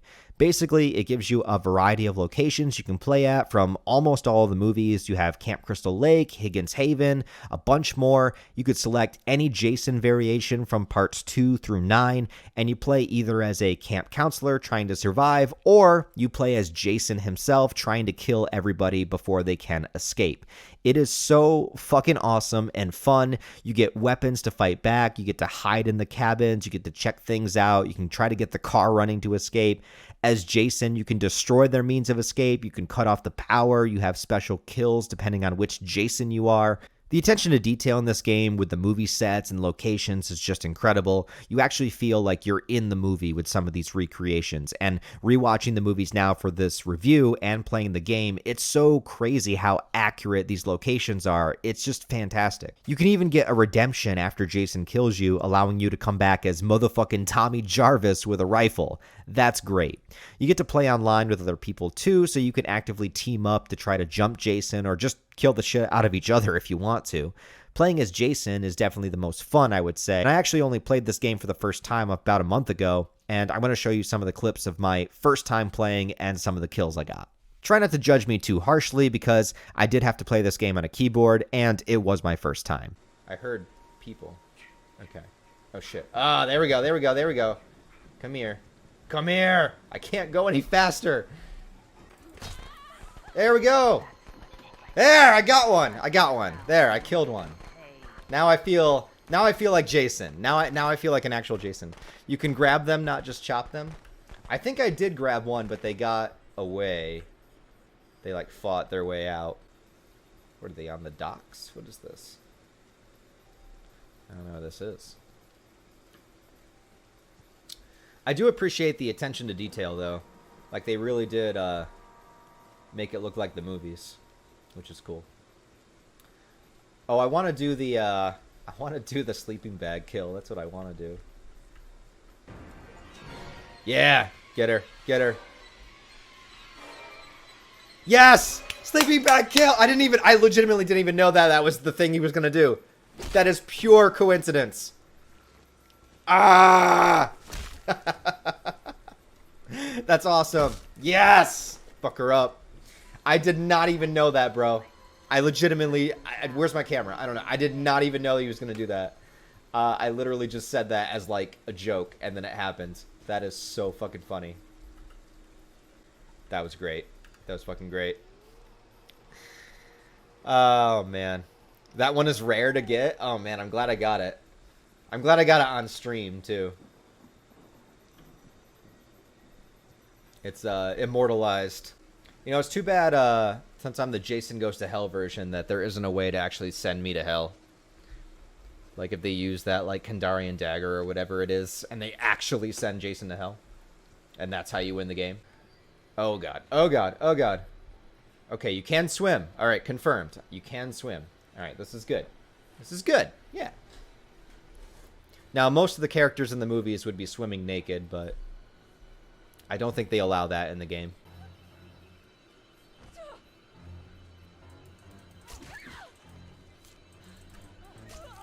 Can I get him? Come here. I'm trying. Oh, shit. There's another one. Why is there two? Why is there two Jasons? Oh, God. Oh, God. Oh, God. Oh, God. Oh, God. Come on.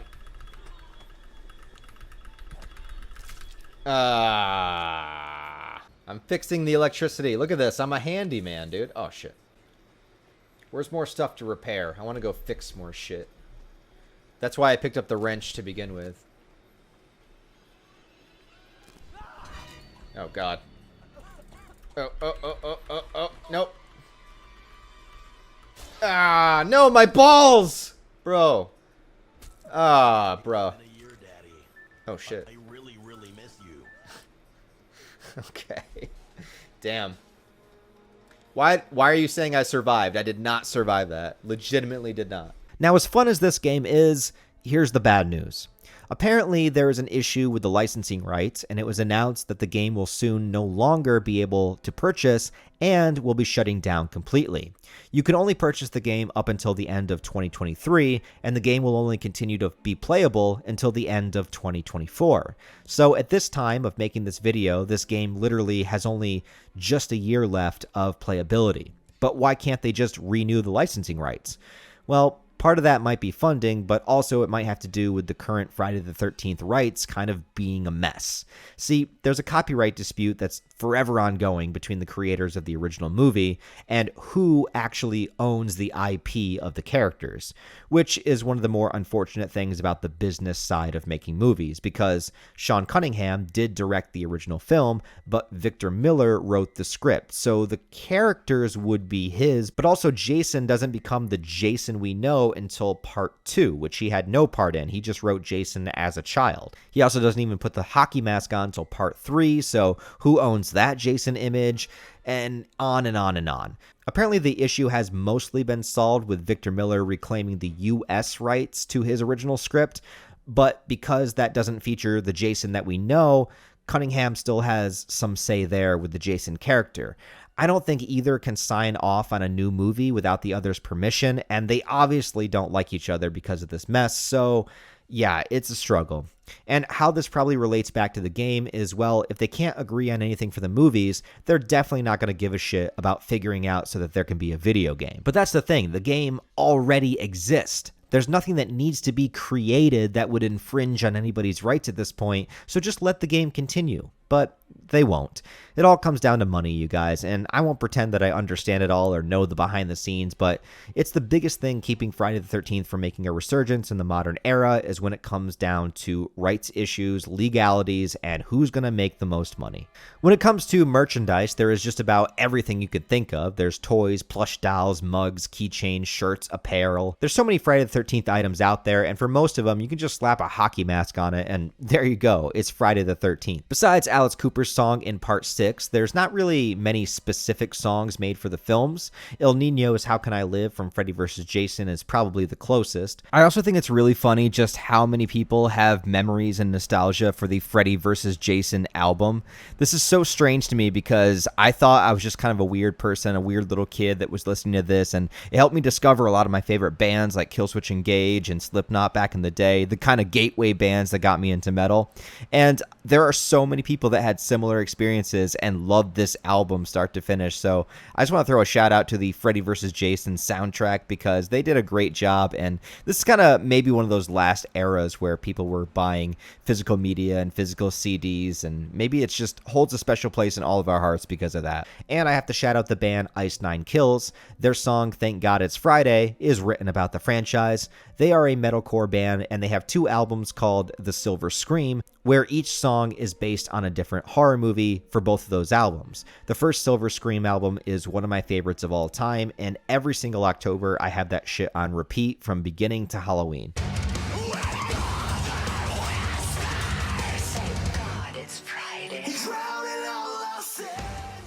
There's a few documentaries about the franchise too. There's His Name Was Jason, released in 2009, hosted by Tom Savini, discussing the making and behind the scenes of many of the movies, and Crystal Lake Memories, the history of the Friday the 13th series that discusses all 12 films, narrated by Corey Feldman, and the original Tommy Jarvis, and features interviews and discussions with dozens of the actors, directors from the whole entire franchise all rolled into one. I think I should also discuss some of the Friday the 13th ripoff films that have come out over the years. Now, there's a lot you could potentially consider here. Virtually any horror movie that takes place at a campsite could be included as a Friday the 13th ripoff.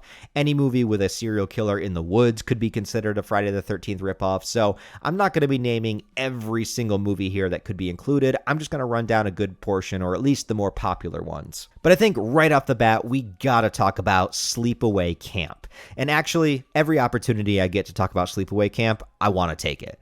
It's probably the most popular Friday ripoff, released in 1983. It centers around a shy, quiet girl going away to a summer camp where she's relentlessly bullied, and the adults there either are complete dipshits, assholes, or even basically pedophiles. Not to worry though, because every horrible character gets a specific, unique, and ridiculously over-the-top death, but just like the original Friday the 13th, you're not supposed to know who the killer is until the very end. And the deaths in this movie aren't just stabbings. There's boiling water, which is doused on the lunch guy. Someone is trapped in a bathroom stall with a beehive. And one girl, I shit you not, gets a hot curling iron shoved up her cooch. You don't see it, of course. It's all off screen. And actually, this movie is not really that gory at all. And the kills are pretty tame compared to Friday the 13th, but you still know it happened, so it's still a bit of a cringing moment. Of course, the thing Sleepaway Camp is the most famous for, though, is its ending. There is a twist. A twist that for decades had audiences going, "What? What the fuck?" It is so abrupt and feels so random, and is probably the most graphic part of the movie, too, and I don't want to spoil it for you. Maybe someday I will review Sleepaway Camp just on its own, but until then, I'll just say, if you know, you know. Another is called The Burning from 1981. It's based on an actual urban legend. It's about the origin of a crazed killer in the woods that happens when the kids go to pull a prank on the caretaker of the cabins. His name is Cropsy. The prank goes horribly wrong and it burns him alive. He doesn't die though, and he comes back years later for vengeance, killing any of the teenagers that were involved and others one by one. Interesting to note because the idea of a burned up slasher might seem like it also rips off Nightmare on Elm Street, but The Burning actually predates it by a few years. But also, the treatments for this film were made before Friday the 13th was filmed and made into a movie, so you could also say that it's not an intentional ripoff at all. But I am sure that the success of Friday the 13th helped push them to make this movie. And oddly enough, Tom Savini, who did the makeup and special effects on the first Friday, also did them for this movie. It was also shot not too far away from me in upstate New York, so I always thought that was pretty cool. It's a pretty underrated slasher movie, and unlike some of the others, it never had a series of sequels, and it's just one movie. But you could have easily made a lot of sequels out of this, just like you did Friday the 13th. Along with that movie, the movie Madman was also supposed to be about the Cropsy legend, but since The Burning beat them to the punch, they kind of changed it to make the legend of Madman Mars, who murdered his wife and children with an axe and still lurks within the woods. A group of campers go spook each other out about the legend, and then guess what? The legend is actually true. There's a movie called Cheerleader Camp, which is girls at a cheerleader camp. There's murders that happen there and nightmares as well, and somebody in an alligator mascot costume that is more important than you think they would be. I don't really know what to say about this movie. It's just another one of those kills at a camp movies. But in the year 2000, there was a movie called Bloody Murder that is just absolutely shamelessly, not even trying to hide what it's doing, copying Friday the 13th. It features a killer in a hockey mask killing people at a camp. It's based around a local legend of a guy killing people in the woods, and they create a game out of it called Bloody Murder, but what a shock, it's not just a game, it's for real. There's even a character in the movie called Jason.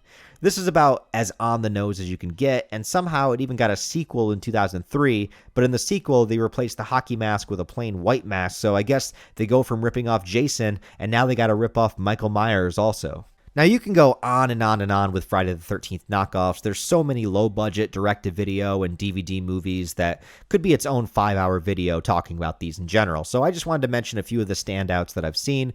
But what I also find really interesting is the amount of fan films that exist within the Friday the 13th series, especially ones that have gotten actors from previous movies. Now, I mentioned earlier the fan film Never Hike Alone, which features Tom Matthews reprising his role as Tommy Jarvis, and its sequel, Part 2, which is coming out the same month I'm dropping this video, is going to have him as the main character, and I can't wait to check it out. I also found out there's a fan film called Roseblood that is a 2021 sequel to Part 7, which brings back the actress that played Tina and her doctor from Part 7.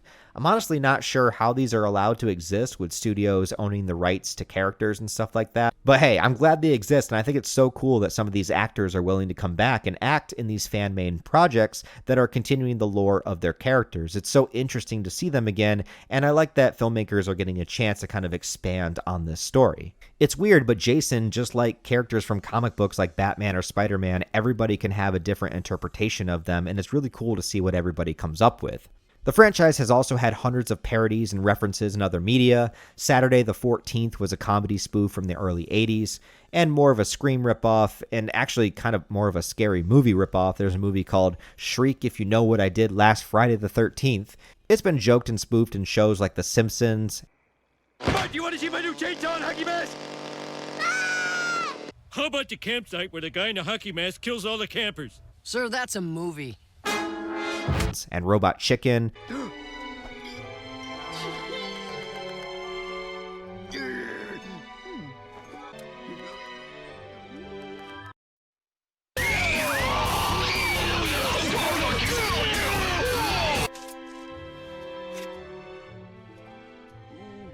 And plenty of others. And of course, there is a Friday the 13th porn parody. Unfortunately, it does not have a clever title like Evil Head or A Wet Dream on Elm Street. It's just literally called Friday the 13th, the porn parody. Like, what the hell? What about calling it Fuck Me on the 13th or Friday the 13th, Jason Comes? Anyway, here Crystal Lake is a nudist camp where long ago Jason drowned in the lake because he had a giant cock and it weighed him down. A long time ago, they say some guy drowned in the lake because he had a giant penis. Now he's back to haunt the campgrounds, but instead of using a machete, he just jacks off and jizzes on people, and that jizz eats through their flesh. What? What the fuck? I watched a good chunk of this movie purely for research purposes and only for this video and no other reason because I just really wanted to understand the plot.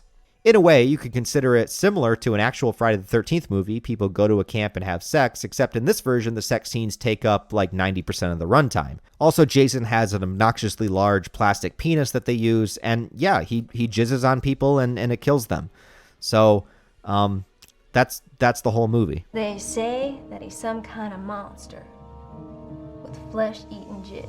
But hey, it's at least more entertaining than Part 8. And with that, we have made it back here, my friends. And if you thought the porn parody was as weird as a Jason Friday the 13th movie could get, welcome to Jason Goes to Hell, The Final Friday, which is the second time they've used the word final in the title because the final chapter was Part 4. Also, there's a few movies after this, so final means nothing in the Friday the 13th universe.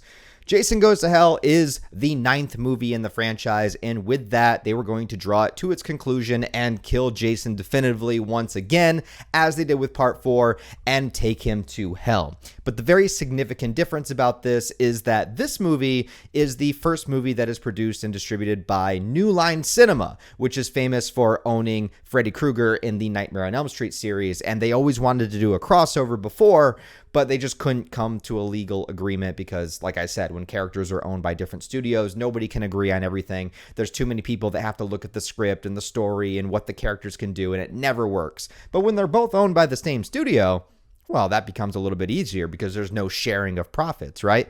So that was going to come in the future, potentially. But Jason Goes to Hell was the first movie they did. I also thought it was really funny that the first movie they do with Jason is killing Jason. So it's like, not even like, let's start a franchise. It's like, let's just kill Jason, right? The other thing that's interesting, which I didn't know before researching for this video, is the reason the movie is called just Jason Goes to Hell. See, I thought that was just a clever title. I thought that was like, let's end the series. It's just Jason Goes to Hell. Plus, it sounds really cool. It's a really cool sounding title to say, like, let's just fucking take Jason literally to hell. Like, it sounds awesome. It sounds like a great horror movie title. But apparently, they only bought the rights to use Jason the character and not the Friday the 13th franchise, which means they weren't able to use the Friday the 13th title in the movie. And I wonder if they would have named this Friday the 13th Jason Goes to Hell if that was the case. But I never knew that that was actually it. And it makes sense because their other movies are Jason X and Freddy Vs. Jason. So none of those use Friday the 13th in the title. And Jason as a character had become so famous at that point that if you put Jason in the title and you showed a hockey mask, you knew what movie it was. You didn't need the Friday the 13th title anymore. Although I do think something is a little bit lost when, you stop the numbering system of movies and then you just have movie titles, because then it's like, now you got to look up which movies come in which order, right? But if this was the final movie, I think just calling it Jason Goes to Hell is a fucking awesome title. I love that. The movie itself, though, I will say, is probably the most controversial movie in the entire franchise. Now, I said Part 5 is very controversial because it doesn't have Jason as the killer, and that's true. Jason Goes to Hell does feature Jason, but it takes a lot of liberties. This movie goes in directions that none of the other movies ever have. This adds like 100% more of the supernatural elements. In fact, it adds a lot of things that they weren't even allowed to add, but we'll get to that as we get into the review. And it definitely throws the entire lore and history of Jason on its head. It doesn't follow the formula or format of any other Friday the 13th film. It barely features Jason as the Jason that we know him in the franchise. It adds in lore and history and characters that are related to Jason. It adds in backstory that we've never heard of. It adds in supernatural elements that we've never heard of before. Jason does things that he's never done before. There's just so much happening in this movie that is just not consistent with any of the Friday the 13th that came before it, or really any of the movies that came after it. I mean, I know the only two that came after it technically are in the timeline are Freddy vs. Jason and Jason X, but neither of them really reference or talk about anything that happens in this movie. This movie is such an anomaly, just kind of standing on its own, just doing the weirdest possible shit. And look, before I really get into this movie, because I did just rewatch it for the first time in a long time, and I was wondering how I was going to feel about it, because in my mind, I did not like this movie, right? But there is also a part of me that appreciates when movies just decide to go batshit crazy and just do whatever the fuck. But when there's a consistency that needs to be held with previous movies that contradicts things, then it starts to get a little bit more irritating, because then you're trying to make all the movies fit in. And this one just really, really messes with everything. So I'm going to do my best to try to explain it to you guys and get into it and tell you my thoughts. I'll tell you the good. I'll tell you the bad. All right. I need more coffee. Yeah, Jason Goes to Hell is highly controversial and without a doubt the most different movie in the franchise compared to anything else. Paramount was seeing the decline in returns from the franchise and decided to finally give in and sell the rights off, giving them to New Line Cinema, but apparently only giving them the rights to Jason Voorhees the character and not the overall franchise brand, which is why the first movie to come out does not feature Friday the 13th in the title. Sean Cunningham, the director of the original, came on as producer and gave the directing duties to an upcoming filmmaker named Adam Marcus. Marcus only being 23 years old at the time of creating this movie and making a movie that he wanted to be definitively different and a defining Friday the 13th movie. He kind of succeeded. There's some dispute on whether or not Cunningham was the one that told Marcus that he wanted him to find a reason to get rid of Jason's hockey mask, for which this movie does do in its own strange way, but Cunningham has also stated that he never made that rule mandatory, so who knows the real story.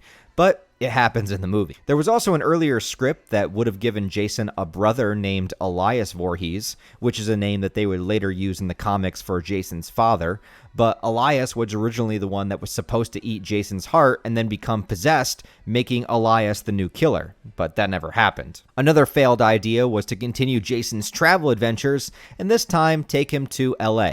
It's a good thing that never happened either. The actual movie opens with a familiar Crystal Lake setting, deliberately luring you into the familiar before the movie takes a massive departure.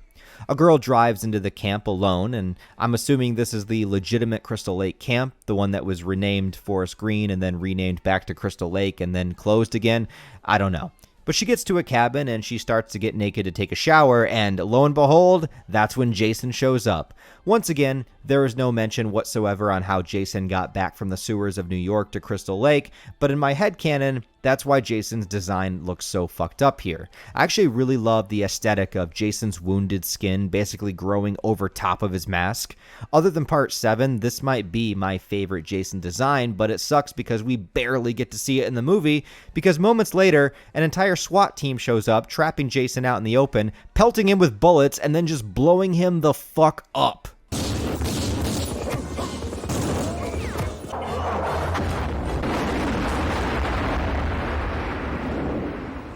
It brings me to the concept of what is the outside world's perception of Jason?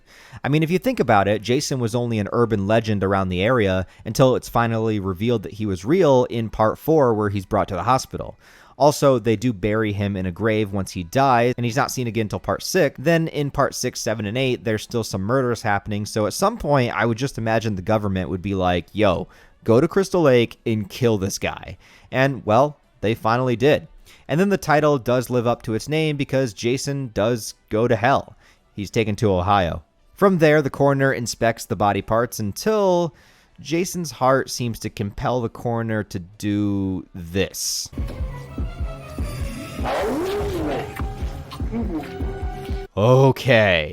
Okay, and welcome back to another edition of Jason Lore. And I pretty much came up with the Jason Lore segments because I knew at some point I would have to get to this movie and talk about it and try to make it all make sense. We are finally here, and I just don't even know anymore, man. At this point of the recording of this video, I have been watching, researching, writing scripts, editing videos for the Friday the 13th video that you're watching right now for a little bit over a month. So my brain has been completely filled with people in the woods having sex, getting hacked up into pieces, hockey masks, weird things happening in the middle of the night. I don't know. I wake up in the middle of the night and I just see Jason. Sometimes I think I am Jason. I go for hikes and I'm like looking for people to... Anyways, I don't know what's going on anymore, but Jason has taken over my life.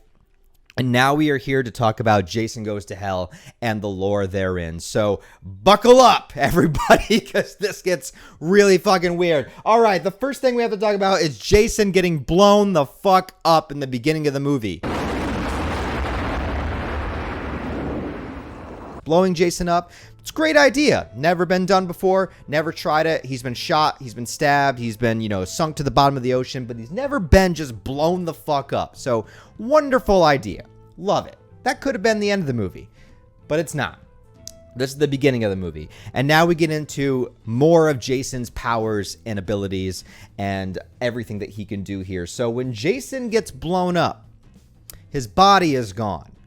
But the evil essence or his soul or whatever you want to call it, whatever essence is Jason, still exists. And for a while, it exists within Jason's heart. Isn't that cute? Isn't that like adorable? Like it's the real you is in your heart. It's not in your brain. It's in your heart. It's beautiful. So beautiful that a doctor or coroner eats that heart. He gets compelled by it. He's drawn to it. It's like it starts to look really tasty. And I guess if you're working really long hours late at night at the hospital, sometimes the heart probably does look tasty. I don't know. The coroner in part 4 was just like watching, exercise videos by other women. So this coroner at least, isn't a pervert. So he eats the heart, right? And then we could tell that he gets possessed by these weird souls. They even show, like these CGI, like little...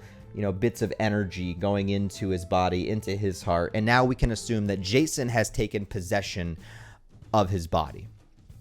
Why did Jason take possession of his body? How did Jason take possession of his body? We don't really know.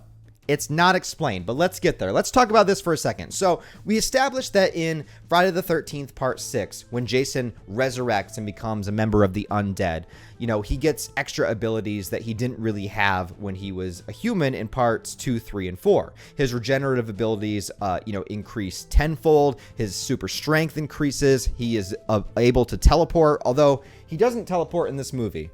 So...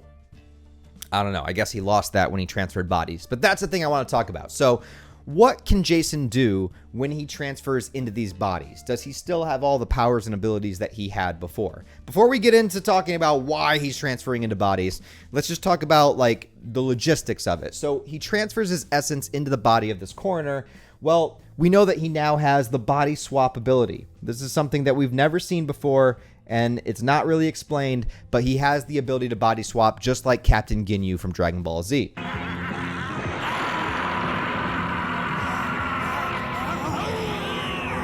Well, not quite the same, because in that they literally swap bodies. Here, the person's soul just kind of like, I don't know, just it doesn't take control of the body when Jason has it.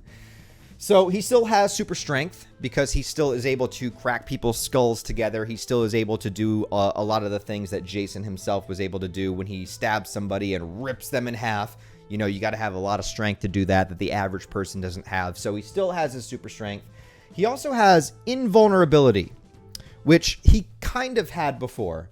But in this case, you know, he's even shot in the head while he has somebody else's body and is able to still keep moving, which, you know, Jason did have before. But that invulnerability is even now within another human being's body. So this is just a human being's body, just a regular person, right? He possesses a coroner, then a cop, then a TV news guy, and you know, they have these invulnerability powers now too.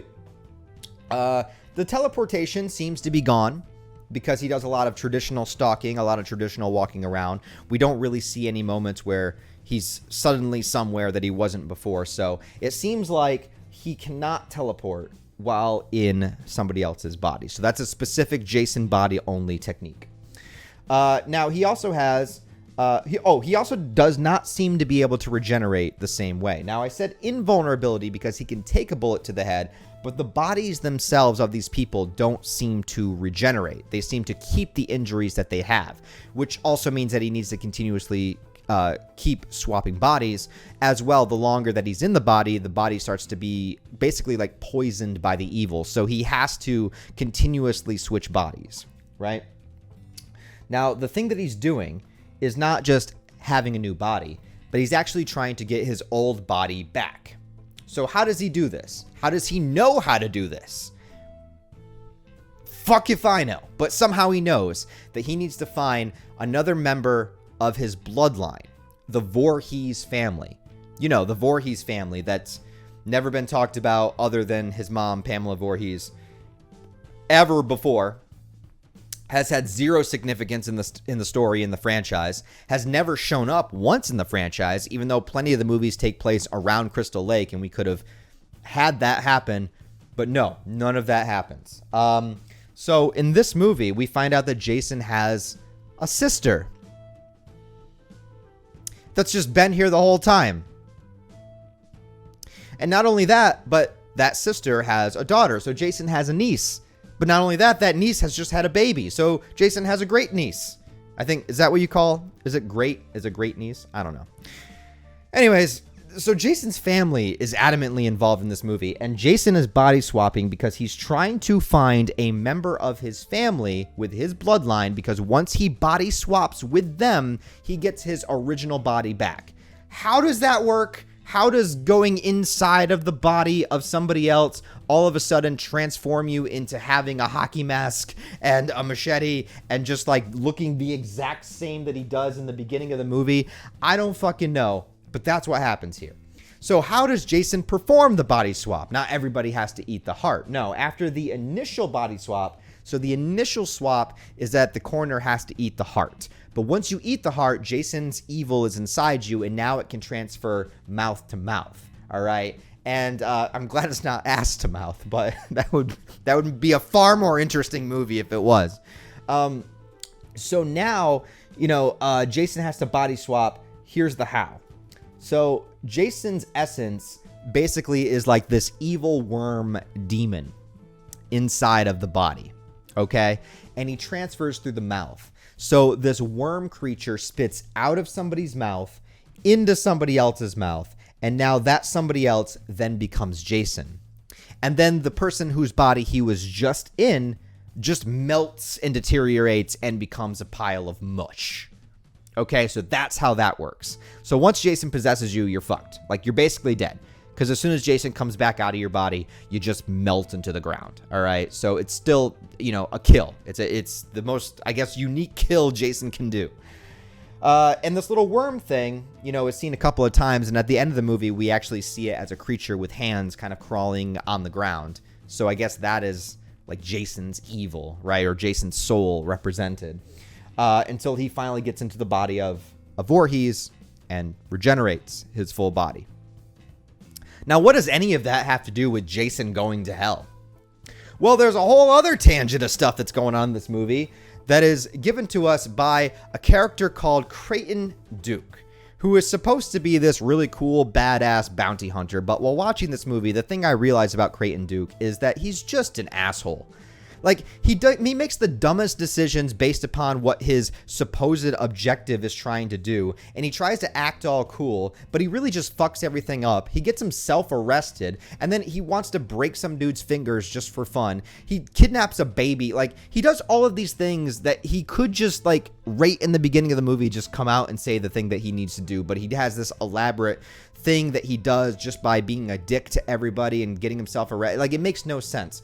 Also, Creighton Duke is supposed to be, according to this movie, he is a bounty hunter that has been chasing Jason and wanting to kill him. Now, skip the fact that we haven't seen Creighton Duke in any of the other movies, but Creighton Duke in this movie also knows all of this shit. He just knows. In the very beginning of the movie, he basically just says, he wears other people's bodies like folks wear a suit. Or he may get blown up, but that's just a little minor inconvenience for him. He'll just get himself another body. Yeah, well, Jason, what you destroyed was just his body, and he's gonna transfer into other bodies. How? How do you know this? Who are you? And that's the thing, like, his backstory, I understand, like, I watched the movie with commentary with the director, Adam Marcus, and I watched his interviews and stuff like that. And by the way, I do want to say, Adam Marcus seems like a really cool dude. Like, the director of this movie seems like a pretty awesome dude that was just trying to do, like, as much bonkers shit as he possibly could. He was trying to make a crazy movie. I don't have anything against the director, all right? I'm just telling you the lore, all right? But apparently, according to him, Creighton Duke did have this backstory with Jason that he was supposed to say in the movie, but it never actually happened. So as far as canon goes, well, if the movie doesn't tell us, I'm always like a person that thinks like, you shouldn't have to look at expanded universe stuff to understand the movies. Like, if the information is not in the movies, then to me, I don't really consider it canon. That's just me personally. However you guys do movies and TV shows and stuff, that's up to you. But unless it's in like a confirmed, actual, release from the studio that puts it out, like in the actual series, I don't count it, right? So if Creighton Duke never tells his backstory, he never tells how he knows this information in the movie, then it's just not there. So I don't know. Also, if he's a bounty hunter that's been hunting Jason, why has it taken him this long to do it? Jason is in Crystal Lake. He's always been in Crystal Lake. Literally, the only time he's ever left Crystal Lake was in Friday the 13th Part 8, where he goes to Manhattan. And let's not talk about how somehow he just gets back to Crystal Lake in the beginning of this movie. But, like, if you're a bounty hunter, you know where Jason is. And he knows who Jason's family members are. So why didn't he do this before? Like, you go to Crystal Lake. Even in the beginning of this movie, they draw Jason out by having a girl, like, just pretend to get in the shower and whatnot and draw Jason. Like, it's not that hard. Creighton Duke is even in the same location in the beginning of this movie watching Jason get blown up. So he already knows where Jason is. He already knows where to find him. He already knows how to kill him, but he's never done it until this time. And when he gets the opportunity to, instead, he just fucks around with a police officer and gets himself arrested for no reason. And if he hadn't just luckily punched that one cop out to get out of jail, then he would have been stuck in there the rest of the movie, and he never would have been able to tell anybody how to defeat Jason. Creighton Duke, even though he's built up as this badass, is like the dumbest fucking character in this entire franchise, and I hate him. Like, legitimately. Like, if you're a bounty hunter going after Jason, you know Like, Jason is only in the lake. I know the lake constantly expands and constantly gets bigger and bigger, and there's lots of locations, but you just take a naked girl out there, he'll find you. Don't worry about it. Now, anyways, like I said, Creighton Duke knows all of these things. He also says, in the Jason lore, two very specific things. He says, only by a Voorhees can Jason die, and only by a Voorhees can Jason be revived. How does he know this again? I don't fucking know. But let's think about this. Only by a Voorhees can Jason die. Did we forget about part 4?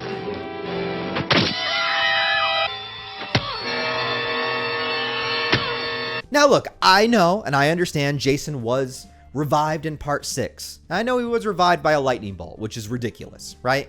I'm not saying a lightning bolt revival is any more ridiculous than anything happening in this movie, but it's more subtle, all right? It's more subtle.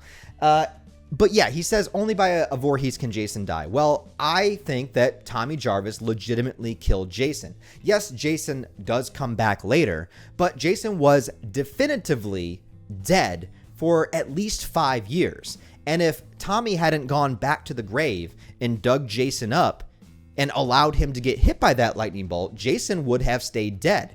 Jason was meant to be dead after part 4. In part 5, there is no Jason because Jason is dead, right? And it's only after part 6 that Jason becomes this sort of zombie creature that is revived in all these kind of weird ways by getting electrocuted and all that, or Tina's psychic powers waking him up. But after part 4, Jason is dead, and he was killed not by a Voorhees, but by a Jarvis. So that completely throws that out the window. And then it also says only by a Voorhees can he revive. Well, Jason also revived in part 6 without the need of a Voorhees. All he needed was some lightning. And if all this was in play, like whatever kind of supernatural spiritual element is happening right here from the beginning, then why didn't at the end of part 4, when Jason died and he was hacked up by Tommy Jarvis, didn't the little evil worm creature, or didn't his heart, when he was taken to the coroner then, why didn't his heart compel the coroner to eat it and start the body swapping at that point? So if Jason did die, you know, in a similar way, like here he gets blown up, so it's like a definitive death. In part 4, he gets like stabbed through the brain and chopped up by Tommy Jarvis, which is a definitive death. If Jason had this ability to transfer his evil essence into other people, then he would have done it in part 4 had he had the ability to do so after part 4. Since that does not happen, that negates these rules. Okay? Now you could say that these rules only come into effect after part 6. In which case, okay, there you might have a point, because Jason does consistently revive pretty easily after part 6 onward, and he doesn't seem to have a definitive death. Also, at the end of part 8, you know, he gets like washed away with acid and he's back here, so he comes back. So, okay, I could say maybe after part 6, then these rules might be correct. But why after part 6 does this happen? And that's the problem with this movie. This movie explains the hows of everything. It explains how Jason possesses people. It explains how he gets his body back. It explains how he can die. But it doesn't explain why. Why can he transfer bodies all of a sudden? Why can only a Voorhees kill him? Why does he do all this weird shit? Why is he shaving a man naked? Why? Why? And that's the problem with this movie, is that it focuses so much on the how that it forgets to explain why to you. There is nothing in this movie that explains why any of this is happening. Except for... and here it is. The connection with Evil Dead. Now, look, I have already made a Evil Dead retrospective where I specifically talked about this movie and how it cannot connect to the Evil Dead franchise. I already went into a giant rant on it, and I'm thinking about just copying and pasting that rant right here because I'm just going to reiterate everything that I said back then. Anyway, the thing is, in Jason Goes to Hell, there is a shot of the characters finding the Necronomicon. Now, it's only a cameo. They don't mention anything about it for the plot, and once again, this movie was made by a studio that didn't have the rights to Evil Dead, so they weren't allowed to reference it or say anything about it, but it's in there. And many years after the movie came out, the director, Adam Marcus, has confirmed that it was his intent to link Friday the 13th and the Evil Dead movie series together within the same universe. From an interview with BloodyDisgusting.com, the director says, "When we were pre-producing the movie, Bob Kurtzman and the guys at K&B said that we were going to do the effects on the movie. So I got to go on Sam Raimi's set for Army of Darkness. I asked Bob if Sam would lend me the Necronomicon for Jason Goes to Hell. I let Bob in on my little secret plan, and I knew that I couldn't say Deadite or Evil Dead in the movie because Universal owned the rights. But if I take that prop and put it in the Voorhees house and use the Kandarian dagger as the thing that kills Jason, what I'm doing is setting up a mythology that Jason's mom wanted her son back so badly that she made a deal with the darkness. So she reads from the Necronomicon and brings about a resurrection of her son Jason." So does that mean that he's trying to retroactively change the Friday the 13th lore and make Jason a Deadite? But Deadites are demon possession, and they usually have personality, they talk, and they taunt their victims, where Jason is a silent, stone-cold killer. Also, it's widely considered that up until Friday the 13th Part 4, that Jason was just a human who had been living in the woods and protecting his territory, until Corey Feldman showed up and fucked him up. But then in Part 6, Jason is resurrected from the grave by a bolt of lightning and became Zombie Jason, who seemingly can't be killed and can regenerate from anything. Of course, it is strange that just a bolt of lightning would give him that much power, so maybe there is something more supernatural happening here. But if he's made powerful by the Necronomicon, then it's clearly a different incantation than anything we've seen before. But also, if the director is saying that Pamela Voorhees is the one who used the Necronomicon before she died, Jason clearly didn't resurrect until after her death. Maybe that was the catalyst. Even so, the first Friday the 13th movie takes place in 1980, and the first Evil Dead, well, it doesn't have a defined date, but they're released around 1981, and according to Evil Dead lore, Dr. Nobi found the Necronomicon in the Kandarian ruins and then brought it to the cabin. So I don't think that he made a pit stop at Camp Crystal Lake, and even if he did, the book wouldn't still be there 13 years later when they find it in 1993, when the Necronomicon is seen in Jason Goes to Hell. But then again, in Army of Darkness, we do see 3 books at the altar at the cemetery, so even if one book was taken to the castle and stayed there for hundreds of years and found in 1980 and then destroyed by ash in the fireplace, the other 2 are unaccounted for, and maybe a different Necronomicon explains why the Deadite Jason would also act different than the other Deadites we've seen before. Maybe Jason was always a Deadite from the start, and his resurrection in Part 6 is only amplified by the effects of the Necronomicon. But this is also all done in secret by the director and never explained within the movie itself, so it really can't be canon.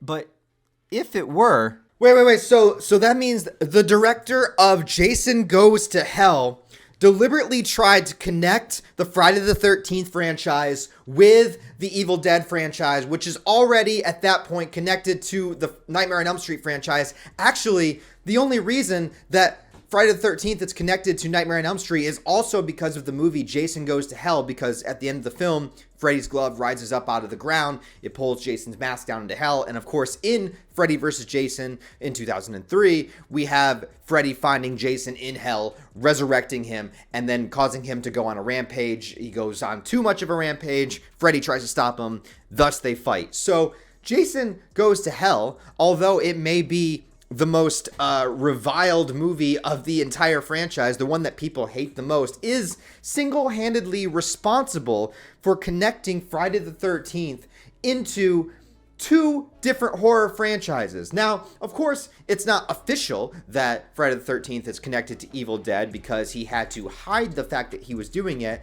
and they were owned by different studios, so he couldn't mention it or reference it, but he clearly has the Necronomicon, clearly has a Kandarian dagger, and also has in interviews post-movie said that, yeah, that was his intention, that's what he wanted to do. He even said that he got the book, the Necronomicon book, he got that from Sam Raimi himself after visiting the set of Army of Darkness. So this was a preconceived notion and plan that he had in from the beginning. But that throws so many things out of whack, because if we are to assume that the Evil Dead franchise and Friday the 13th take place in the same universe, that means we got Friday number 1, Friday 2, Friday 3, Friday 4, Friday 5, Friday 6.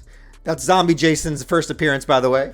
Friday 7, Friday 8, but then Friday the 13th, part 9, which is Jason Goes to Hell.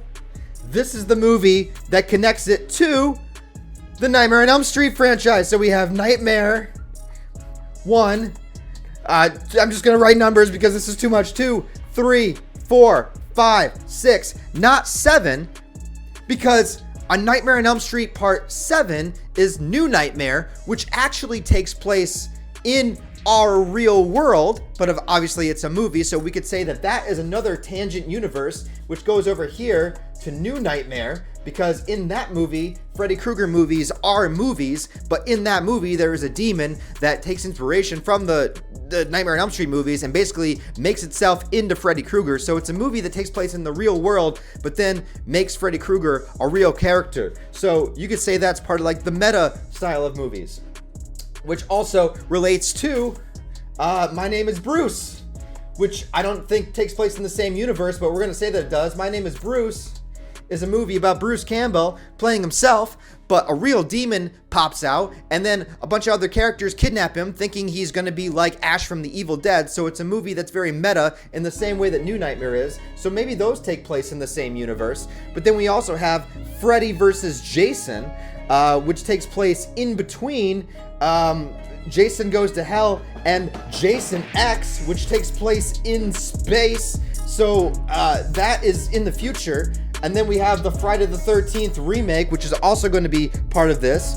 But that would mean that the Nightmare on Elm Street remake is also part of this, but they're in their own tangent universes over here. So this movie connects The Evil Dead, and there's apparently 3 Necronomicons. So there's 3 Necronomicons here that are featured in, not that, but up in Army of Darkness. And so one of them gets taken and brought to the Kentarian Castle, which is excavated in the beginning of Evil Dead, and the old scientist researches it. But then the first book gets destroyed by a fire, so that's not there. But there's still 2 more books that exist here. So I guess another book got taken to Pamela Voorhees before the events of Jason Goes to Hell and the entire Friday the 13th franchise, which means that before the first movie, Pamela Voorhees had used the Necronomicon to awaken her son and bring him back to life. But he doesn't awaken until her death at the end of the first Friday the 13th. So we're saying that Friday the 13th part 1 through 4 exists in a world where Jason is essentially a Deadite, but that doesn't really make a whole lot of sense because Jason does canonically die in part 4. He's not in part 5 because that movie's a piece of shit. But then in part 6, he gets resurrected as a zombie. So does that resurrection of a zombie have anything to do with the original Necronomicon? Or is this completely different and he just gets resurrected by a bolt of lightning? I don't really know. But it is clear that in Friday the 13th part 6, 7, 8, and Jason Goes to Hell, that he is a big zombie motherfucker, and then he gets blown up, and of course has to find, his remnants of his family in order to come back at the end of Jason Goes to Hell, but then he gets dragged to hell, not to be confused with the movie Drag Me to Hell, which is a movie by Sam Raimi where a character gets dragged to hell, which is in a different universe, I believe, although he could connect that to Evil Dead if he wanted to, but we're still not even clear if the Evil Dead remake from 2013 and Evil Dead Rise are connected to the original Evil Dead, and if so, does that mean the third Necronomicon is the one that is featured in these movies? But also, there is the cabin in the woods motif, so it really wouldn't make sense for this movie to be connected to the original Evil Dead, because then we have 2 weird cabins with the Necronomicon in it. By the way, who is the motherfucker that rented out the cabin to the characters in the first movie anyways? Because clearly, as the Kandarian Castle was excavated and that book was brought to the cabin to be researched, that clearly only happened a little bit before our main characters, Ash and his friends, got to the cabin. So who the fuck told them that they could go see the cabin? Maybe that answer is in the Ash vs. Evil Dead TV series, because granted, at the recording of this video, I've only watched through that series once when it was airing, so it's been about 4 or 5 years since I've seen season 1. I'm really excited to go back and rewatch it, but at the moment of recording this video, all I can say is that all these movies are canonically connected, which means during at the same time that the Kandarian demons were attacking the Evil Dead, which was 1981, which I believe was Friday the 13th Part 2, that's the same time that Jason became the main villain. So wait, maybe them reading from the Necronomicon is what awakened Jason, and that's why there is no Jason in the first Friday the 13th, but there is in the second. But there is the child Jason that pops out of the water at the end of the first Friday the 13th movie, but that is assumed to be a dream. But at the same time, maybe that was real. But then how would he turn to a child to an adult? Well, maybe that's a factor of the Necronomicon. But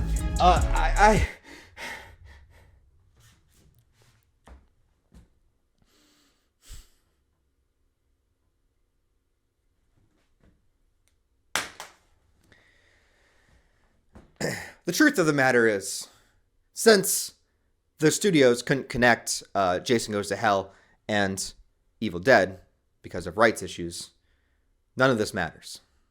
And after that, and after watching this movie and watching it with the commentary and watching the interview with Adam Marcus, and like I said, I don't have a problem with the director. I get it.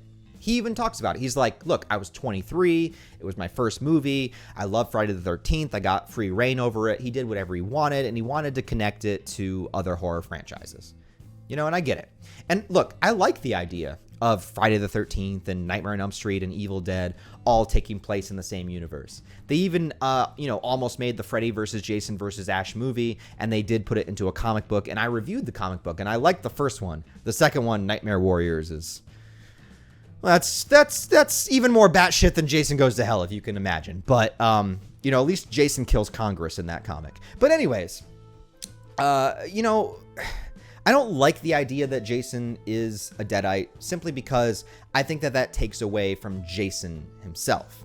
Now, I'm not against the idea of them combining the Evil Dead universe with Friday the 13th. Like I said, I think that's cool. But I think Jason should be his own entity. I don't think Jason should be dependent on the Necronomicon or any kind of strange revival or rituals from that. I would like the evil of Jason and his persona and just what he is himself to be his own thing. But I also know that the Part 6 revival with the lightning is really ridiculous, also explains nothing. We don't know why that works either. And since I love Friday the 13th Part 6, I would be a little bit of a hypocrite to say that, that movie is great when Jason Goes to Hell is not, because, they both kind of make up new lore, right? So it's a really strange thing, and I don't really know how I feel about it at the end of the day, because on the one hand, I kind of appreciate just how crazy this movie is, right? I really appreciate a young filmmaker coming in, just wanting to do something different, not wanting to follow the formula. And to be fair, this is Part 9. You don't want to just do the same thing you've done before. And he tried something completely different, and he wanted to connect it to other horror franchises, even though he wasn't even allowed to do so, right? And I kind of like that kind of sneaking by authority aspect because, I'm very anti-authority most of the time. And so, the idea of you're not allowed to use Evil Dead, but then he throws the Necronomicon in and nobody catches it, that's kind of cool. But at the same time, I don't think the movie is really good. It's not what I would choose to watch for Friday the 13th. If I'm going to watch any Jason movie, Jason Goes to Hell is very far down on my list, unless I just really feel like watching something weird. And I think that's what this movie is. So there really is no actual legitimate answer, because the director was deliberately trying to make Jason a result of the Necronomicon. But the movie itself is not allowed to use the Necronomicon or Evil Dead lore within itself, so that's why it's never mentioned. So the movie itself does not explain the reasons why anything is happening. The director came up with his own reason and just kind of subtly threw it in there. But that's also a director coming in on movie 9 and trying to change the entire lore of an 8-movie history. He also makes Jason act really out of character in this movie at times. So I guess this is up to you guys. If you want to believe that Jason is the result of reading from a Necronomicon, then there's nothing to say that can't work. But I would like to prefer that he is not, or at least not directly tied into the Necronomicon that we know, right? If Jason is revived, maybe the rule was, once Jason dies, if he's ever revived as a member of the undead, then the rules of the Necronomicon come into play. Because it makes no sense for the 2, 3, and 4 Jason to be connected to this, right? Especially since he does definitively die, and then none of this happens. He dies, and there's no worm creature, right? So maybe it's only after he resurrects from the dead that once he dies, this comes into effect. But once again, this is not mentioned in any of the future sequels, so I don't know. But this movie is canon because he has to die. He has to go to hell for Freddy to find him because Freddy is also dead and revive him for Freddy vs. Jason. So the movie is canon. But I don't...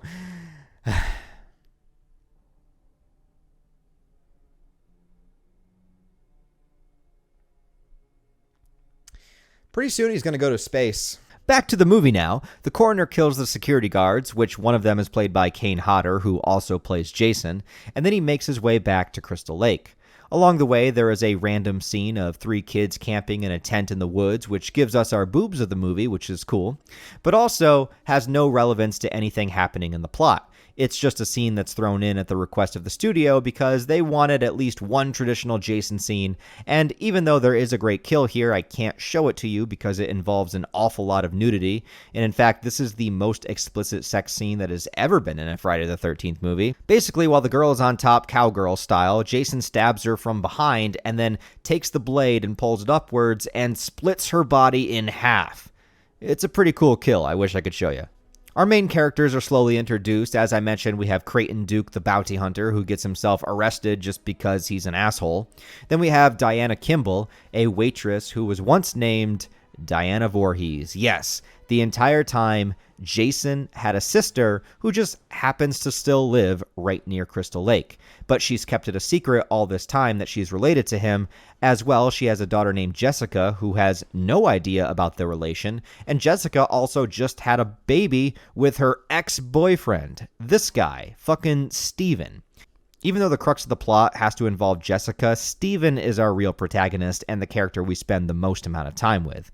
The really interesting side note is that Steven was originally conceptualized to be Tommy Jarvis, which would have been so much better. Imagine ending the Friday the 13th series, bringing it back to Tommy once again, but because of the rights issues and only owning the Jason character, they weren't allowed to use any of the other Friday the 13th characters. So Tommy's story basically became Steven's story.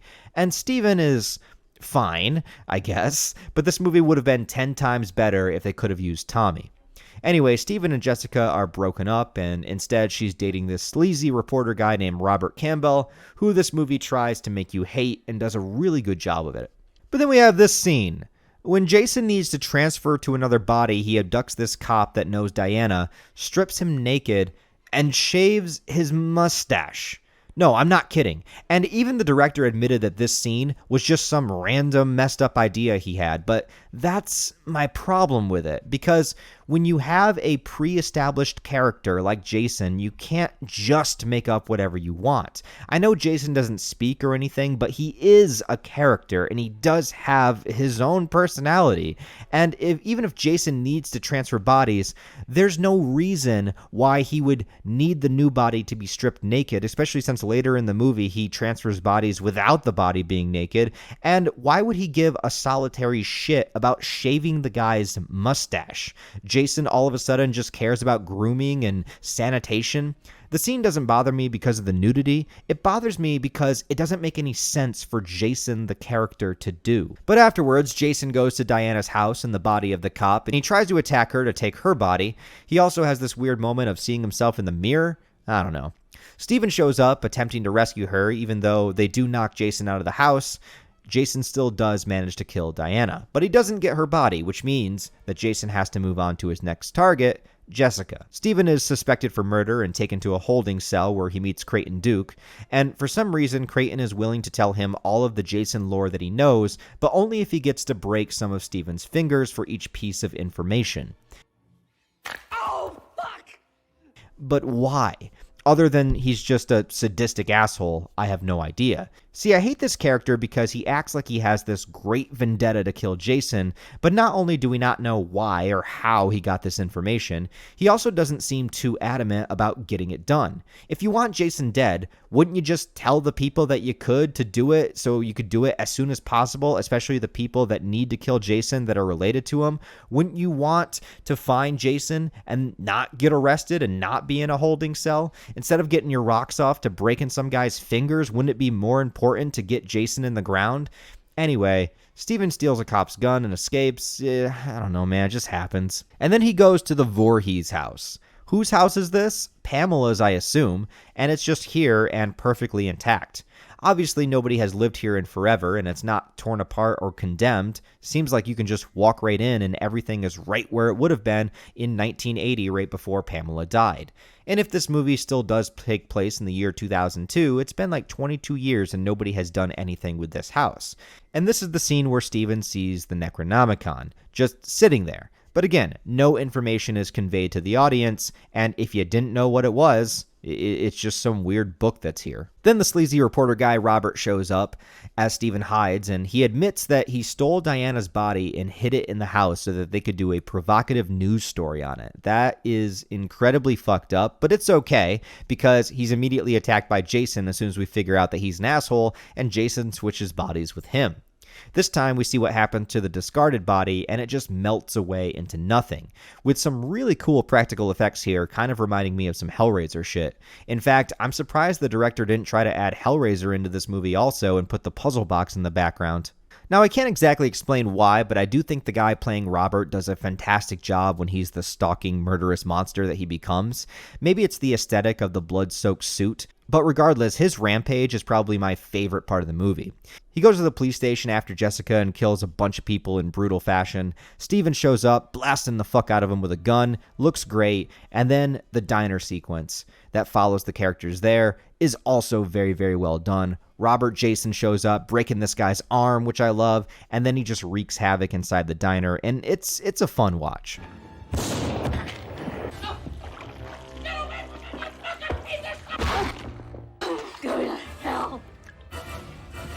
But eventually, Steven and Jessica escape and meet Creighton back at the Voorhees house with the baby. He throws a dagger to Jessica, and when she grabs it, it turns into a mystical weapon similar to the Evil Dead Kandarian dagger.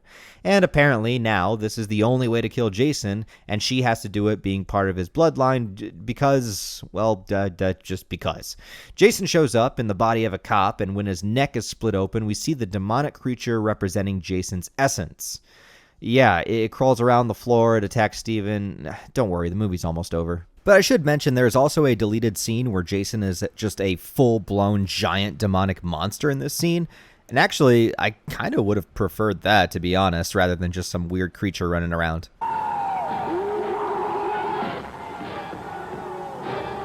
Also, beneath the floorboards where Julia's body is, I don't think I've ever heard anybody talk about this, but there's the crate down here that is the crate that the monster from the movie Creepshow is featured in. So this movie is also attempting to connect its universe to Creepshow, which is an anthology series movies with a bunch of disconnecting stories that are all just horror-based, but there's another one for you. The creature finds the body of Diana, crawls up her vagina, and then boom! Jason is revived straight from the womb once again, in the exact same design he was in the beginning, regenerating his hockey mask, clothing, and all. I think probably the most insulting thing here is that Jason struggles to kill Steven. He does kill Creighton by breaking his back, which is great, but when he goes to fight Steven, it's just to buy time for Jessica to get her shit together to stab him, but like, Jason can crush a skull in his hands and punch somebody's head off its shoulders. And for some reason, instead of just killing Steven, Jason just keeps throwing him around the yard.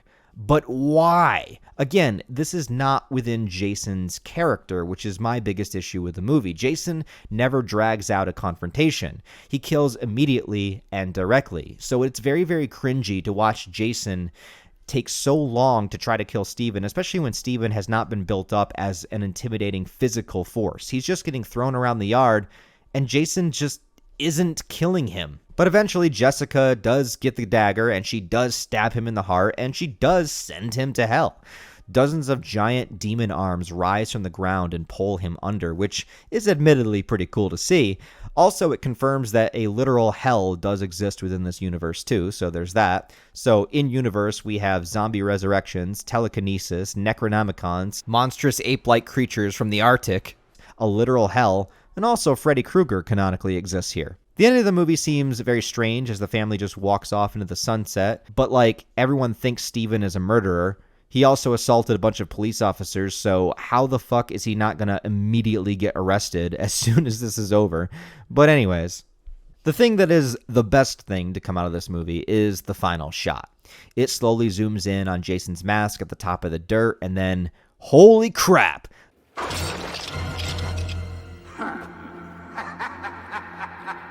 The hand of Freddy Krueger rises from the ground and drags the mask underneath.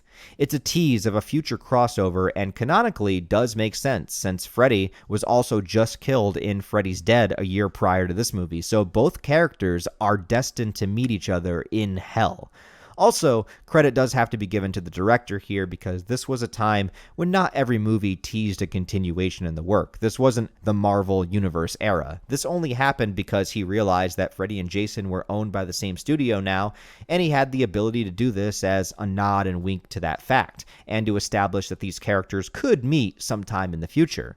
The actual Freddy vs. Jason movie would not happen for another 10 years, but it did happen. Ultimately, though, Jason Goes to Hell was an ambitious idea that tries to do too much and change too much too fast. But it was the 9th movie in the series, and I get that you can't just do the same thing over and over, but also, if it was the final Jason movie, you never really get to see Jason except the opening and ending scenes, and both are very underwhelming with him, because when he is on screen, he doesn't do much. There are some aspects of this movie that I do like, but overall, I think it's just too much of a mess. But you know what? At least it led us to one of my favorite movie crossovers of all time. Well, that makes me think of a little girl in a pink dress sticking a hot dog through a donut. But unfortunately, even though they had Jason and Freddy under the same roof, it would still be an entire decade until the movie saw the light of day. Jason Goes to Hell came out in 1993 and is the only Friday the 13th film to come out in the 90s, which is really wild when you remember that the 80s had 8 movies in total. But constantly, Freddy vs. Jason was put on hold or stuck in development hell. They couldn't do it immediately because Wes Craven came back to make New Nightmare, which, even though it's not a part of the true Nightmare on Elm Street franchise timeline, it still involves Robert Englund playing Freddy Krueger, so they didn't want to interfere with that. And then it was just a matter of trying to find the right script and the right writers and the right story, and nobody could ever agree on anything, and it never got fully greenlit. So at some point, Sean Cunningham, who was still producing the Jason movies at this point, and some other people, they decided that they wanted to keep the legacy of Jason alive and do something with him while they were waiting for Freddy vs. Jason to come to pass. So we have an extremely interesting scenario, because even though Freddy vs. Jason is the next film in chronological order, Jason X was developed and released before Freddy vs. Jason. And since I like to do these videos in release order in a way to kind of mimic the experience of how you had to watch the movies, we are going to be talking about Jason X first. And yes, this is the Jason in Space movie. Horror movie sequels that involve space often have a bad reputation. It's called a place that franchises go to die.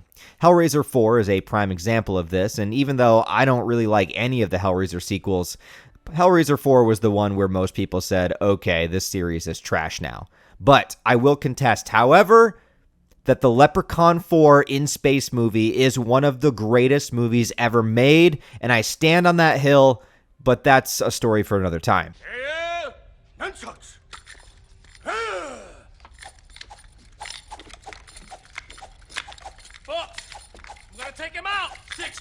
When it comes to Friday the 13th, the idea of taking Jason into space sounds absurd, and it absolutely is. But this movie dedicates itself to that fact.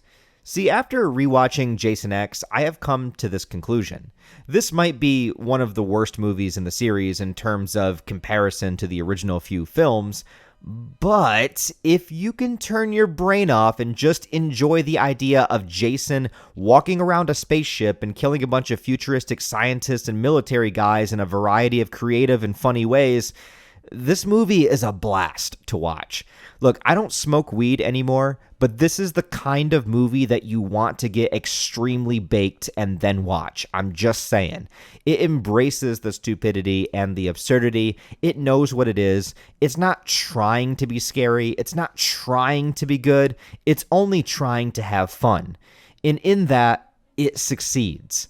I would also say that Jason himself is definitively the main character of this movie. Sure, there's human protagonists, but this movie gives Jason more screen time than he's ever had before, and you get to see him do so much. This is a movie where you definitely root for Jason. This is a movie where you cheer when Jason gets a power-up that kind of looks like the bastard child of Rita and Lord Zed. I know that a lot of people hate this movie, and maybe I should as well. But when I watch it, I just feel this sense of charm that feels like, hey, this is Jason in space. Who gives a fuck? Let's just have fun. Especially after Jason Goes to Hell, which tried to do so much and tried so hard to be complicated and serious and yada yada. After all that, Jason X kind of feels like a breath of fresh air. The opening titles are very strange. They kind of remind me of Hellraiser with the fiery backdrop and even the musical score that accompanies it. But it's just the inside of Jason's brain. So since this movie didn't want to interfere with whatever was going to happen in Freddy vs. Jason, they opened the film a wee bit in the future in 2008. The movie itself came out in 2002, which is a year that constantly keeps coming up in this video. Also, the movie was completed and meant to be released in 2001, and it's still credited as a 2001 film, but whatever. Regardless, the point is, this movie is supposed to take place after Freddy vs. Jason. It starts with Jason right away, and he's bound and chained up in some kind of huge open room, so I guess when the government realized that blowing him up doesn't work, they'll just capture him. How did they capture him? Who fucking knows? What's funnier than that is that he's being held at Crystal Lake Research Facility. Since when does Crystal Lake have a giant scientific laboratory? Wasn't this just a tiny town in New Jersey next to a big lake? Maybe they built it specifically for Jason, I don't know. But one of the scientists named Rowan, who serves as our main protagonist in terms of the good guys, she realizes that Jason can't be killed, so she advocates for cryogenically freezing him. Yeah, let the future deal with him. But another guy, played by David Cronenberg, who was actually the director of a bunch of wild and crazy films, including Videodrome and The Fly remake, great movies, he plays a guy that wants to keep Jason around so that they can understand his regenerative capabilities and profit off of it. Seems like a good idea until Jason gets free and then kills everybody.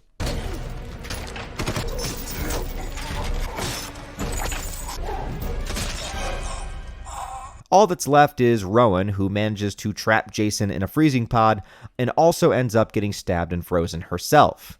And I guess nobody ever came to check on her. I mean, would it be that hard to find her? Like, she's literally in her place of employment. Nobody checks, nobody looks.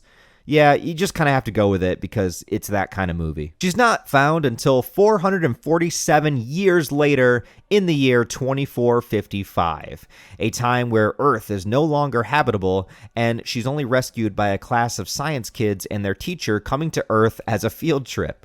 These are our body counts of the film. This one kid doesn't even have to do anything and he gets his arm chopped off by a frozen Jason. And as usual, I won't talk about all of them because there is a lot. I actually do believe that this movie has the highest body count of any Friday the 13th film. But let's talk about the standouts. So first there's our teacher, Professor Lowe, who's just this guy looking to make a profit. It seems this far into the future that finding frozen bodies and bringing them back to life isn't super uncommon. But when he realizes one of them is Jason Voorhees, who still 400 years later has a known reputation for being one of the most infamous serial killers of all time, well then he wants to keep Jason alive so that he can make money off him. I don't really think this is that weird. I mean, to this day, we still talk about great conquerors and killers in the past. Even like Jack the Ripper is getting older and older at this point. So it would make sense that people would still, from a historical perspective, know about Jason Voorhees. Another character is an android called KM-14. She appears human, but is actually a machine that was created to help the crew. She was actually created by one of the students named Sunaran, and she isn't really swayed much by human emotion, although she tries to blend in and she tries to be as human as she possibly can. She also is able to remain calm in extreme conditions because of her android nature and can do a lot of things that others can't physically. There's also a group of military guys on the ship, and they're led by Sergeant Brodsky, and this guy is just a badass. He's tactical, he's level-headed, physically strong, and one of the few guys to stand up to Jason and actually have the skills to back up his bravery. He's pretty great. Also, you might recognize him as the guy that Leonidas kicks down the hole in 300. This is blasphemy. This is madness. Madness. This is Jason fucking Bourne. Also, I want to mention Janessa. Not for any reason. I just think she's hot. After they bring the two frozen subjects aboard the ship and blast back off into space, we are introduced to this nanotechnology, which will become extremely important in the movie. Tiny machines that resemble ants recognize an injury on a person and work to heal and reconstruct the body, and can even give you augmented cyborg-like parts. The kid that got his arm hacked off easily has it reattached. It's just common nature, and it seems to work remarkably well. Then Rowan is brought back to life, but she seems to care less about the fact that all of her family and friends would have been long dead at this point, and instead wonders if they brought Jason aboard. And yeah, they did. But don't worry, Professor Lowe only wants to sell Jason off for profit. He also wants his nipples clamped by Janessa. Who's been a naughty little boy? I have. Look, I'm not one to kink shame, but I'm gonna kink shame here. What the fuck? Meanwhile, another couple on board start having sex, and the movie literally cuts to Jason awakening at the same time, basically saying, yeah, he has a sense for premarital teen sex that gives him an unbridled need to kill. Though the first person he kills is the blonde scientist in perhaps one of the most iconic kills of the entire franchise, freezing her head in the cryogenic sink and then smashing the frozen head on the counter. It's incredible.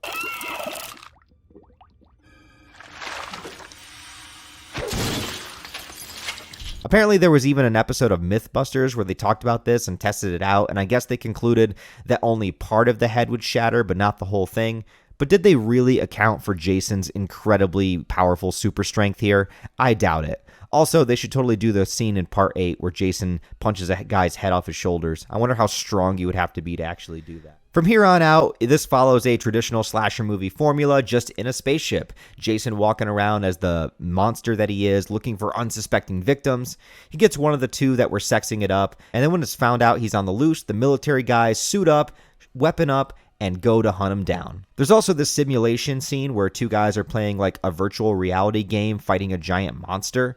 So weird to see a CGI monster in a Friday the 13th movie, but Jason shows up here and they think that he's part of the game, but that doesn't go well for them. He even gets to kill them both in the simulation and then in real life. From here on out, Jason battles the military guys one by one, taking them out in a variety of ways. Even though it's still a massacre, it is really cool to see guys that can actually fight and that are skilled with weapons go up against Jason rather than just teenagers that are unsuspecting. Not that it matters much, though. When Jason kills the pilot of the ship, it causes them to crash into another space station called Solaris. And do we count all of the bodies and devastation that would have been killed here? Because Jason does kind of cause this. And it would be like the most amount of people Jason has ever killed. Also, look at that beautiful early 2000s CGI. But this is part of what I mean when I say that Jason is the main character of this movie. It follows everything that he's doing, and he's on screen a lot. When he confronts Professor Lowe, he tries to reason his way out of it, but I think somewhere deep down, Jason knows about his dressed nipple clamp kink, and it just pisses him off to no end. It's okay, he just wanted his machete back. The others try to find a way to escape the ship, and one of the girls gets into an escape ship, but is so scared and panicked, and she doesn't try to let the others in. She also tries to blast off while the ship is still connected, causing a massive explosion. And this causes the other characters to be stuck inside when Jason shows up right in front of them. But then we have the android chick, KM, with her new upgrades. Complete with a ton of firepower and martial arts abilities, she begins to beat the ever-loving fuck out of Jason, blasting him away one limb at a time.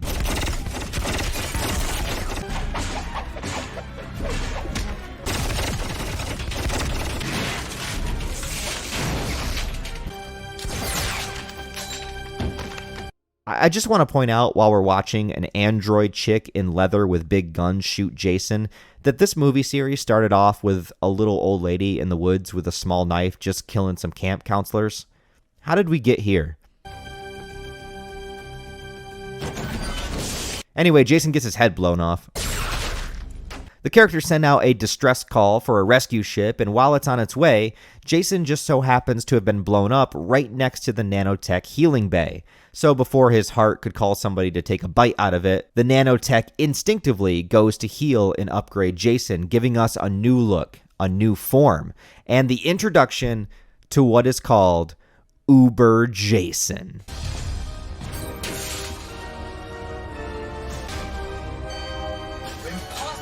And with that comes another edition of Jason Lore, and this time we have to talk about nanotechnology. Now, what do I know about nanotechnology? Absolutely nothing. I really don't know how to explain this one. Although there is more information given in this movie than there is the lightning bolt in part 6, which just kind of happens and nobody talks about it. But there's not nearly as much information given in this movie as Jason Goes to Hell that gives you a ridiculous amount of lore and explanation as to what's going on. But I will just tell you kind of like the overall gist of what we're getting here. We're getting Uber Jason, as he's known in the fandom, and it's a completely new design, completely new look, rising from the ashes, an upgraded version of Jason that could only be done in a movie that's as ridiculous and over the top as Jason X is. So what happens here is Jason gets blown to bits, and I guess maybe the rules of Jason Goes to Hell still apply. Like, I wonder if his torso sat there for a really long time, if like the heart would call out to somebody and they would just eat it, and then he would be possessing people in the future. I don't know. That doesn't happen, though, because he falls right next to the medical bay where all these little nanotechs that are shown earlier in the movie to be these little ant, little spider-like things. There's millions of them, and they will detect the injury of the subject, go to it, and heal them. One guy gets his arm reattached. Rowan gets her stab wound healed. So does the military guy whose name is all of a sudden escapes me. He gets healed as well. So these things are really good for healing people. But in the case of Jason, he already does have regenerative abilities, which also makes me wonder if he would have regenerated, you know, on his own if he stayed there long enough. I don't know. But when it comes to the nanotechnology, it is meant to rebuild and repair. But the interesting thing about Jason, unlike the kid that we saw earlier that had his arm there to be reattached, Jason was kind of blown into bits. His arm was blown off, his head was blown off. So the nanotechnology basically regenerates Jason with the technology itself, which essentially makes Jason a zombie cyborg, because he's already a zombie, unstoppable, undead creature, but now with robotic enhancements, he is also a cyborg. So Jason has gone from a guy living in the woods to a resurrected body to a body-swapping worm to a cyborg. We are here. We're just here. Just go, whatever. It's Jason X. Fucking, that's all you need. But the interesting thing here, too, is that because parts of his body are now equipped with this cyborg technology, this is actually making Jason even more powerful than he was before. So technically, this is the farthest in the timeline that we ever go chronologically. And also that means that this Jason, Uber Jason, is the most powerful version of Jason ever shown on screen. Like, I don't know if there's comic books or expanded lore, expanded novels and stuff like that that deal with an upgraded, more powerful Jason. But as far as the films and the movies are concerned, Uber Jason is the top of the top. He is the strongest Jason. He is the most powerful Jason. He is the Uber Jason, right? That's what we call him. Now, with his powers and abilities, pretty much everything is the same as before, just amplified. And we know this because KM kicks his ass the first time, but once he's upgraded, he easily punches off her head, just like he punched off the head in part 8. You guys might want to run. So that is showing a world of difference, where before he couldn't even get to her to land an attack, where in this version, he instantly punches off her head, okay? So super strength is amplified. When it comes to regeneration, even though it's not explicitly stated in the movie, I also do believe it would be amplified because Jason does have his own regeneration. But if the nanotechnology is now part of his body, like his entire right arm is built out of the nanotech, his new mask is built out of the nanotech, his left leg is built out of the nanotech, or wait, I might be reversed because I drew him this way. But regardless, you know what I'm saying. So all of that is also made out of the nanotechnology. So I would imagine that that would instantly go to regenerate him as well. So if something happened to him in this form, I don't think that he would have to go to like the bay or the dock where the nanotech was before to rebuild him. I think the nanotech being part of his body now would also allow him to regenerate. But I did leave a question mark there because it's not talked about or confirmed in the movie, so I don't know. I'm just going with what I would suspect would be the case here. Now, he's still invulnerable, still doesn't really feel pain, still can attack him a bunch, still invulnerable. Teleportation, he never really shows in this movie, so it's still kind of up in the air if once Jason gets sold to New Line, if he keeps his teleportation ability. I don't really know. We don't see it here, but he also doesn't really know where he's going. He's just kind of walking around a spaceship, so maybe he just doesn't use it because he doesn't want to teleport outside. I don't know. I'm also adding a new power, which is his sex sense, which is something that I'm sure Jason has always had, but I just never really confirmed it as an actual power because it's two characters having sex in this movie. That is the moment that Jason awakens, and it's intercut in the movie to the point where it's pretty much like Jason can sense that two kids are having premarital sex, therefore he must rise and kill them. And considering all of his back catalog of kills have been pretty much, around that kind of same dynamic, I would, at this point, after 10 movies or 8 movies with Jason, include that as part of his powers. So here we have the most upgraded, most powerful Jason of all time. And sadly, he only gets about 15 minutes of screen time, probably less, but at least we have him, man. A lot of people could look at the Jason X Uber Jason design, think it's cheesy, think it's corny. It is, but it's still awesome.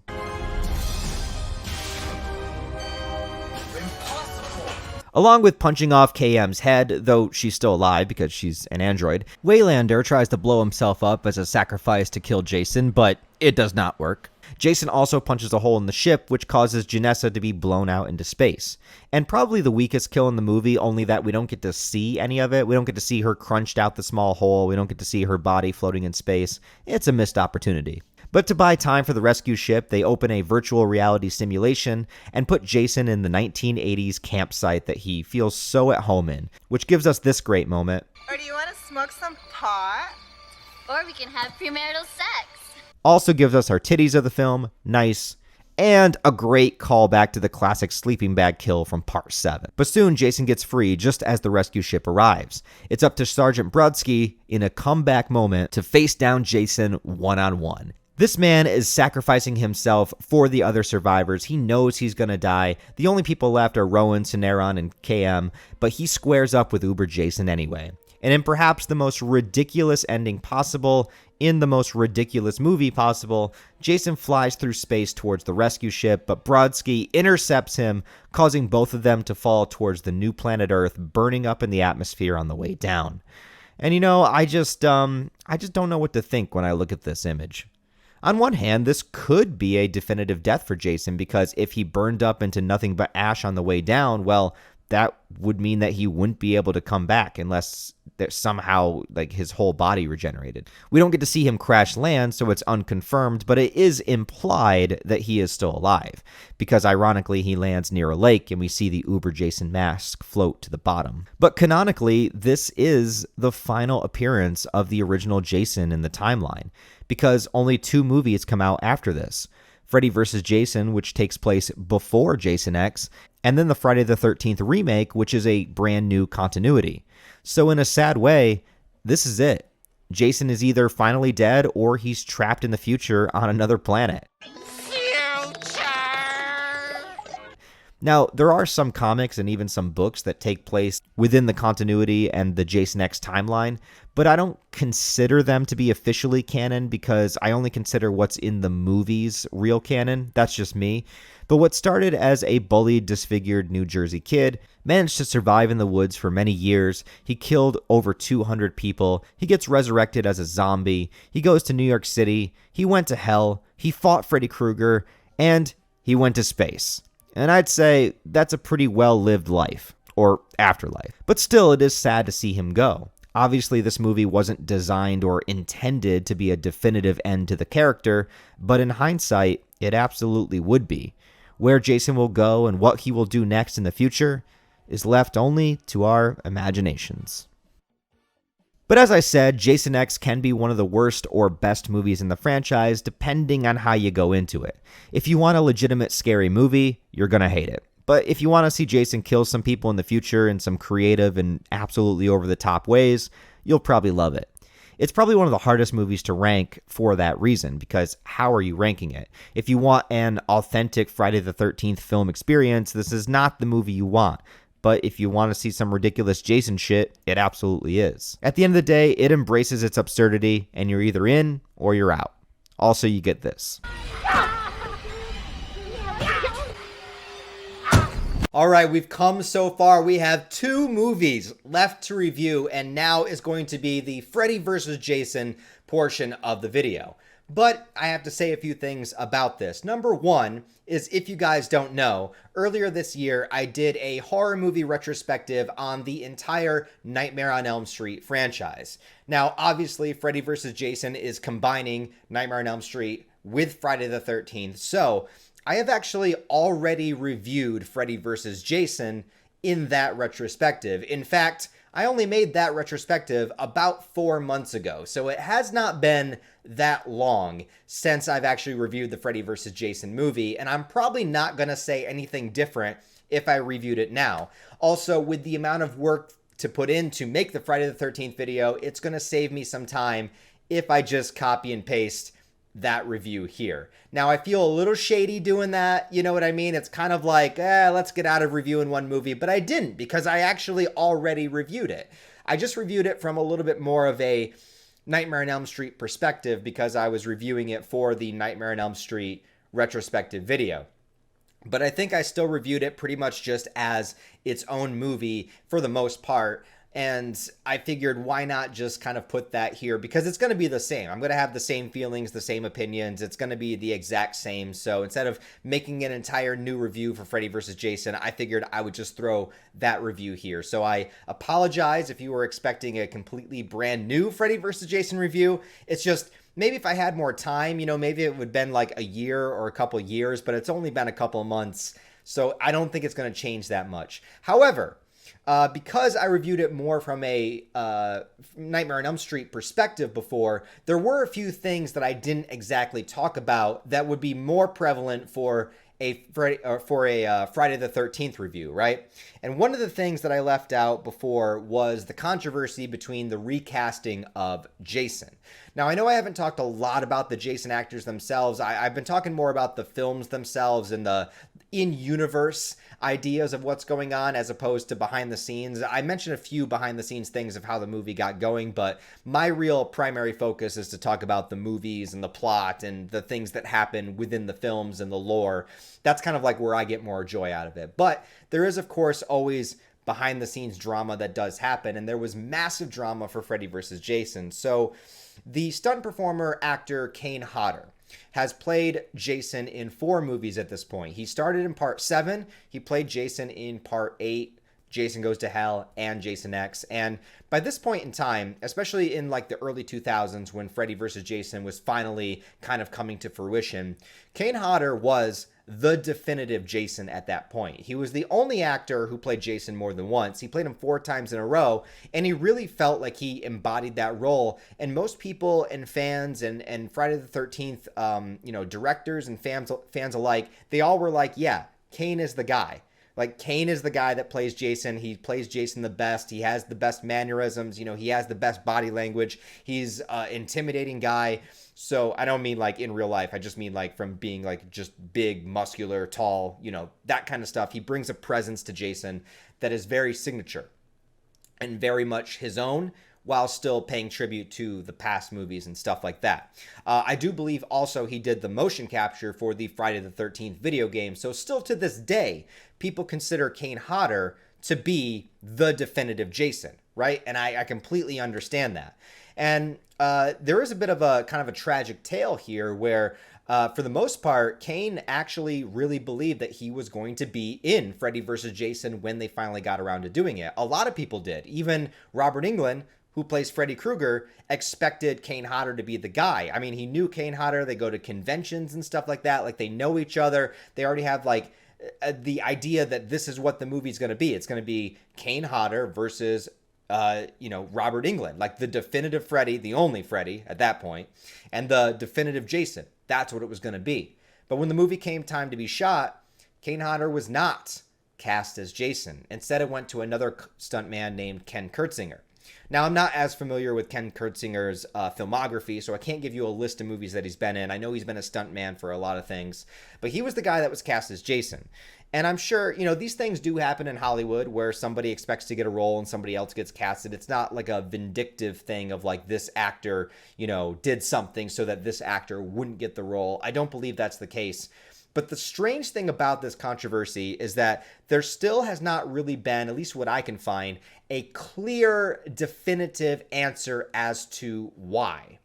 Now, a lot of people point at the director, Ronnie Yu, and say that he wanted an actor that was taller than Kane Hodder for a more intimidating kind of David and Goliath presence between Freddy and Jason, and also somebody that had more expressive eyes, because he wanted to make you sympathize with Jason to an extent, because Jason in the movie is being manipulated by Freddy. He is kind of following the wills of what he believes is his mother, and he is kind of the person that he does kind of he has way more of a sympathetic background than Freddy, right? Like Freddy as a human, child murderer. Jason as a human, a little boy with deformities that drowned because he was bullied. Like, very, very different, right? So I think Ronnie Yu wanted you to connect with Jason in any way that you could, and since Jason is a silent character and you don't see his face, the only thing you could see is his eyes. People were pointing to that along with the height difference, but I don't believe Ken Kurtzinger is actually that much taller than Kane Hodder. It might be like an inch or two, but listen, as a short 5'5" guy, every inch counts, all right? So I understand that, but I just don't think that those two reasons are enough to recast somebody that you would consider the definitive Jason, right? Like, Kane has been doing it for so long at this point, since part 7, that are those reasons really enough to recast Jason at this point in the legacy? Especially when Kane is, like, down to do it 100%. Now, in recent interviews, or more recent, Ronnie Yu said that the final decision came to New Line, and that they were the ones that made the final call. And this is one of those things where it's like, who do you want to believe? Whose side do you want to take? Was it Ronnie Yu that decided? And look, I don't have anything against Ronnie Yu as a director, because I love Freddy vs. Jason. I love the look of this movie. I love the tone of it. I love the action sequences. I love everything about this movie. So when it comes to directors, I think that Ronnie Yu really is one of the most like expressive, because he brings that Eastern style. There's a lot of chaotic elements. Parts of this movie feel very Sam Raimi, like the camera's moving a lot. There's a lot of stuff in your face, and I like that kind of stuff. I think it's cool, and I think that it worked for the movie. So nothing against his directorial abilities, but, the director is kind of in charge, other than just producers telling you, hey, you need to change this, or hey, you need to do this. Like, if Ronnie Yu really wanted to push for Kane Hodder, I think he probably could have got it done, right? Because there's a lot of evidence to support that Kane is the guy for the job. And again, this is nothing against Ken Kurtzinger, because I think he does a good job in the movie too. It's just one of those things where it's like, who is the bad guy in this situation? And likely there is not actually a bad guy, and it has to do with a lot of corporate BS.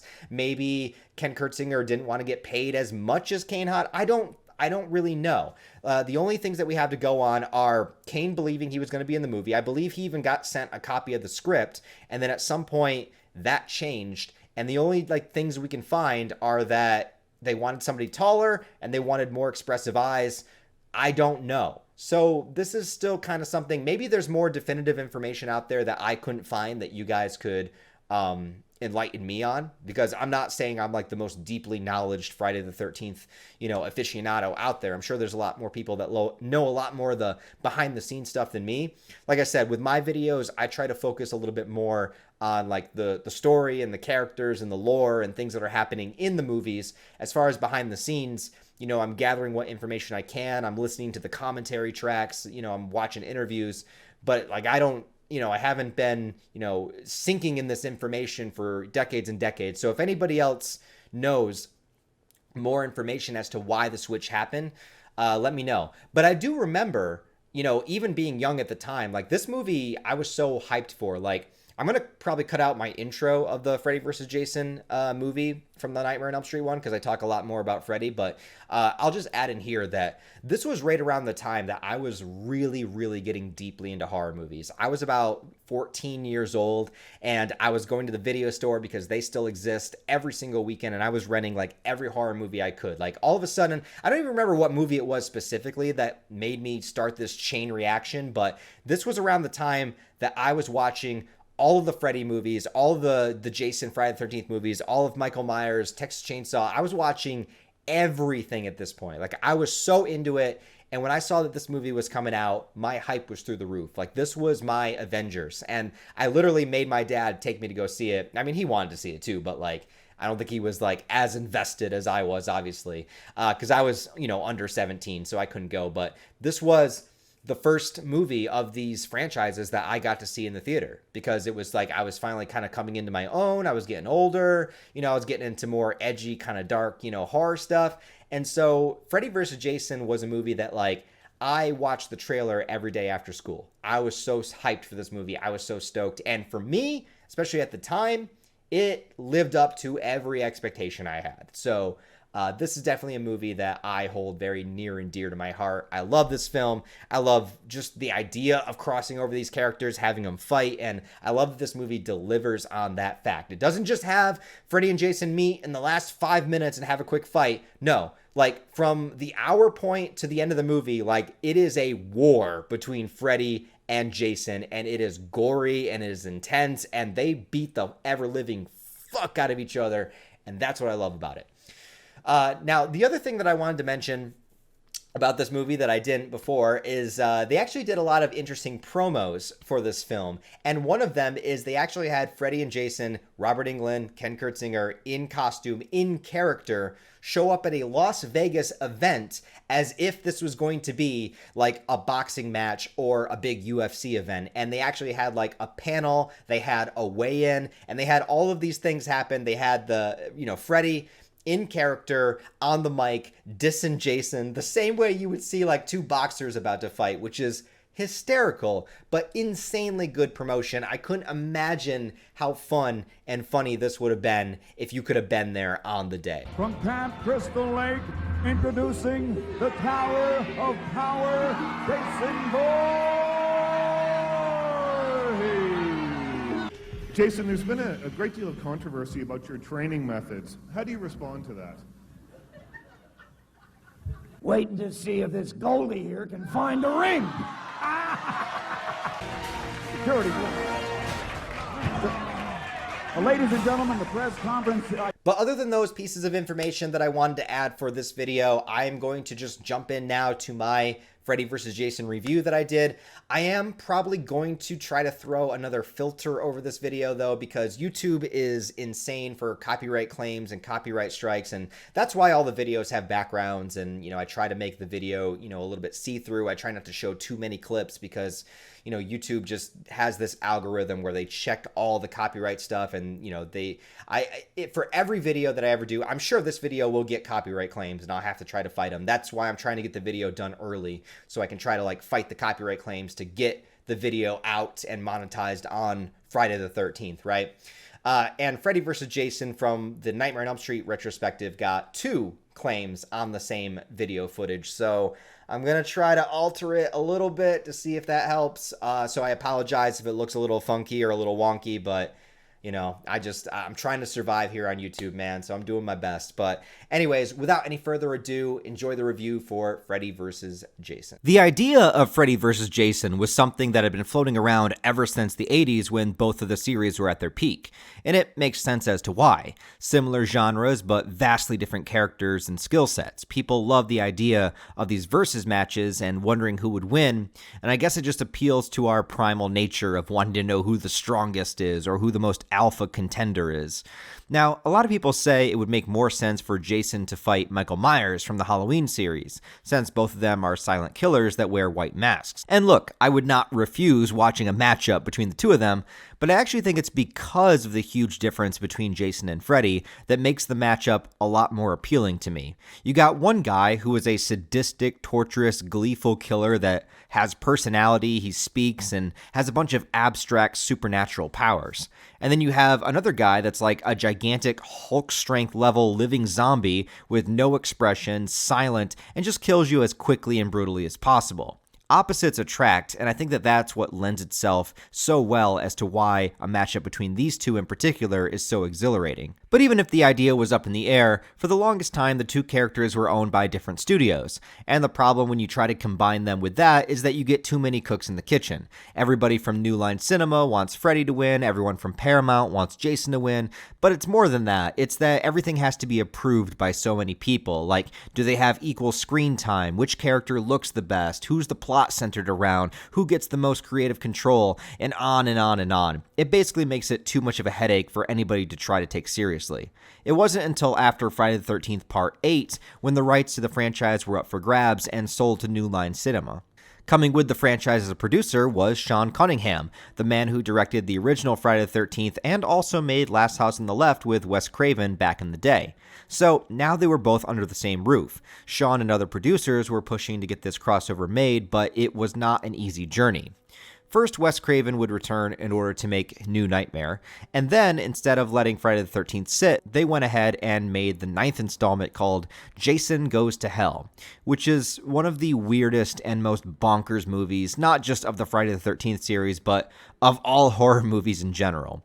It adds all this lore out of nowhere, makes Jason even more supernatural, being able to possess people. He gets inside other people's bodies until he can get his own back, which needs a piece of his bloodline, and look, we'll get to it someday in a different video. But it does, at very least, own up to its title. At the end of the movie, Jason gets dragged to hell. The final shot is a tease showing Freddy's arm rising up from the dirt and dragging Jason's mask down below it. Now, at the time, this was meant more as an Easter egg, but floating the idea that maybe at some point we would get a crossover. There was no script for Freddy vs. Jason that was ready to go. It was just a tease since both characters were now owned by the same studio, and they could do something like this. But it did get some hype going, so overall it was positive. But Jason Goes to Hell was released in 1993, and it would not be until another 10 years, an entire decade, in 2003 that Freddy vs. Jason finally saw the light of day. So what happened? Well, it went into what you would call development hell, which is ironic since both characters canonically meet in hell after being killed. But yeah, it was apparently a painstaking process for this to finally come together for many different reasons, a lot of which is finding the right script. And this is something that I need to touch on because holy shit, there were some bad fucking ideas out there in the world that never saw the light of day. It's also funny to note, the progress on getting Freddy vs. Jason made was so annoyingly slow that at one point they decided to just make another Friday the 13th movie, and I don't know if it was genius or just pure desperation, but instead of trying to continue from Jason Goes to Hell and figure out how Jason revives and escapes hell and all that, instead, they just moved the movie a few years into the future in 2008, which was in the future at this time, and then Jason gets cryogenically frozen and then put on a spaceship and reawakens in the year 2455. And it is either one of the worst or best Jason films, depending on how you look at it, because Jason gets this futuristic technology upgrade. He becomes Uber Jason. He fights an android chick. I don't know, man. But the clever thing is, even if it was on accident, making this take place in the future meant you could still have Freddy vs. Jason within its canon.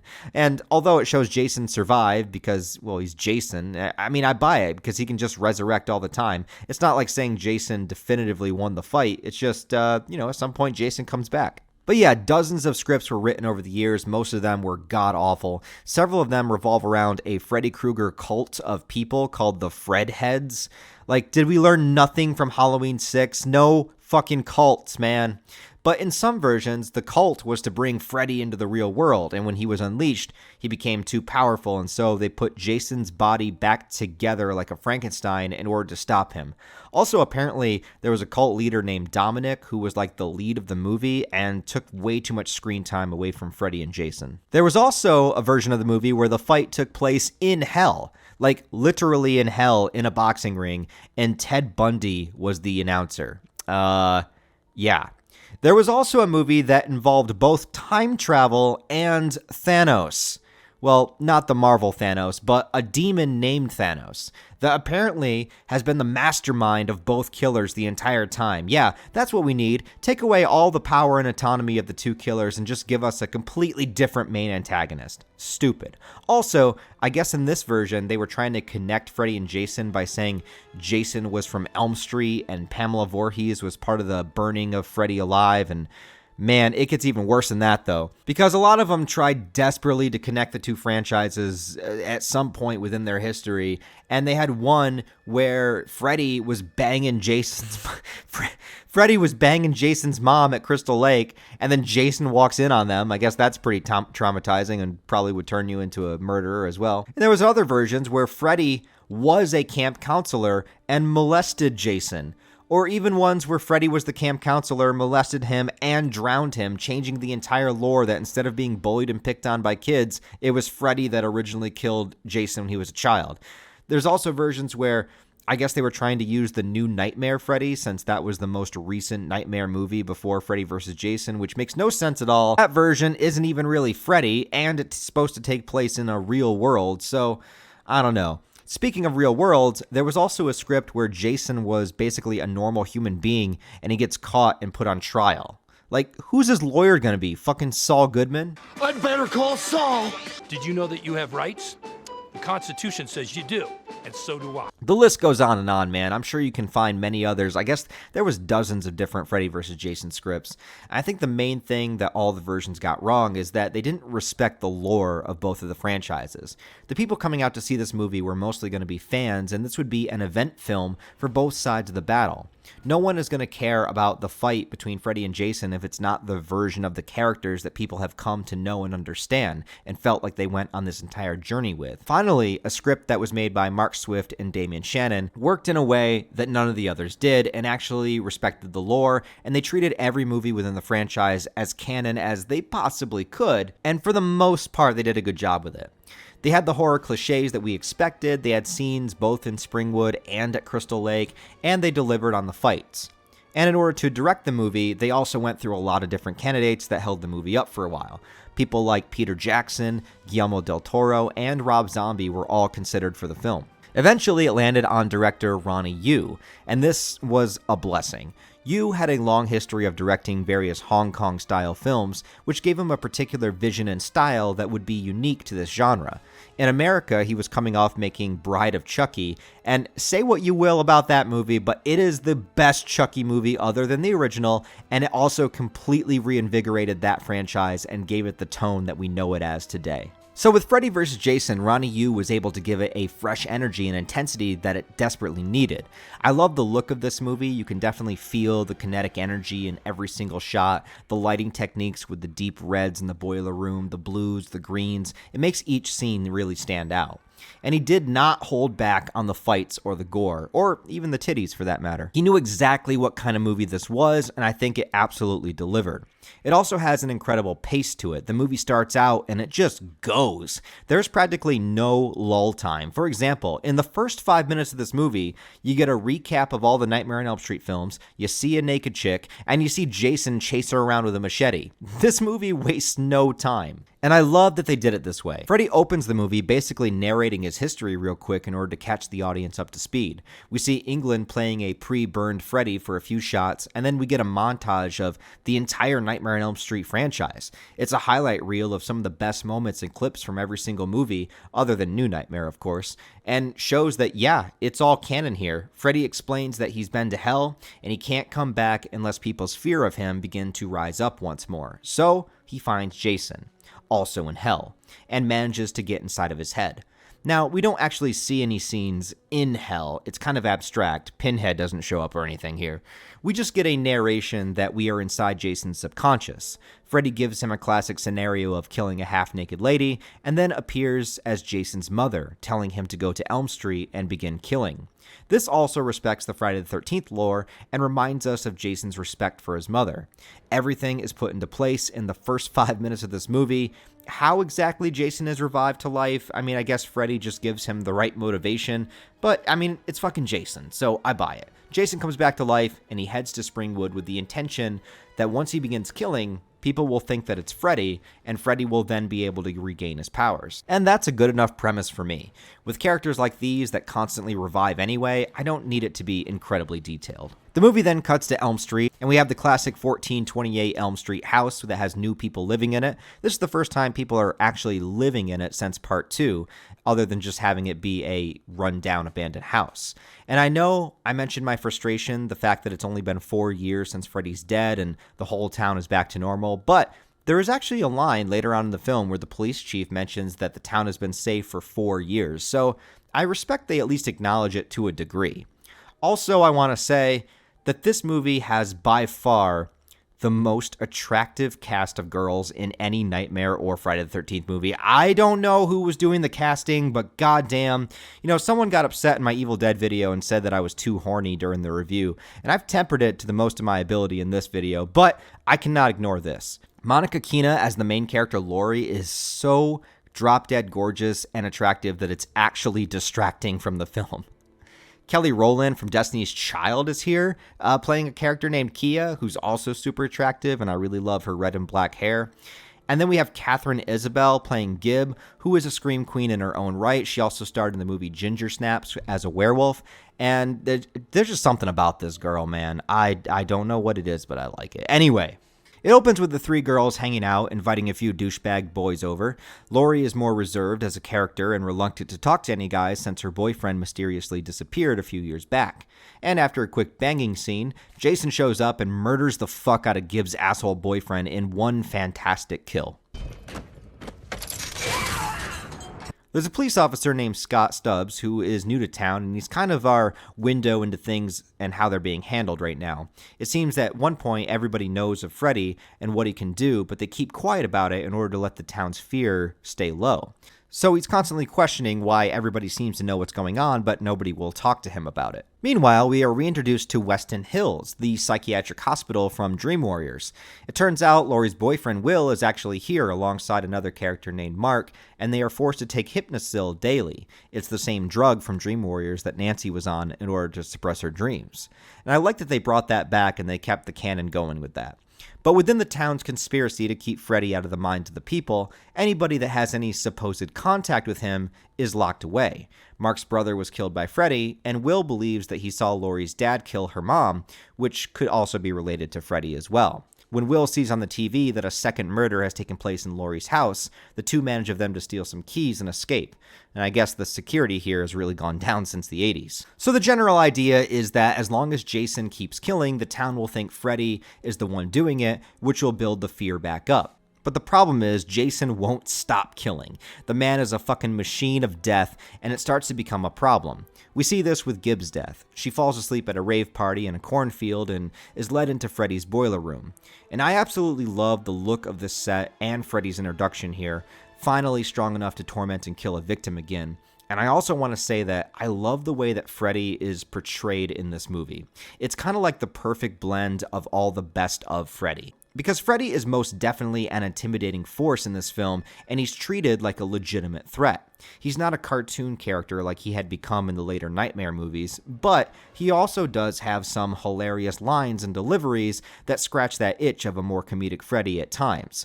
But I think the thing that I love most about Freddy in this film is that he's just a fucking asshole in this movie. Like, really bad. He is evil as fuck here, and having him be pissed off at Jason just adds to that intensity. curiosity. Freddy gives zero fucks about anything except his own pleasure, and anything that gets in the way of that pushes him over the edge. He just wants to kill people, man, and that's all he wants. And he also has so many moments of being incredibly dark, like making himself look like Laurie's father in order to tongue kiss her, or slowly torturing Laurie with his claws at the end of the movie, and when we get inside Jason's mind, just him torturing Jason as well. Freddy isn't exactly kept in the dark in this movie. He's very well lit and he's in a lot of scenes, but it's the attitude that Robert brings to him in this film that is truly standout. I truthfully think that this is one of the best versions of Freddy that we've ever gotten. Scary, a little bit funny, but mostly a true honest-to-God threat once again.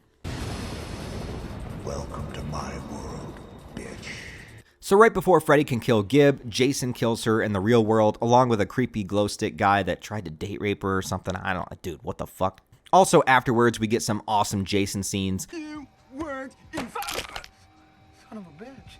Along with Jason being fully set on fire, drawing his machete like it's a fucking samurai sword, and burning the cornfield as he walks through it. I mean, we get Jason on fire, casually killing dozens of teens.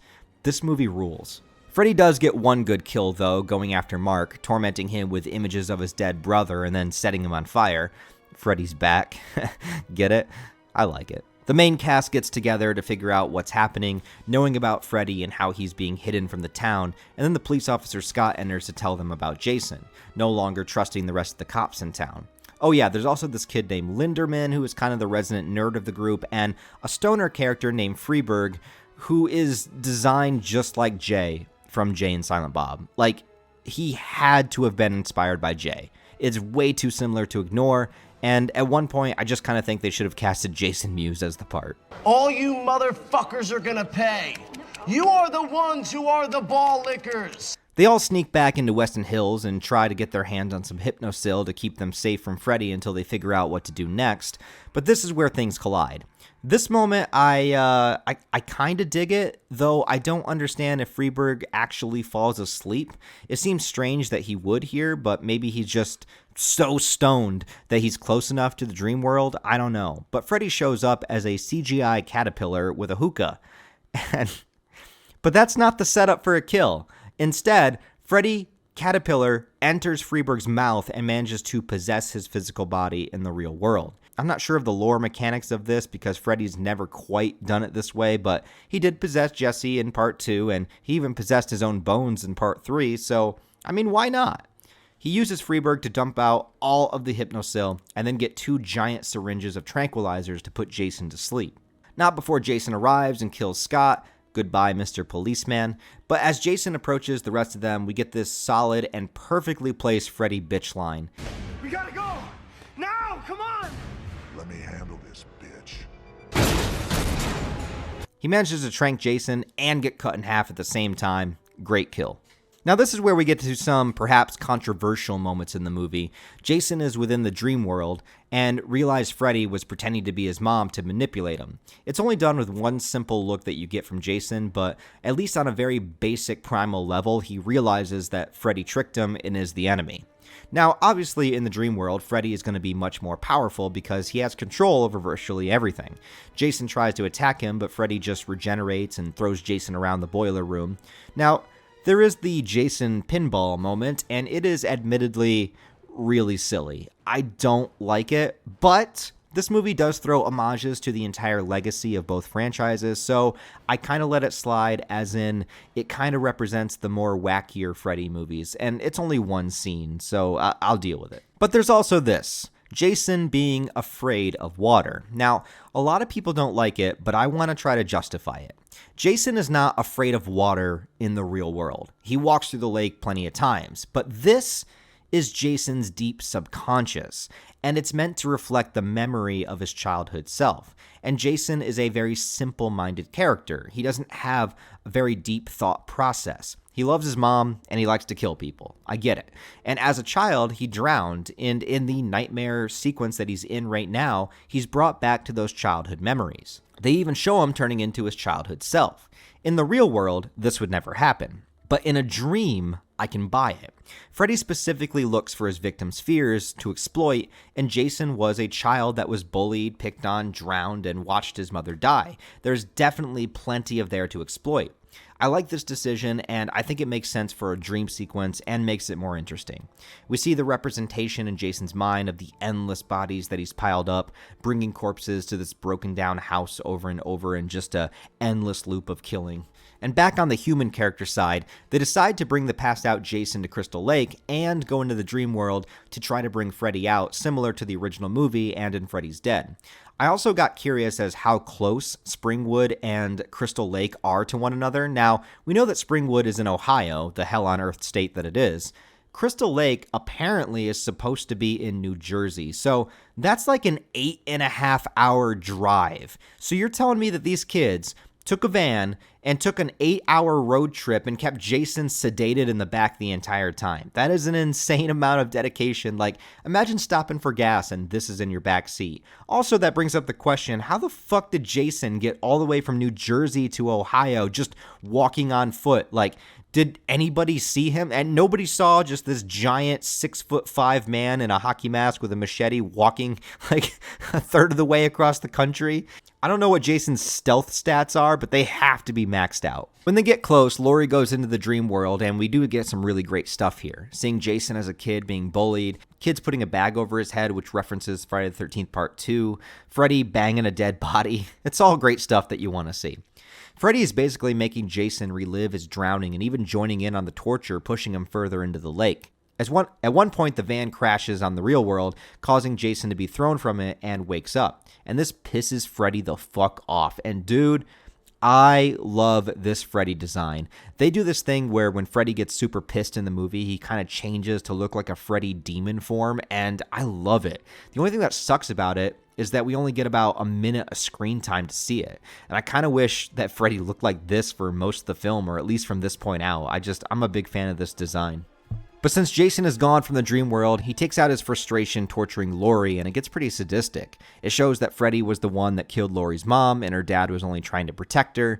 And when he gets Laurie down on her back, there's all this imagery of him attempting to maybe rape her or something before killing her. Like, we don't see anything, but we definitely get that vibe, and it's pretty dark.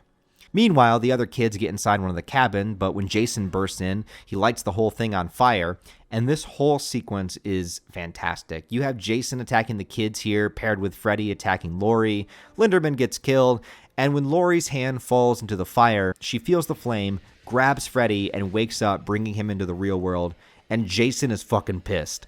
Dude, the rock music that builds, the flames behind them, Freddy's oh shit look when you see his face. I don't care what anyone says. This scene right here is peak cinema. This is goddamn peak fiction, motherfucker.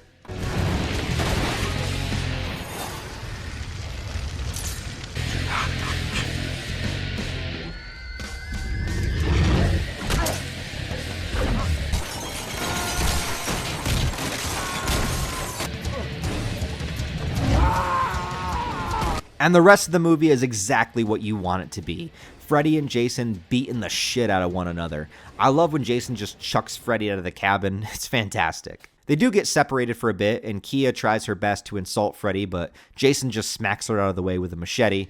And I love how neither of them give a single shit about the kids in this movie at this point. Jason's just like, get out of my way. And the beatings promptly continue.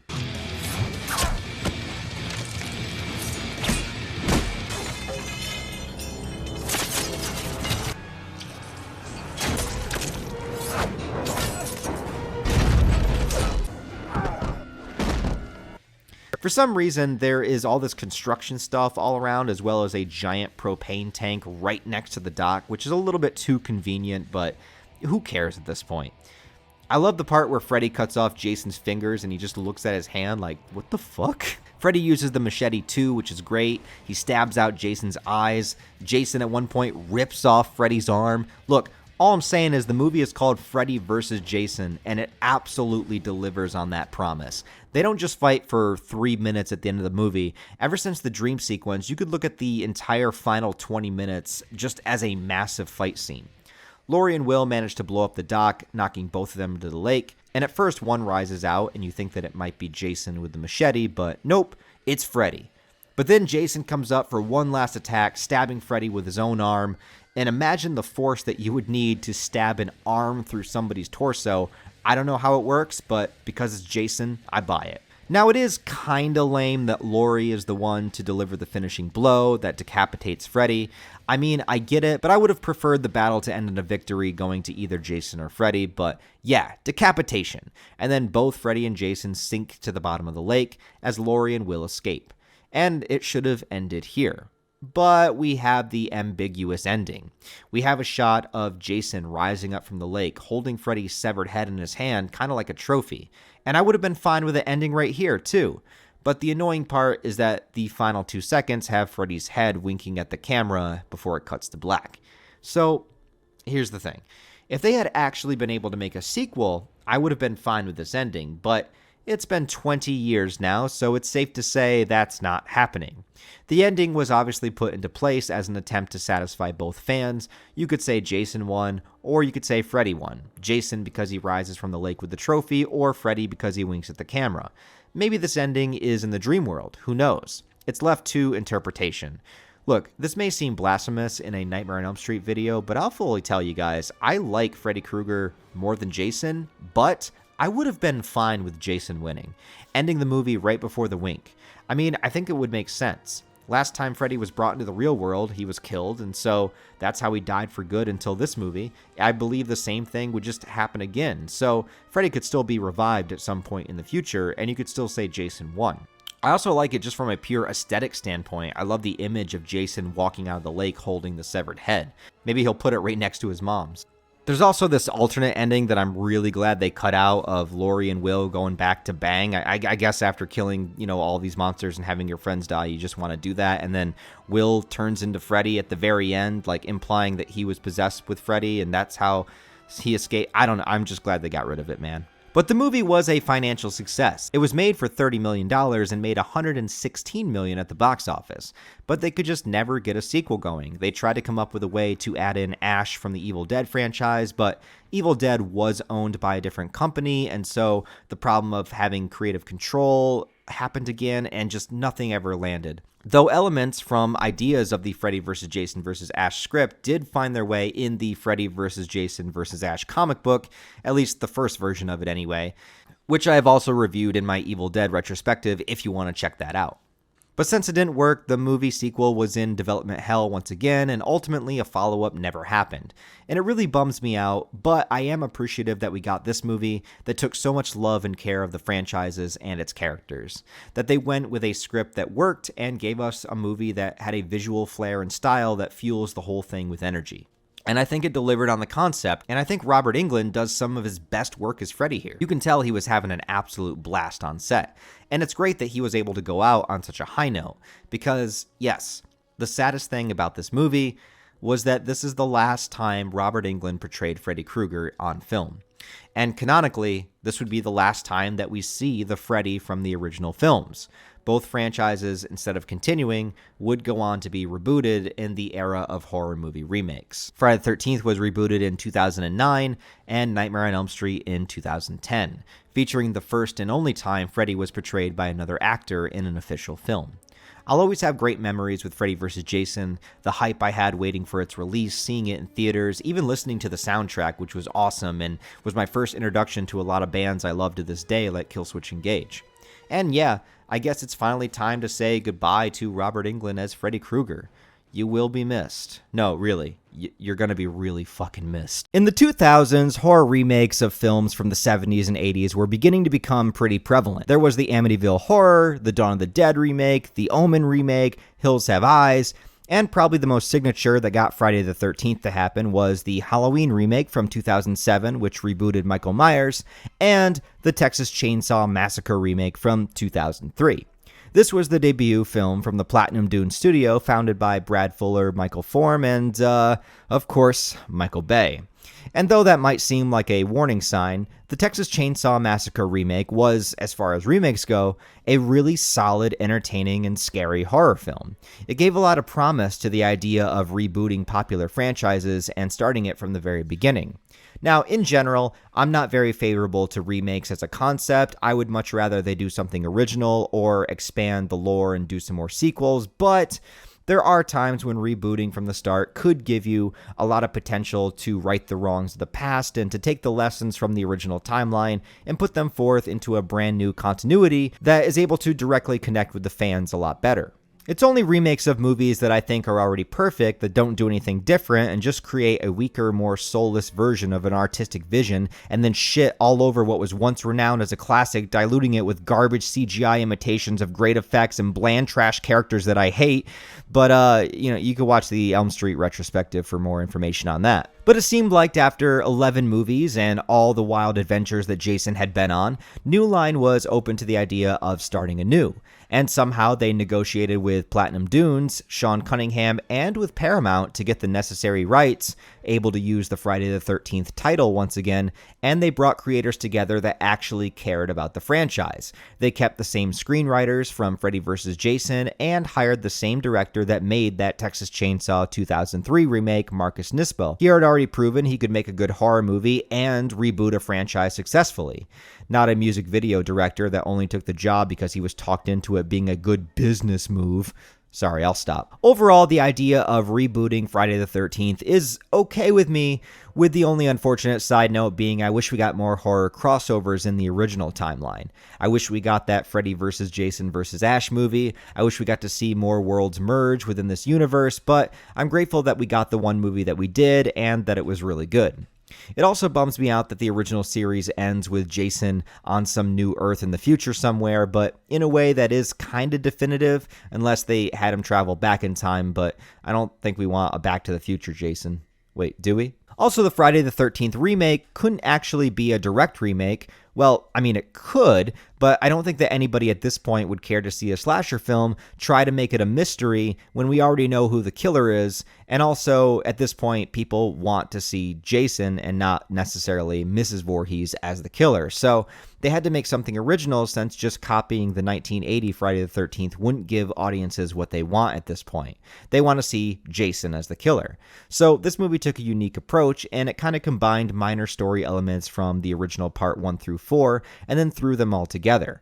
But since this is a new timeline and a new continuity, we got to talk about the new Jason. And that is going to bring us to our final edition of Jason lore. Of course, with the remake continuity, we are entering an entirely different timeline that does not connect to the original one. So this is a completely new Jason. So we're starting from the ground up, working with the lore, building it up from scratch in the new Jason timeline, which only results in one movie, but it's still worth talking about because it does bear some differences from the original Jason, although there is a lot of similarities from the Jason of parts 2, 3, and 4. But there is a little bit of confusion because it's not necessarily 100% stated in this movie, at least not that I could find. I just rewatched it. I tried to listen very closely, but it seems like the lore and backstory of Jason is very reminiscent of what the original backstory was, where he was a boy that drowned in the lake and his mother came back to take revenge, but supposedly Jason might still be out there. Maybe he survived the drowning and maybe he's been growing up in the woods this entire time and he's still out there somewhere, still falling into that kind of urban legend and folklore kind of tale, which is what this movie plays into. And for the most part, that is completely consistent with the original Jason. However, in this version, there is a little bit of confusion because the beginning of the movie starts in 1980, which is the same exact year that the first movie takes place in, according to my timeline continuity. And it begins with Pamela Voorhees chasing the final camp counselor through the woods until that camp counselor fights back and chops off Pamela's head with the machete, just like the original Friday the 13th. Now, I don't know if this character is meant to be Alice, like the same Alice character from the original. If so, it never shows Jason take revenge, so maybe this Alice is still out there somewhere. I don't know. But regardless, Mrs. Voorhees comes to Camp Crystal Lake and kills the counselors in 1980. Now, in the original timeline, that was her second instance of killing camp counselors. The first one was, I believe, 1958, which was the year right after Jason originally drowned. But this version shows us a different Pamela Voorhees, who seems like she might be a bit younger as well. After the 1980 prologue, which is only like 2 minutes of screen time, we cut to present day time, which would have been 2009. But in the original Friday the 13th, Jason would have been born in the 40s. So if he was still born in the 40s and took place in present day in 2009, this Jason would be at least in his late 50s or into his 60s while doing this. And hey, I'm not saying you can't age well, but judging by the feats and abilities that he pulls off in this movie, I don't really think he's supposed to be that old. Not to mention the fact in 1980 we see him as a child, the same child version that we would have originally seen him as in 1958. So in this version, I'm saying these events didn't happen until a little bit later, even though it's not explicitly stated. But Jason in 1980 that we see him as a child is definitely like child age that he would have been in the 50s when he would have originally drowned in the first timeline. So this timeline, it's a little bit backwards. It's also a little bit confusing because we assume that Jason grew up in the woods after surviving the drowning, and then that's when we see him in part 2. But in this movie, you know, he is clearly definitively a child when his mother dies in the 80s, which I think is the intent, because we would have said he would have grown up since then to become who he is in 2009. But that also means, when did he drown, or when did he supposedly drown, and why is he right there to watch his mother get beheaded? Now, it is also assumed that Jason saw his mom get beheaded in the original timeline, but Jason would have already been an adult at that point. You know, just a guy living in the woods. He hears his mom is back. He goes to check it out, and then he just sees some chick, you know, chop his mom's head off with a machete. He's like, what the fuck? So now I got to start killing people. So that makes sense for this timeline. But for the remake timeline, if Jason drowned, let's say a year earlier in 1979 and survived, you know, and his mom came back in 1980 to stop the camp from reopening, I guess that would make sense. And then Jason could have the same way, just like saw his mom in her last moments without them reconnecting. But the movie doesn't make it clear whether or not Jason was with his mom during that moment, or if Jason was just a boy already trying to survive in the woods by himself, seeing his mom decapitated. So I'm not really sure which direction they were intending to go with that. It's not very clear to me. Maybe you guys could let me know. But anyways, regardless of that, we flash forward to 2009, and now Jason is fucking Rambo Jason in the woods, basically killing people with all sorts of traps and devices and various weapons, and he is an absolute unit in this movie. I would still say that Jason is human in this movie, so we are kind of going back to that original Jason before he died and came back as a member of the undead, right? So I would say that he's still a human Jason, still very resilient, still very strong, but still the same concept of that boy that survived the drowning, washed up somewhere, and then has just been surviving in the woods all alone by himself this entire time. And the movie seems to suggest that that's basically what's going on. There's a lot of evidence for it. So we're going with this as human Jason once again.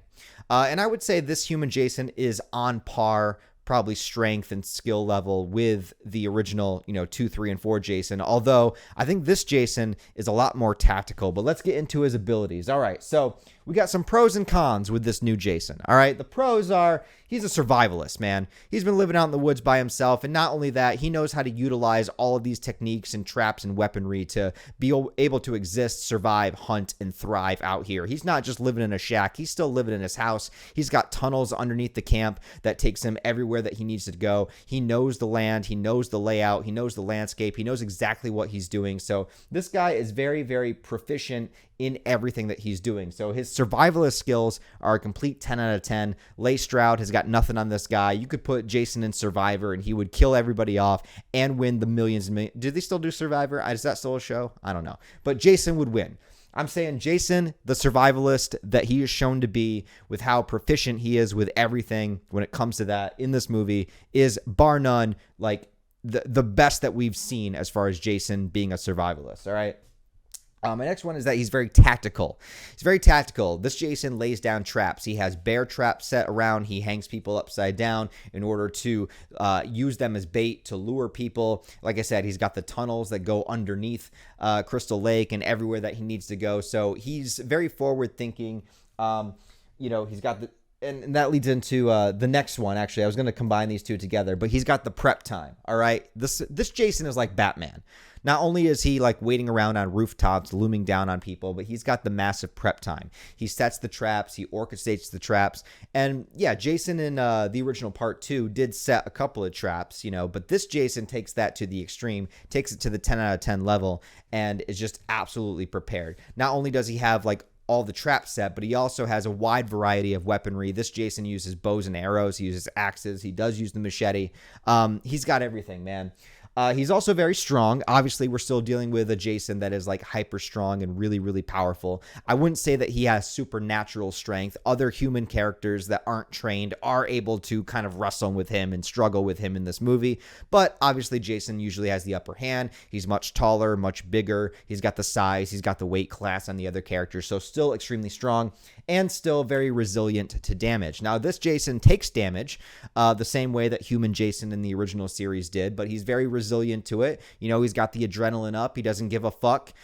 Just like the Jason in part 2 gets a machete chopped in his shoulder, this one eventually gets one in his chest, and he just kind of keeps on trucking, man. So very resilient to damage, but I wouldn't say invulnerable, because I think this Jason definitely takes the blunt of the damage, right? Like, he takes damage and he's like, you know, hit and he's dazed and he falls over and he's not necessarily invulnerable. So this isn't zombie Jason level of resilience, but still very, very resilient. Now, he's got some cons too.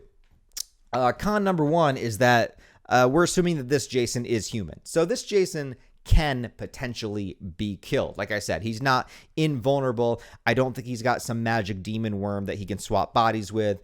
So, you know, he's got a little bit more vulnerability than the Jason that we just came from knowing. This Jason might not survive necessarily a fight with Freddy Krueger. He might, but he might not necessarily. Also, this Jason's got some PTSD. You know, he's been through it, man. He has these moments where he has memories of his mom and he starts freaking out. He starts having like little like panic attacks, anxiety attacks. I don't know what it is, but this guy's tormented. All right. He's got psychological damage. Now, Jason's always had psychological damage, but this movie shows that this guy, like, he's got some bad memories, man. He's got some trauma and he's not afraid to show his emotions. Now, perhaps he gets those emotions out by killing people, which could probably be pretty cathartic, but I wouldn't recommend it unless you're Jason. But other than that, it's pretty much the idea of Jason that we've come to know and love, just a little bit different, a little bit updated, and a little bit, you know, it's kind of like he took a little bit of a power cut, but at the same time, they made it a little bit more kind of tactical, a little bit more realistic, perhaps, like you know, this kind of wild man, this sort of like Rambo figure in the woods, kind of hunting and killing and lurking ahead and setting traps and stuff like that. So it's a good little addition, and it doesn't change too much from the Jason that we know, but it adds that kind of like extra sprinkle, that extra flavor that gives this remake a little something special just within itself. After the brief 1980 flashback, the movie cuts to present day, which would be 2009. There's nothing that indicates this opening or the 6 weeks later takes place on a Friday the 13th, but interestingly enough, there were 3 Friday the 13ths in 2009, but all of them were in the winter. February, which is actually when this movie came out, March, and November.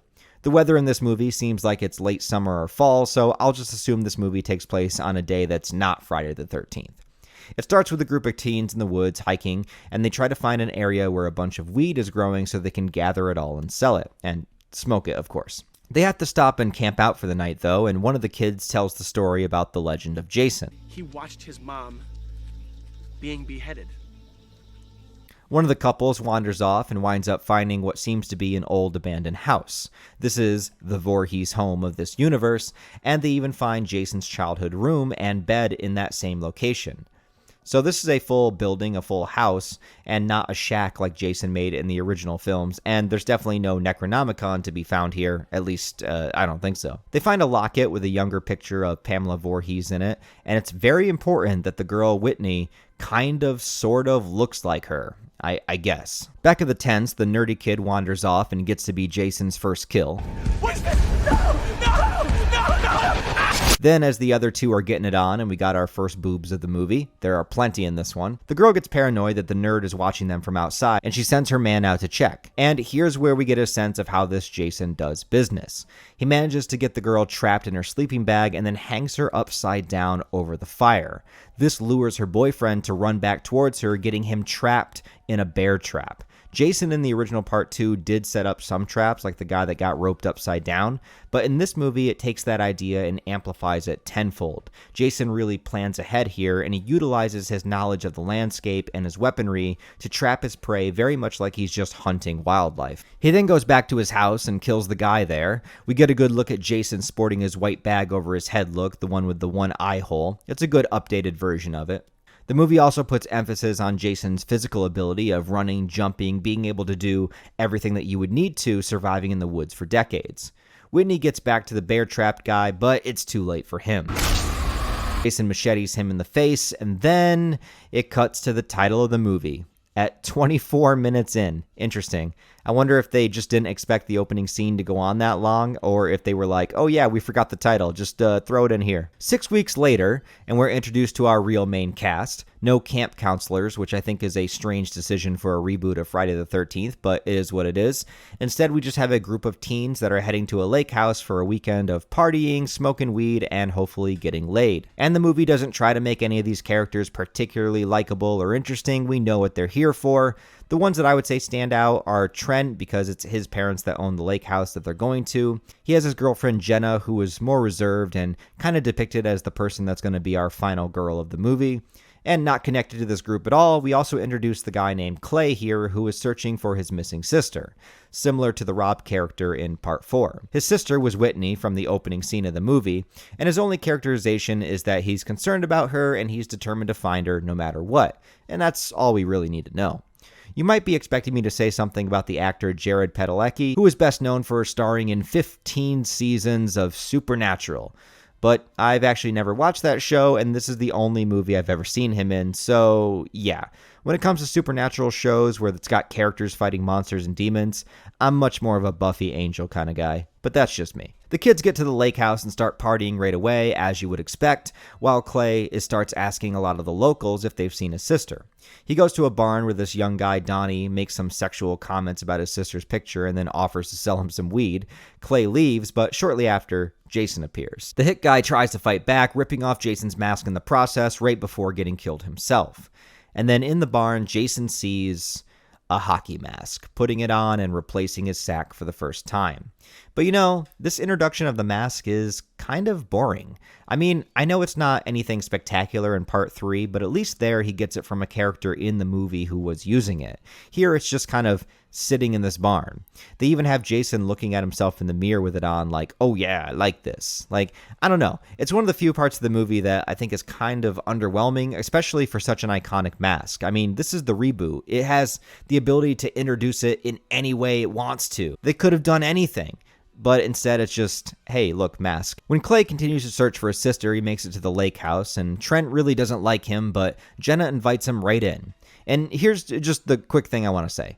Trent, a little later in the movie, does definitely become a total prick and an asshole, and he does cheat on Jenna. Yes, all of that is true, but at this point in the movie, before all that happens, I don't think he's in the wrong in this scene. Because they literally do not know who this stranger is. This guy could be a killer for all they know. And his girlfriend, Jenna, not only lets this guy right inside of Trent's house without Trent's permission, but then after they have a little argument, she just leaves with this guy.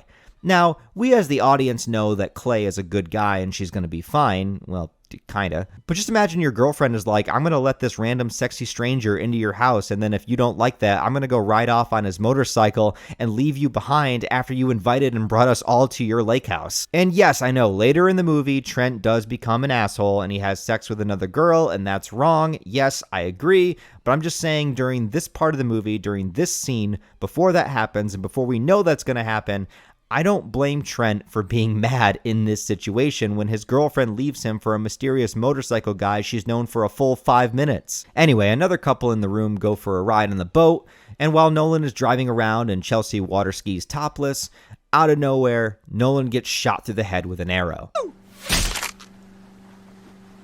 It's wonderful. I love that this Jason has all of these different hunting skills and different weapons and uses them for hunting trespassers.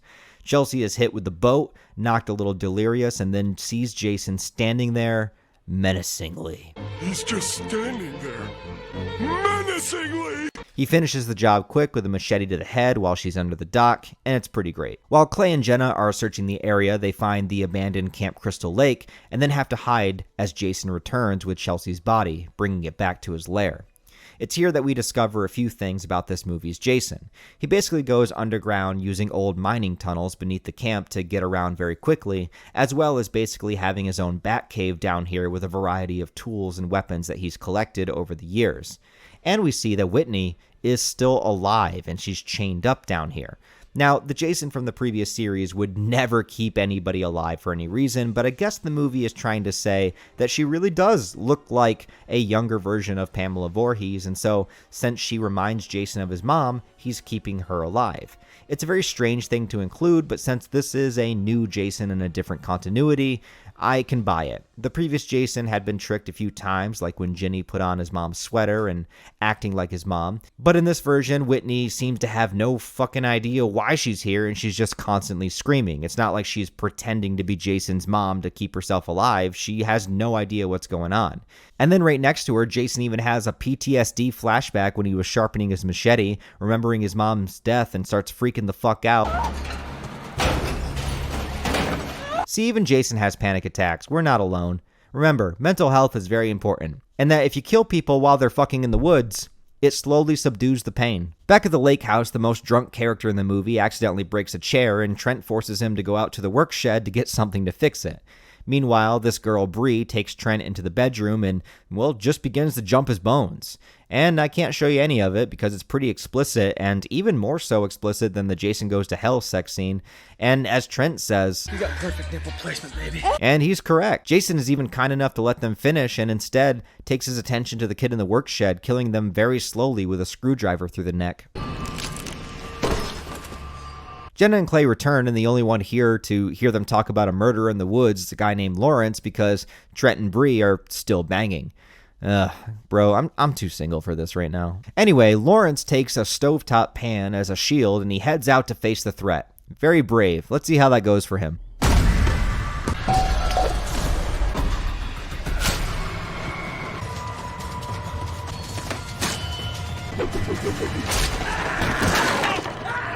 When Jason gets inside, and also when they're finally done fucking, Jason goes for Bree first in a shockingly simple yet effective jump scare. At one point, a cop shows up, but it doesn't really help very much. And this is about the time that Trent goes full douchey guy. He grabs a gun, he starts shooting everywhere, he starts panicking, not helping anything in the situation, just making things worse, and then he starts running away just for himself. And there's actually a really good bit of suspense here where he makes it to the road and a truck stops for him, and you don't see the driver. And since it's a reboot, the first time I saw this, I wondered if they were going to throw some kind of twist in here and have somebody helping Jason, or maybe this is Jason's dad or something like that. I don't know. But no, it's just a dude, and Jason jumps out and kills Trent before throwing him on the back of the truck, and the truck speeds away. Clay and Jenna find one of the floor hatches that leads them to Jason's underground tunnels, leading them to a secret lair, and with Whitney still alive. And this next part genuinely shocks me. Jason comes down after them and just stabs Jenna right through the chest. She had very well been built up to be the final girl of this movie, so killing her off so brutally and with a jump scare actually worked really well for me. I was surprised. Good job, movie. So from this point on, it's the siblings versus Jason for the final chase and showdown. There's a moment where Clay probably should have died where Jason gets a hold of him, but he's just knocked out for a little bit. He's apparently very resilient also, but I guess this Jason doesn't have superhuman strength, he's just incredibly strong from decades of surviving alone in the woods. Clay comes back and they have a bit of a fight. Jason gets distracted when Whitney holds out the locket and starts talking to him, which is reminiscent of both Ginny from Part 2 and Tommy Jarvis when he stopped Jason at the end of Part 4. Clay gets a chain around Jason's neck, which has him hung at first, and then he's slowly pulled in towards a grinder, but the movie does not go all the way. It does not deliver. The whole movie I was hoping something would go in that grinder, but it doesn't. I guess they didn't want to chop Jason to pieces in the first movie, but it is what it is. Instead, Whitney just grabs his machete and stabs him in the chest. Other than not really utilizing the grinder, I think the final confrontation is fine, but I think the ending of this movie is extremely weak, especially compared to the jump scare of the original, because instead of the siblings just leaving the woods immediately, for some reason, they stay until the sun rises and throw Jason's body in the lake. Why? What reason do they have for doing this? Who cares at this point? Jason is stabbed in the chest and bleeding out. Just run away. Get away from the campsite. Why are they still here? This is just extremely poor decision-making skills. Plus, grabbing his body and dragging it out to the lake. Why would you waste your time? The man held you captive underneath the floorboards. And of course, after they throw him in the lake, he jumps back, breaking through the dock, and the movie just cuts to black. Which is already weird because if this Jason is a human, surviving a stab wound to the chest is a stretch. But then again, I guess the original Jason did survive an axe to the head, so yeah, fine, it works. But still, for them to be dumb enough just to stay here and wait for Jason to regain consciousness, that's unforgivable, and they deserve to die just based on that fact. And I assume they do die, but their fates are unknown, and they would continue to be unknown until this day. Because despite this movie doing pretty decent at the box office, being the second highest grossing film of the entire Friday the 13th franchise, this reboot ultimately did not start a series of ongoing films and never had a single sequel.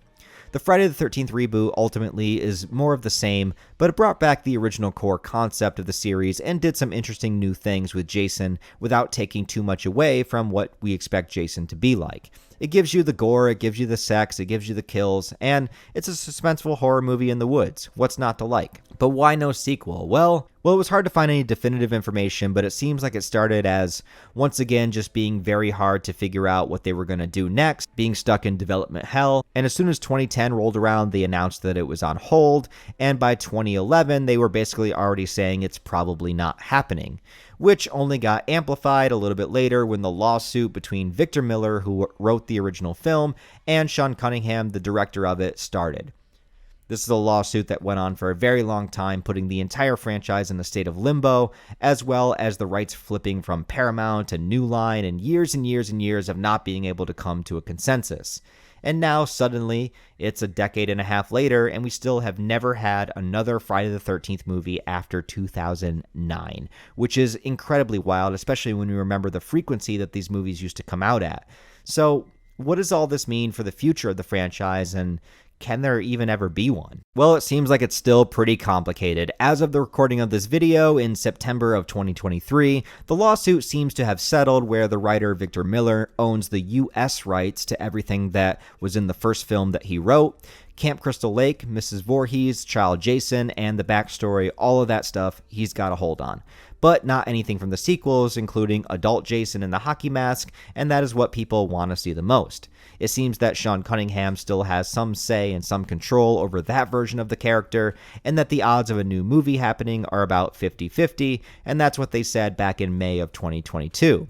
It seems like if it was going to be a new film, the two of them would need to come to an agreement, and I don't know if they will be able to at this point, especially after going through that entire lawsuit. But Victor Miller is free to make anything that he wants that involves his original script, but can only have it distributed in the US, as I understand it at least. I don't know, these things are really complicated. But he opted for choosing the streaming service route, and he went towards making a TV series that would come out on the service Peacock. With the help of Brian Fuller, they announced in October of 2022 that they were developing a TV series called Crystal Lake, even using A24 as a studio to help them, which is a pretty established and credible unit, because A24 is currently a leading force in a lot of creative and wild horror and art house films that have been coming out, and usually they're pretty high quality. The TV series is apparently meant to be a prequel, supposedly dealing with Pamela Voorhees, Jason's childhood, and leading up to the eventual camp murders. But we don't know too much more beyond that.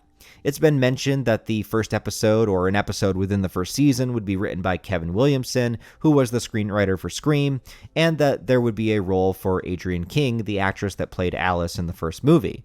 It would be really funny if Adrienne King was casted as Pamela Voorhees in this version. That would be some fun irony, and I would be all there for it. And for the most part, it looks like things were good to go, even with some behind-the-scenes meetings and photos that were released and shared in March of this year. But then guess what?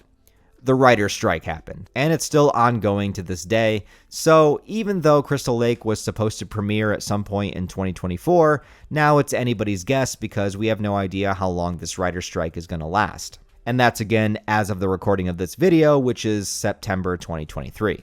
I don't even think they've started shooting yet on the Crystal Lake series, so this could all be a disaster, and there's still a chance that this whole thing gets canceled.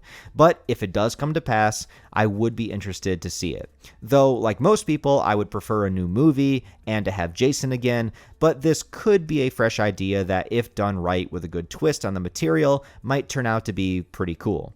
I also don't know if this is specifically meant to tie into the original film, as in it's going to take place in like the 50s or 60s, or if this is taking that idea and setting it in a completely new continuity where they're able to change whatever lore they want to as it goes along. But only time will tell. As far as the films go, the last piece of info I could find was from January 2023, where there are some quotes from the writer Jeff Locker, who was working with Sean Cunningham on another project, saying they were talking about Friday the 13th. He pitched an idea, Sean really liked it, and they're hoping that if the Crystal Lake series does do well and brings a strong enough resurgence into the property, then maybe they can come to an agreement on a new movie. Or he said there could be a Plan B story that would be a sequel to the original movie that would avoid legal entanglements. But what the hell does that even mean? Could they possibly do that? And could it even be Jason at that point? Hopefully they're not thinking of just having a guy in a hockey mask going around killing people that isn't Jason and doing the Roy Burns thing again, because I think that technically would be a loophole to make them be able to make a movie without Victor Miller's okay, but we don't want that. We want Jason. It is really upsetting, but that's why it's called show business and not show buddies. In the end, no matter what creativity you have and who's working on the projects and how much you want to see things get done, when there's money involved, and a lot of money with a series like this, there will always be problems and there will always be disagreements. Recently, slasher franchises have proven that there still is a massive audience out there for them. The new Halloween trilogy did very well when it came back. Also, the new Scream sequels that have come out have also been making bank and doing very well. Chucky got his own TV series that's doing good. And for a newer generation, Art the Clown has been captivating people in the Terrifier films. So clearly, the slasher genre is here to stay, and it would be such a tragedy to have a slasher renaissance like we are in right now without the king of it all, Jason fucking Voorhees. But for now, all we can do is wait and hope that someday he will rise from the dead like he always has before and swing that machete one more time.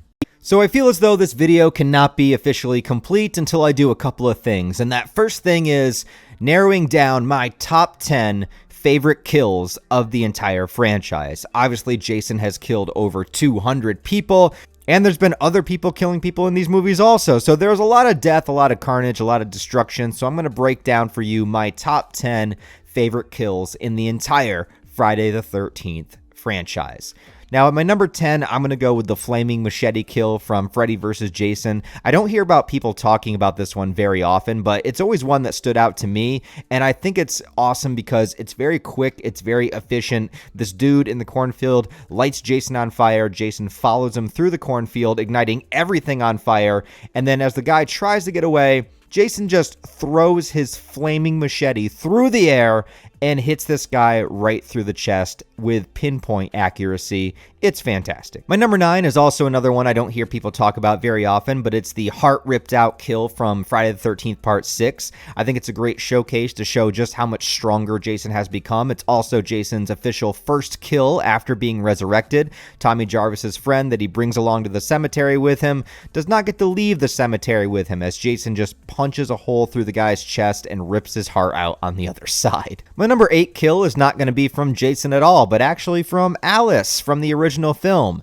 Her beheading and killing Mrs. Voorhees, setting into motion the entire franchise, and is the catalyst for bringing Jason back and starting his wrath of carnage throughout the entire Crystal Lake area. It's the demise of a very prominent and very important character with Mrs. Voorhees, and just seeing Alice rise up, grab that machete, and chop this old lady's head off, it's an amazing feat to see, and I think definitely deserves a spot on this list. My number 7 kill, I can't really show you guys again because it is the kill from from Jason Goes to Hell with the campers in the tent and Jason in somebody else's body, shoving a metal pole through this woman's stomach and then ripping the pole up, slicing her entire body in half vertically. It's insane. It's gory as hell. It's an amazing kill. I just wish I could show you guys. Number 6 kill is also going to be from the original Friday the 13th. So this would be Mrs. Voorhees as the killer, and it's the Kevin Bacon arrow through the neck kill. This one is extremely classic and pretty much goes here because of its definitive nature as being one of the most authentic and iconic kills of the whole franchise. The special effects at the time were great, and this is just one that everybody remembers. Everybody remembers Kevin Bacon getting killed. It's the most famous kill, I think, of the original movie, and I think it definitely deserves to have a spot on the top 10 list. My number 5 kill has to be the cryogenically frozen face from Jason X. Yes, this one is amazing. It's iconic. What more can you say about it? Jason freezes her face and then smashes it on the counter. And that's all you need to know. My number 4 pick is going to be the bed kill from Freddy vs. Jason. This one is just absolutely brutal. Jason stabbing this guy in the back over and over and over again, but he doesn't stop there. He grabs both sides of the bed and crushes it together, sandwiching the guy in half, and it just looks so incredibly painful.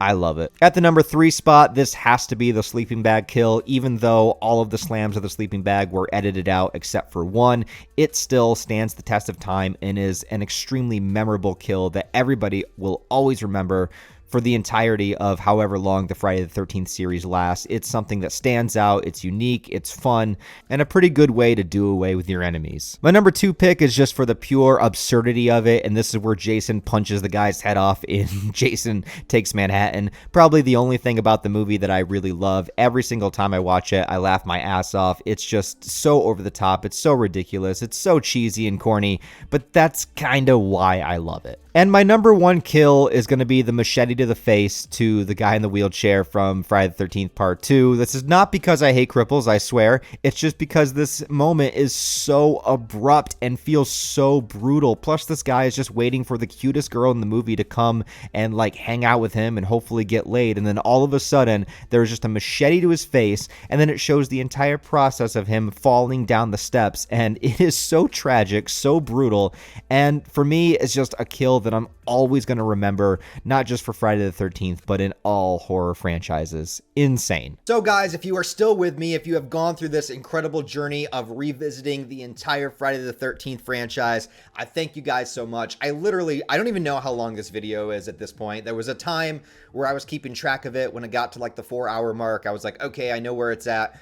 I don't know where it's at anymore because I've had to go back in. I've had to add things. I've added scenes to parts of the video that I didn't have before. So I really don't know how long this video is. But it's not going to be that much longer, I promise. We're at one of the final segments now, where now after rewatching through the past month and a half, almost 2 months, I don't know. It's been a while. I've seen a lot of death. I've seen a lot of carnage. And with that, we're going to rank them all back to a Friday the 13th film tier list. Now, if you are a fan of my channel or if you've been here for a while, you may know that I did do a Friday the 13th tier list, I think earlier this year or maybe at the end of last year. But that was from memory. That was from a fun, hey, it's Friday the 13th. Let's make a Friday the 13th themed video.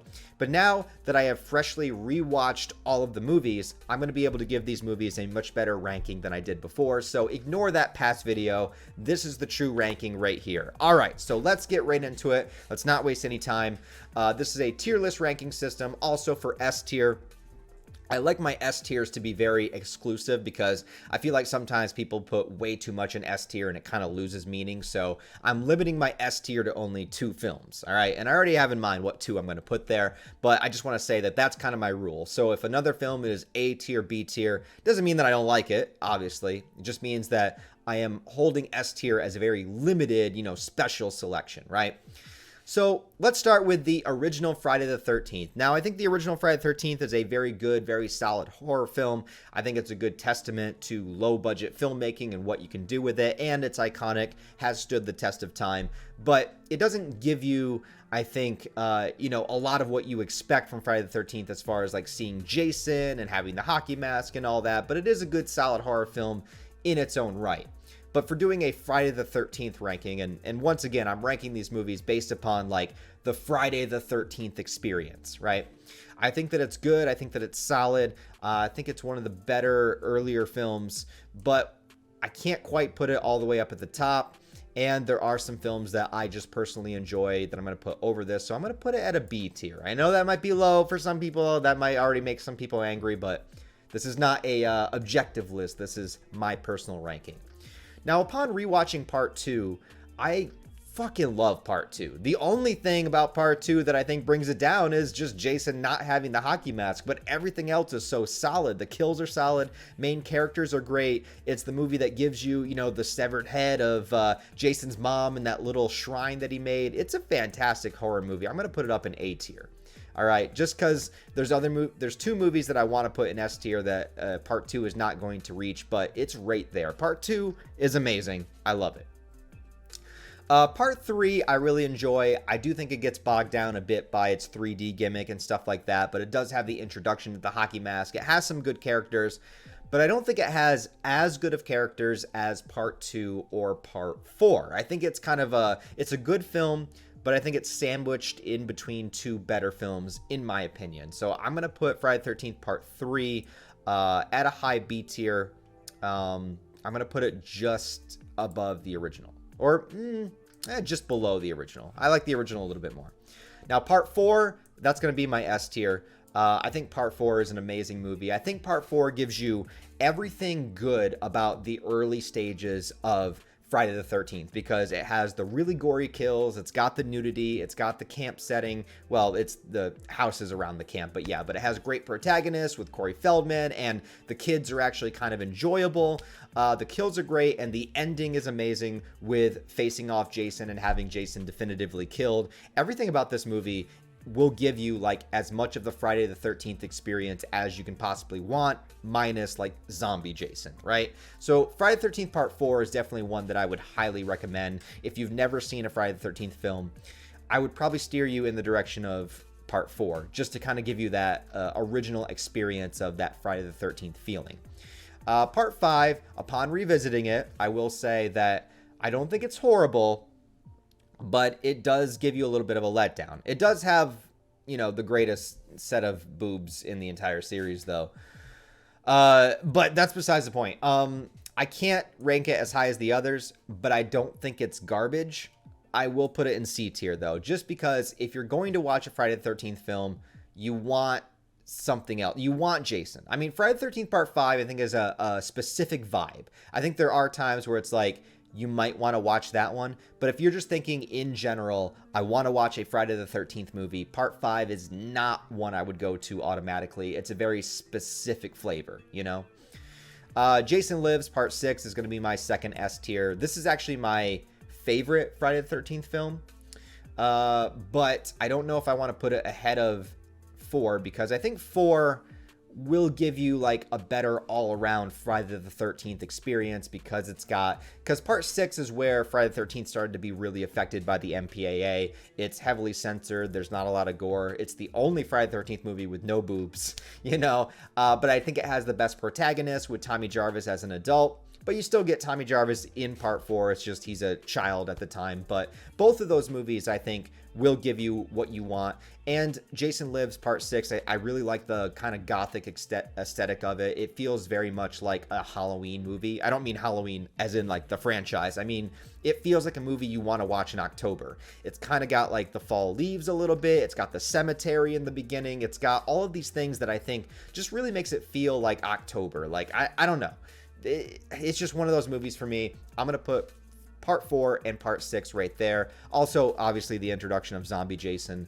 You know, what more could you want? Part 7, I really, really enjoy. It's got my favorite Jason design of all the movies. I think Tina is a great protagonist. It has great kills, but once again, very heavily censored by the MPAA, so that's unfortunate. But it is really cool to see Jason go up against an opponent that, you know, can kind of counteract him in some way. Before he gets to fighting Jason, he fights this chick with telekinesis. I think it's really good. I really enjoy it. This might be way too high for some people. I'm sorry, but I'm going to put it up in A tier. I really like part 7. It might have its detractors, but I think that this movie's a lot of fun. It's definitely like one of the higher choices I would pick. Now, for Jason Takes Manhattan, that's going to be the lowest for me. This movie, although there is some nostalgic value because it was like the first Jason movie I ever saw, I can't say it's a good movie. It doesn't have a good storyline. It doesn't deliver on the premise. It has very heavily censored, and edited kills. It does have the head getting punched off the building, which I love, but there's not enough here to save the movie for me. It just kind of is there. Yeah. And I think just barely above it, I'm going to put Jason Goes to Hell. Like I said, I appreciate the creativity of Jason Goes to Hell. I appreciate the passion of it. I've always enjoyed like passionate filmmakers. I think the director is a really cool guy. I've never met him in person, but like all the interviews I've seen and just hearing him talk about the franchise, I think that he was just trying to make his mark, and he might not have made the mark that he wanted, but it tries to add too much. It doesn't explain anything. It just becomes this weird, supernatural, out of nowhere, body swapping thing. And I don't know, man. Like, there's the ambition that I appreciate, but the execution, just definitely not a movie I'm going to choose to watch. And again, I'm ranking these movies based upon like Friday the 13th, the franchise. So if I'm going to choose to watch a Friday the 13th movie, what do I want to see? I want to see Jason. I want to see good kills. I want to see the hockey mask. It's not going to give me that. You know what I mean? Jason X is another movie where I recognize that it is a bad movie, but a really fun bad movie. And sometimes those are the best kind of movies. I really enjoy Jason X. I think it's entertaining as hell. It doesn't let up. Like, it's just a roller coaster of a movie. It's stupid, but it's fun. And you know what? I got to put it up higher than that. I think I'm going to put it up in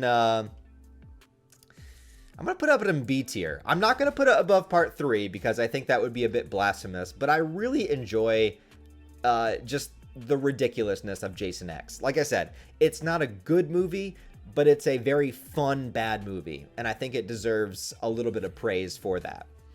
Freddy Vs. Jason is a movie that I absolutely adore.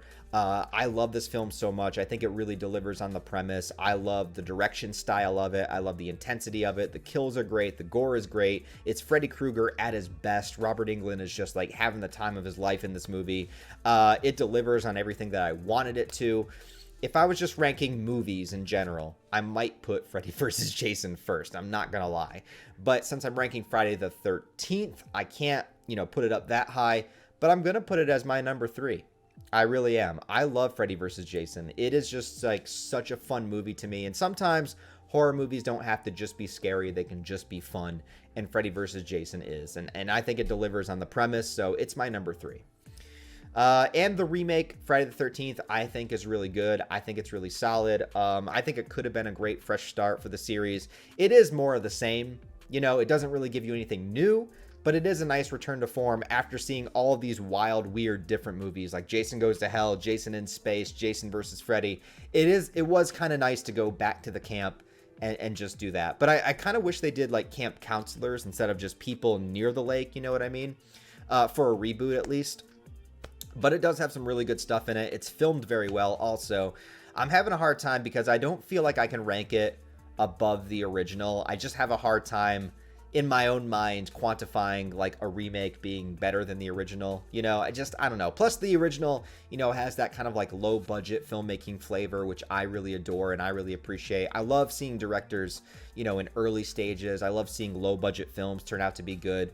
So I think for that fact alone, I'm going to put it below the original, but I am going to put it above part 3. I'm sorry. I know part 3 has like a lot of lovers, and I like part 3 too, but I just like these other movies more. So this is going to be my definitive ranking. So number 1, part 4, number 2, part 6, number 3, Freddy vs. Jason, number 4, part 2, number 5, part 7, number 6, the original, 7, the remake, 8, part 3, 9, Jason X, 10, part 5, 11, Jason Goes to Hell, and at bottom last, Jason part 8, or Friday the 13th part 8, Jason Takes Manhattan. So that is going to be my definitive list, my definitive ranking of the Friday the 13th series as of 2023. And with that, I guess we've reached the end of this video.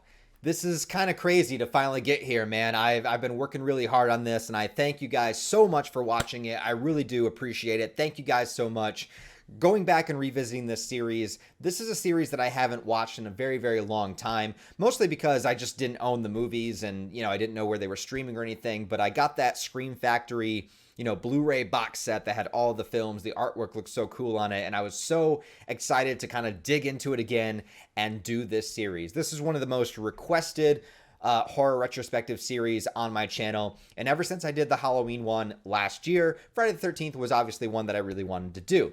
Evil Dead was going to be my second one, and I actually was only going to do 2 this year. I was going to do Evil Dead and Friday the 13th, but because the Evil Dead video did so well, I also did Nightmare on Elm Street. So I did 3 this year: Evil Dead, Elm Street, and Friday the 13th. And I'm really excited to get this one out to you guys. I'm hoping that this one is the best one yet so far. You guys can tell me in the comments either way. Anything that I can improve upon, let me know that. Anything that you really like that you'd like to see more of, let me know that as well. And we'll dig into that next year. Now, I'm not going to start working on another one until probably January or February, and I am open to requests. Whatever you guys want to see, whatever the next horror franchise you want me to cover, let me know down in the comments. For me personally, the Alien franchise is one that I really want, although I don't see a lot of comments or requests for that one, so I don't know if that's gonna have the same amount of crossover as like the slasher films, but I do really want to dig into the Alien franchise. I also know there is a new Alien movie coming out next year, so I think it would be topical. I think it would make sense, but that's kind of like what I had in mind. I also really want to do the George Romero Living Dead series. That is one I have in my mind. But I've also seen a lot of requests for Child's Play and Chucky. I have a Chucky doll in the background if you haven't seen already. So Chucky will probably make an appearance, Also, if any girl out there wants to be my Tiffany, I am a ginger, so I think that it would be a good pairing. Anyways, beyond that, Child's Play has been recommended a lot. Texas Chainsaw has been recommended a lot, so that might be on my radar, especially since with Texas Chainsaw, there's actually a couple movies in that franchise I've never seen. So it would be like a first-time viewing kind of thing, and I also know the timeline is crazy in that series, so that would give the timeline board a lot more to do, with the changing timelines of Texas Chainsaw. But yeah, whatever you guys want, whatever series you want to see, let me know down below. I will tell you when it comes to Hellraiser, though, since I hate the sequels so much, I've actually already made a standalone review for Hellraiser 1 and 2.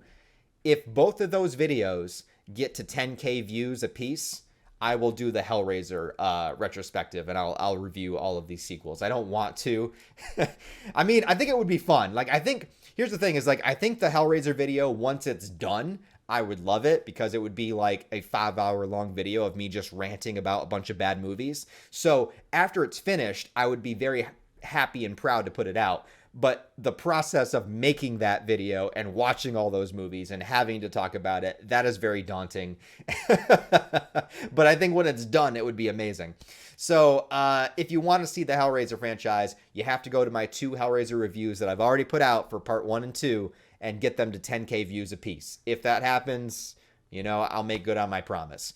Beyond that, though, just let me know what you think and let me know what you recommend. And thank you guys so much for watching this video. Please give it a thumbs up and a like because all interaction helps it in the algorithm. So every like, every comment, every share, all the watch time, all that stuff helps. So if you want to support the channel and you want to see more videos like this, that's the main thing. I hate shilling and I hate, when YouTubers have to say this, but it is the truth, is that since these videos take a long time to make, I'm spending a lot of time making them. So, if I want to be able to support myself and still be able to buy groceries and stuff, the videos have to do well. So, help them in the algorithm, help them get likes, help them get shares, help them get comments and that kind of stuff. Also, if you watch the other ones, if you haven't seen this, if this one is the only one you've seen, you haven't seen the Elm Street, Halloween, or Evil Dead ones, check those out.